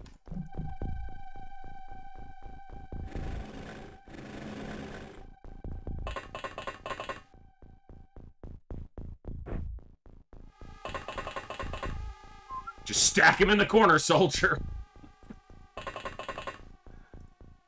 That Berserker Corpse probably... All these are probably, like, really heavy. Wow, look at that. It's 60 units. And I'm not going to say pounds, because the equipment in this does not represent pounds. It can't, in a lot of cases. But that's 60 units. Like, it's closer to kilograms, but I don't even think that's accurate. Oh, shit. You already moved. Yeah. Let's not screw that up. You see anything out there? Is anybody out there? Nope. Any day now, cyber discs or frickin' chrysalid spitter, something. Well, chrysalids would have already aggressed, so. There's an armored cyber dick. Alright, I got a lot of the equipment out, so.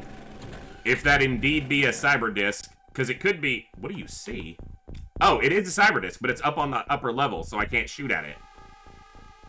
Alright, get up here.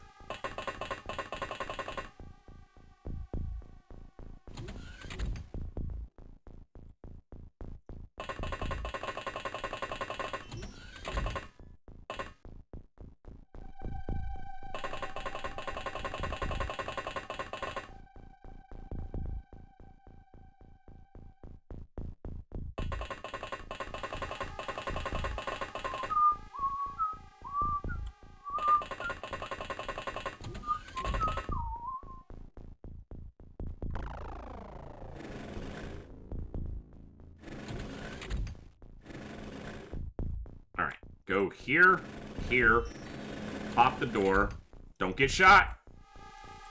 Go here. Nope. Nope. Did you not hear me say nope, game?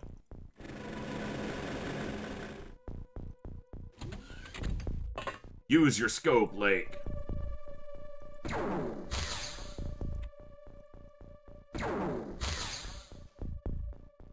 Didn't kill it. Hit it. Did not drop it.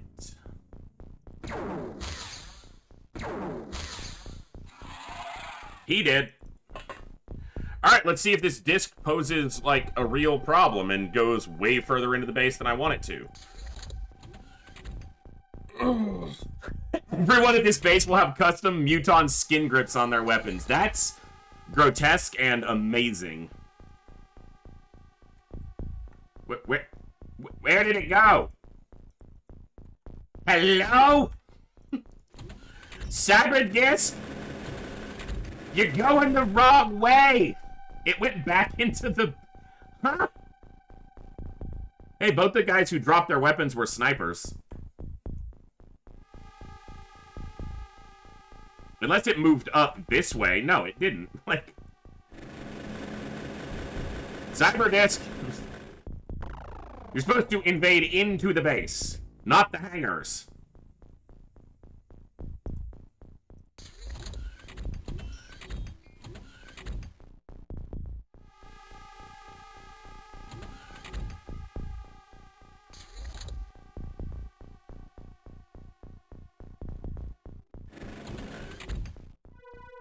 There you are. Oh, not even. Okay. Hey! Yeah, you didn't even hurt me! That's right! But I hurt you! Alloy tank lasers, really good against a regular sectopod. That 110 base armor plus 20% bonus.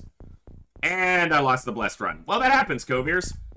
It took me, like I said, it took me 30 or 40 hours to win my first run even on normal. And then I don't know how much longer, probably another 30 or 40 before I won my first run on hard. So 10, 12 runs before I got my first victory on hard after getting victories on normal. You said you're playing on hard, but you've never beaten the game on normal. Or easy, even. So that's a big order, man. It's a tough game. FTL's tough. I'm just saying. You know, it'll take some time, but you'll get some good wins, and or you'll be like me and you'll lose all your wins, but at least you're not doing it in front of dozens of people.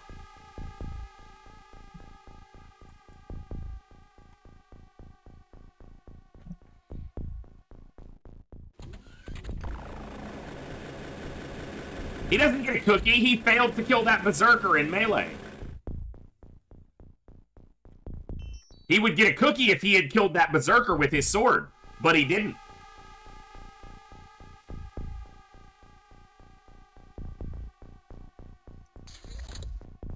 I would say that most people out there, especially, like, I would say it's nearly impossible, though obviously not mathematically impossible, for someone who's never won on FTL hard before, like, or someone who's, I heard someone say, it's probably on FTL Reddit or one of the forums or something, they were like, oh, I could beat that game easily, and people were like, have you ever played it? And they're like, no, and I could put it on hard and win my first run, and everyone was like, no. Of all the mathematical certainties in the world, that's a really substantial one that I would stand by. Because you don't understand the mechanics at that point, let alone, even if you've watched someone play it, you don't understand enough to just pick up and win a run. I thought we were going to start seeing cyber discs, so I stopped picking up bodies, and then you fuckers took off. Like,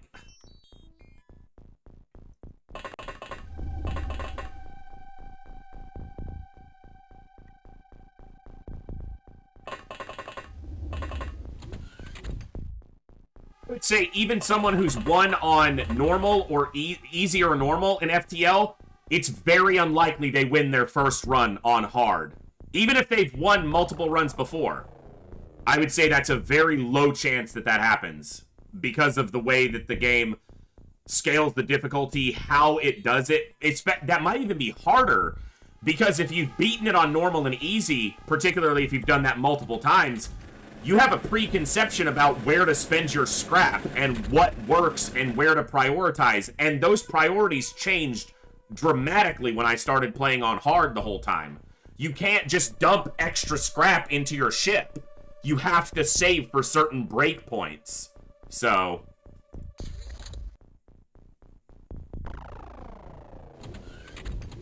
whereas on easy, you can just spend scrap like willy-nilly, and half the time it'll work out.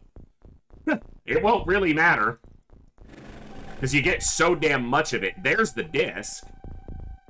I'm guessing that's the disc. Might be another sexy pod. There it is. Okay, this is why we picked up all this equipment, because as soon as we kill this, all that equipment is gone.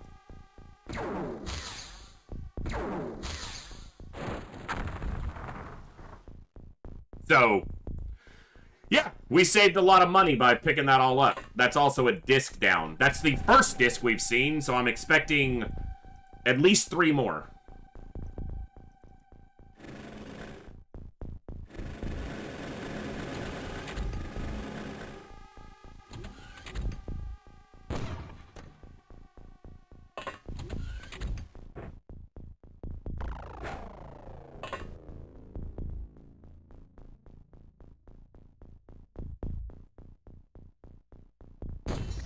Ooh, it's getting chilly in here. Must be getting cold outside.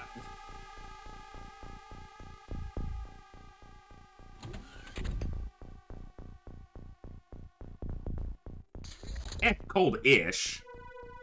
Cool. It's not cold, but probably really nice temperature for a lot of people, but for here, it'd be colder.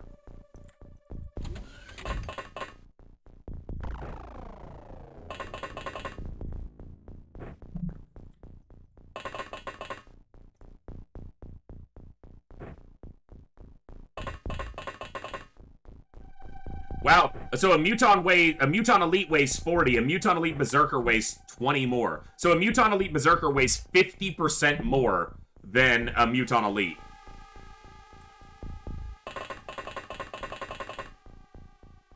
It's getting cold out there. Go put on all your clothes. I am getting cold. I'm gonna put a sweater on.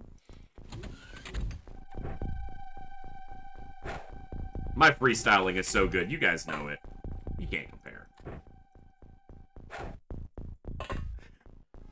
It is a bit chilly, but I took my sweater off earlier because it was actually kind of warm, but... It's the thigh meat. Yeah, it definitely is. Well, and the giant arms, you know. It's the comparison between, you know, just a big athlete and a bodybuilder. In size, not function. We're just talking size. I don't want to hear it. I talked about size. Salene's gonna pop up. I'll show you something that's big. When Salene's not in chat, or not active in chat, I have to, you know, hit the quota for innuendos.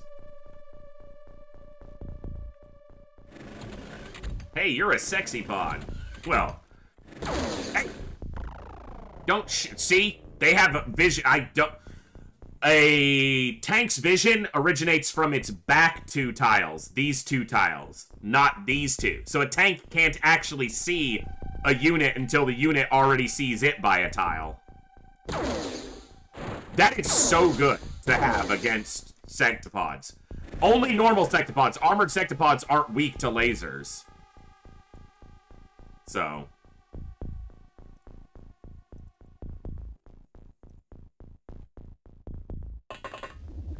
They don't quit your day job, but I'd get a 5-minute timeout for cutting too deep. Not really. This is my day job, and I'm not going to quit it, so not really. You're not... It doesn't bother me. I get to do this right now for my job. It means I have no expendable income at all, period, and, you know, I gotta try to make sure I got enough money to pay all my bills, but I would take that exchange to be able to do something I love, try to get better at it, entertain a great group of people, than working a job I hated anyway, for a boss who was the biggest rat-faced prick in the world. I'm extremely lucky. As broke as I am, as poor as I am extremely lucky to be able to do this, so...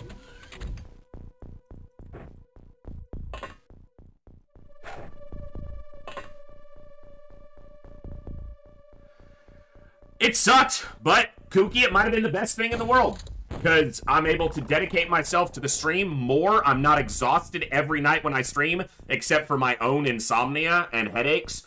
And the reality is that it's always been difficult for me to hold a traditional job. I'm not trying to make excuses. I'm not saying I was a perfect employee or that I've ever been at any job. Toxigene, thank you so much for gifting a sub to the community. Who did it land on? To Nicola. Thank you so much for gifting a sub, Toxigene. But, one of the things that's always made it difficult for me to hold on to a normal job with normal hours is I've been an insomniac for 20 years. No matter what I do, I can't seem to get that gone. And that included times in my life when I was getting a lot of physical activity. I was working out. I was rolling jujitsu. I was in the sun. So I was getting fresh air. I was in way better shape. I weighed 50 pounds less than I do now.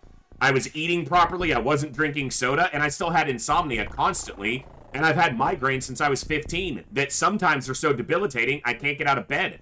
That doesn't please a lot of employers, you know? Calling in sick to work pisses a lot of people off. So if I'm able to make this work where I have a little more flexibility, that could be a huge blessing. So maybe losing the job was the best thing that could have happened because the community has grown amazingly. And as Toxigene just showed, continues to be an extremely generous and amazing group of people who are currently supporting my goal of continuing to do this full time.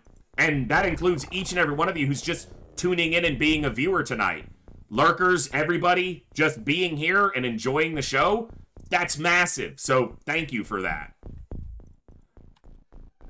Aliens, come on, there's like 4 of you. We've only killed 1 disc, and there's 36 dead aliens. So there's like 3 discs and a sectopod and 2 mutons out there just playing poker or something.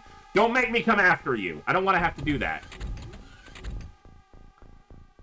So yeah, it sucked to lose the job. It was kind of at a bad time, but maybe it was what needed to happen. And I still have a lot of work to do to get better at this, too. Mostly with my time management and growing the YouTube side more. That's definitely something I want to work on, but it is tough. It is tough. I'm not the most self-motivated person in the world by any stretch. I'm probably an inherently very lazy person, which probably also hurt my credibility as a good employee, if I'm honest. I don't hide anything. Like I told you guys, I'll just always be me, so... Even if that's not a flattering side of me that I'm not proud of, but... There's a lot of factors that played into it. Can you...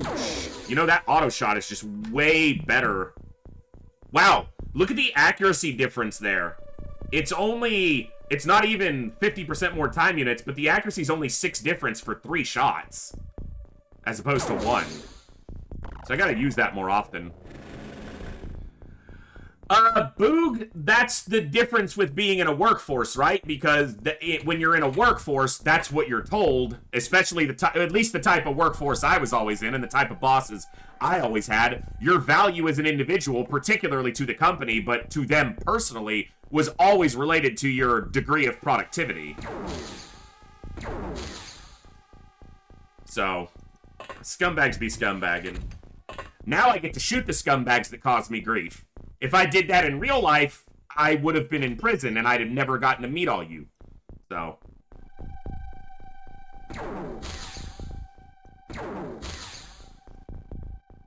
Yeah, it suddenly gets a lot harder when the lasers don't kill it, you bastards. Okay, you're not an armored sectopod. Start taking damage.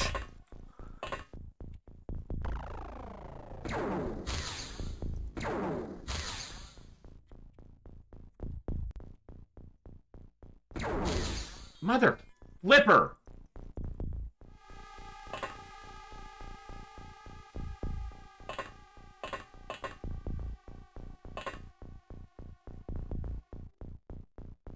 It would be immoral. Well, come on.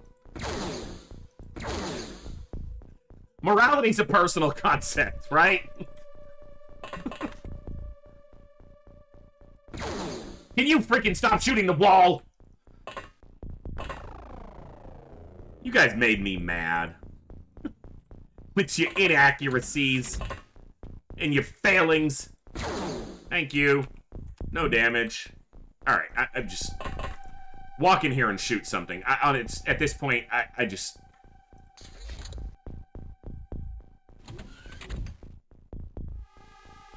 It's just the lasers didn't do it, and that thing's armor is, even though it's not an armored sectopod, it's still quite heavily armored.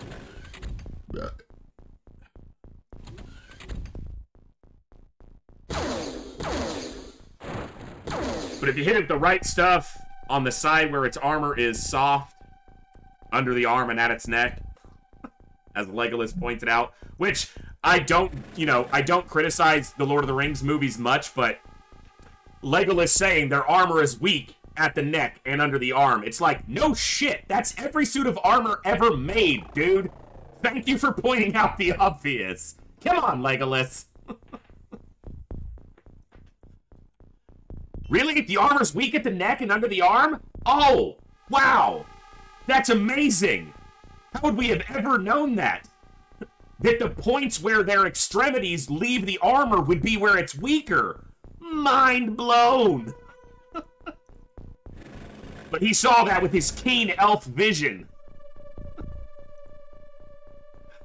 Aragorn's sitting there going, dude, I've been fighting wars for 83 years. Well, not the whole time, but yeah. Aragorn's a seasoned combatant, and he's like, dude, did you just say that? No shit. Thank you, Captain Obvious.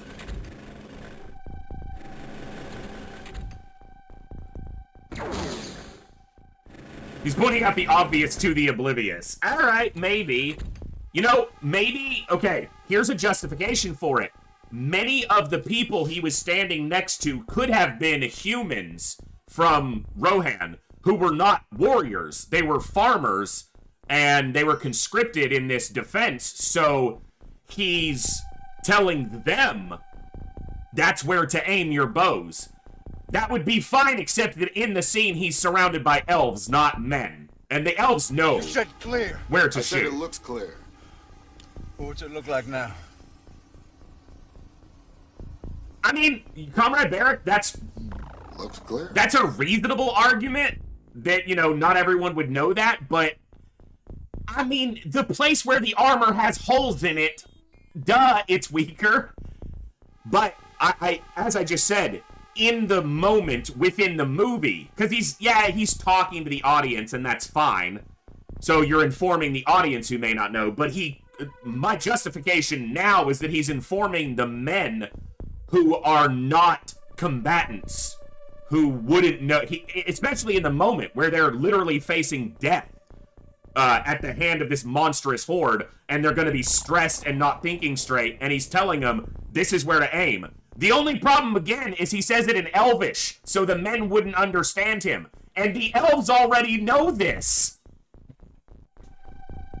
So every time I find a good way to explain it, I find another reason why it doesn't work. He doesn't say it in common, he says it in Elvish. Oh,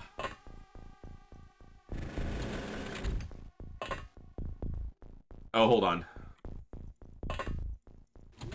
Let's just make sure JJ caps out.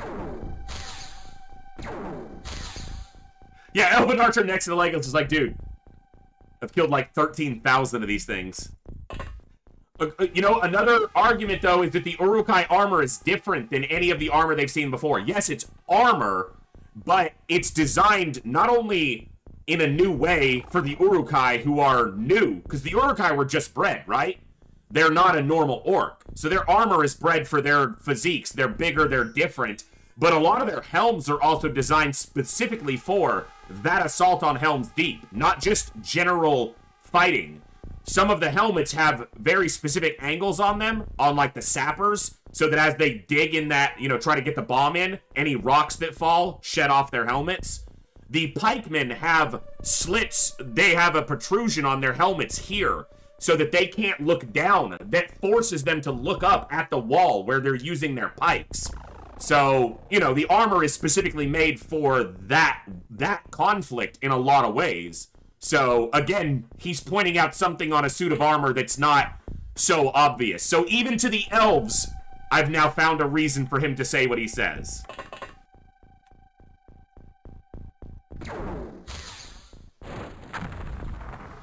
But still, armor's armor, man. We know this.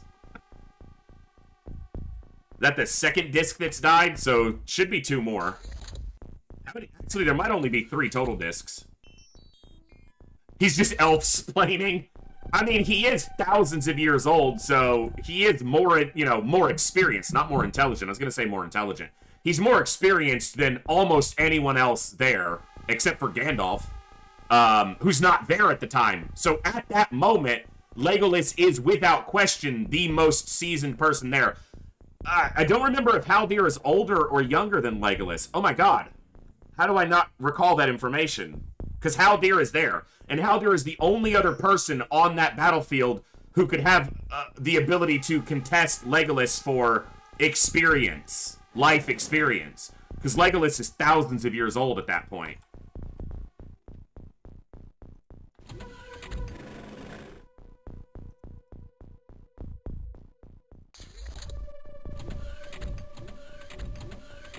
Seasoned Legolas with 7 herbs and spices.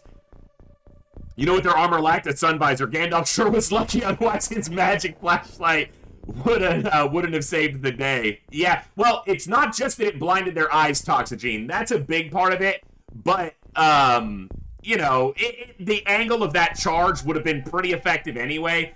Even if the front line got piked by all the orcs, that's a tidal wave of horse and man flesh coming down that hill that would roll over them, so... But yeah. Gandalf's flashlight.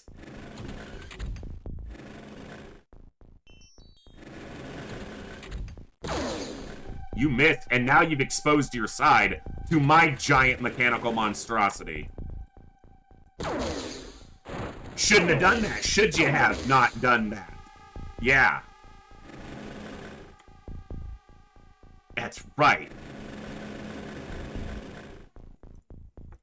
I mean, that's probably how the orcs would have liked to have experienced Legolas with 7 herbs and spices, roasted over an open fire.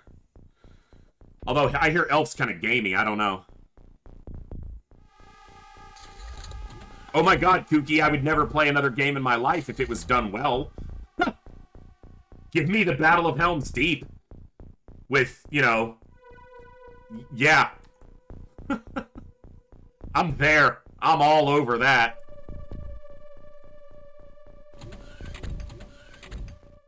Seven nerds and dice rolls. That's my kind of seasoning.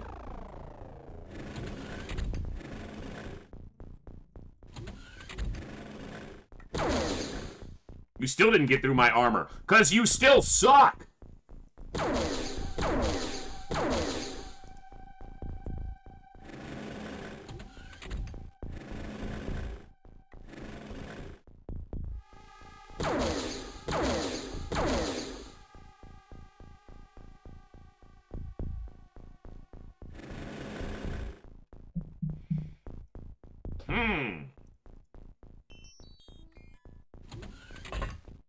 Turn taking literally years because you need to move all 10,000 characters.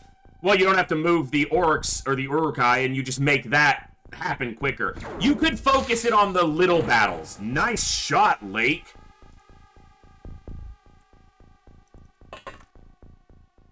The invention of blue blockers would have been... Yeah, Gandalf would have been like, let's hit him, and they're all like, I got my gamer gears on. Screw you, old man.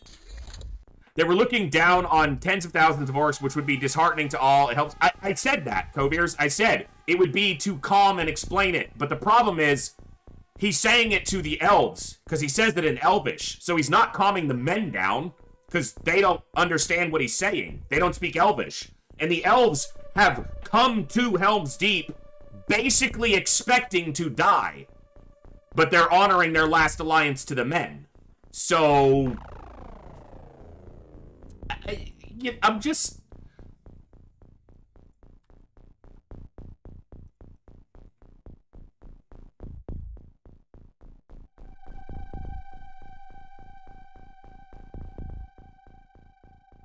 Okay.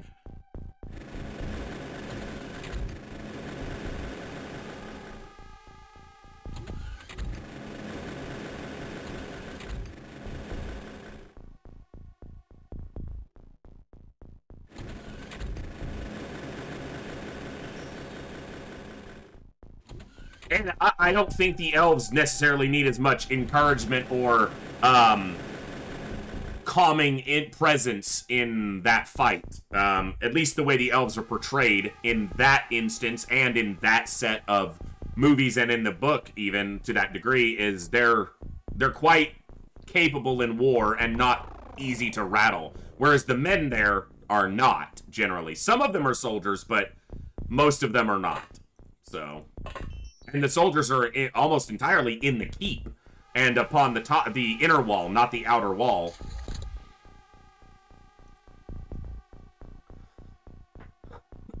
I love the idea of suggesting try aiming, bros. That's basically what he says, right? You killed Timmy!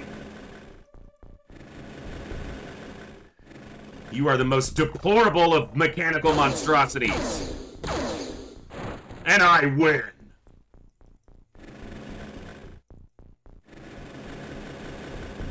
Fuck! He's right there! No! Timmy lived. Tommy, you killed Timmy. Tommy lives. This thing's gonna kill all of these mechanical units, and that's okay. It doesn't need to. They don't need to live. Come on. Come on. Well, you did damage it. It's gonna walk through that door and shank some mechanical fools, but... That's one. Oh, you didn't get the other one? Well, he's gonna go down in a blaze of glory! Boom! Alright. Oh, that dude destroyed a tank, chassis. So, I ain't got that no more.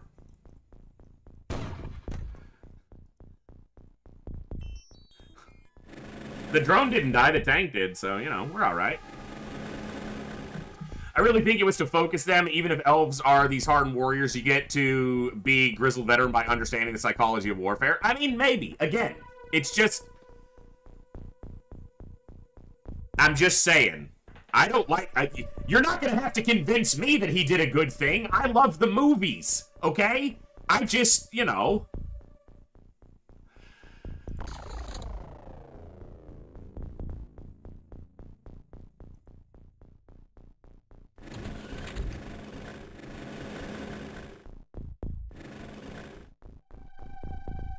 I'm getting lectured on the psychology of warfare by a veteran, so I should probably just concede.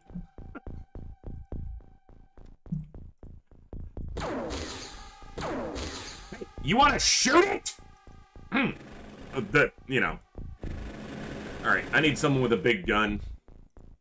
Bogu, get up here. So like watching your XCOM streams, but he gets very upset because he loves the drones and hates that they are bullet sponges. Not all of them. I mean, it happens, but they get to be repaired. See, the drones are essentially immortal. They just get knocked out, and then we put them back together. Whereas when a soldier dies, we have to buy them and train them and do all this crap. So...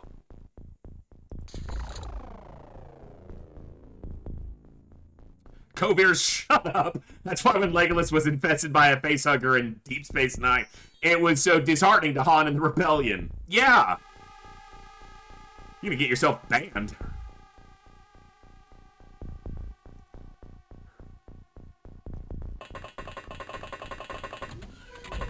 "11-year-olds don't really listen to reason." Okay, that's true. That's true. I'll have to cut down my swearing. There's an 11-year-old watching sometimes. I should probably not be such a foul mouth. Hey, shoot the giant disc. Dude, do better. Tank.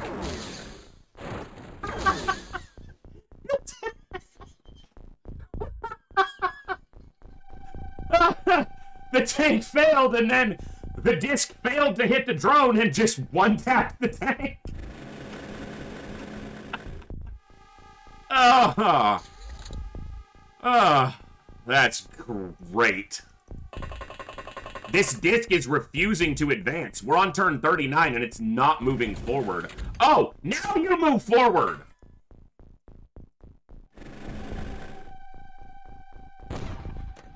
Oh, Boku doesn't die.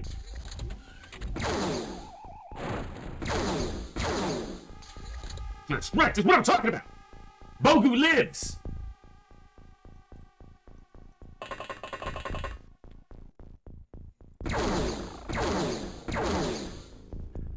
Oh man, you really needed to land those hits. Alright.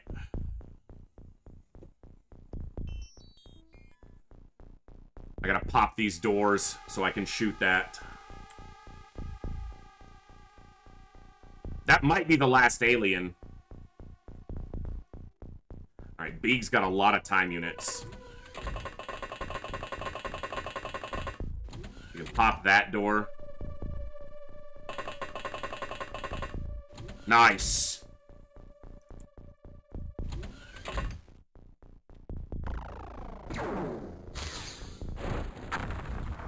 Nice. Okay.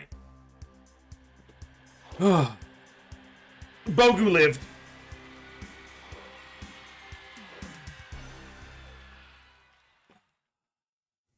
Good base defense. Lost, 2 tanks, 2 drones. For a base defense, that's pretty good.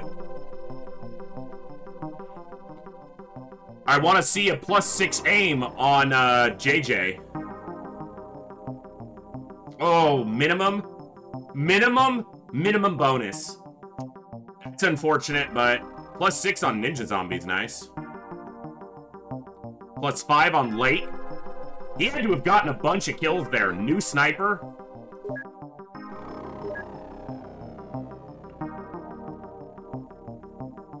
Alright, hold on to these for now. I need to sort through all my equipment. Yeah, we saved some... Look, so the extra corpses we saved made us like an extra 100 grand. So... If I don't sell the plasma, I make almost no profit, but these missions... It's not about profit, so... And I need to look through my equipment. Alright. Well, I'll build better tanks. Pretty soon I'll be able to build the hover tanks, so I'll build those instead. Hey, Count, good to see you. You were here at the beginning of the stream to say hi, and that was only like 5 hours ago. Tell me that's like not the only sleep you got or something like that. That would be bad.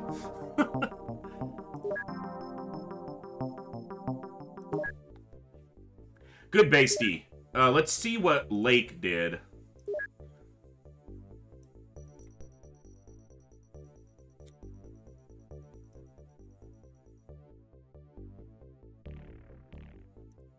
Nine kills.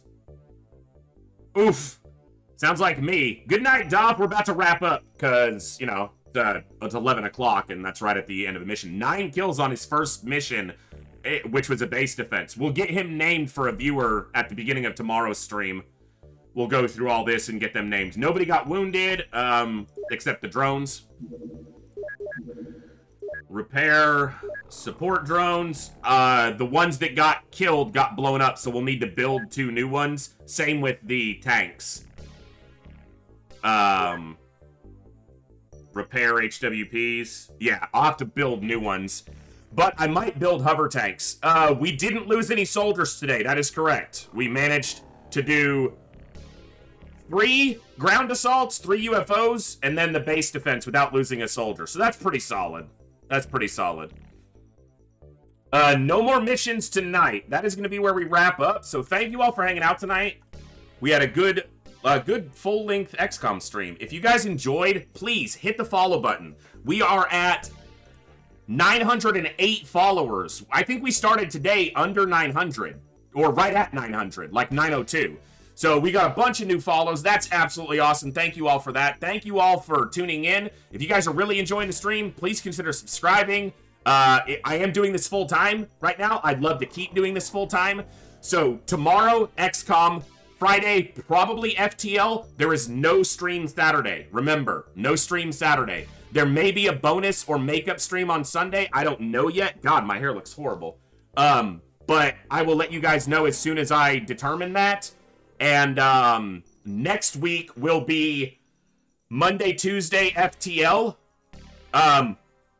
Wednesday, Thursday, XCOM. Friday, maybe FTL. And then next Saturday, not the coming one in a couple days, but the one after that, will be, well, and the holidays may adjust some of this stuff. I'll let you guys know in Discord. So join the Discord. Links below. Type XCOM Discord in chat.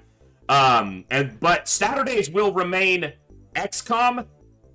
And then maybe FTL after. Like, if I can keep doing long Saturday streams, we'll start with 4 to 6 hours of XCOM and then maybe transition into FTL. But we'll see. I had a blast. Thank you all for hanging out. I am going to throw us over to either Hillhome or Yugian. I want to see how long Yugian's been active, because if he's going to wrap up soon, we may just throw the raid somewhere else. Although, he'll carry us to a new raid too, so... Give me 1 second while I take a look. He's been live for 7 hours, but I don't know if he's wrapping up too soon. We're going to throw it over to Yugian. We need to show him some love. He always raids us when he has the opportunity. You guys show Yugian some love. He's playing XCOM Files. I saw Glaive hanging out in his chat. You guys say hi to both of them. If you're not following those guys, they both stream XCOM Files and other stuff, but give them a follow, and I will see you all next time, tomorrow, right here in the Echo, where each and every one of us has a voice. Good night, folks. Have a good one. Keep being awesome people.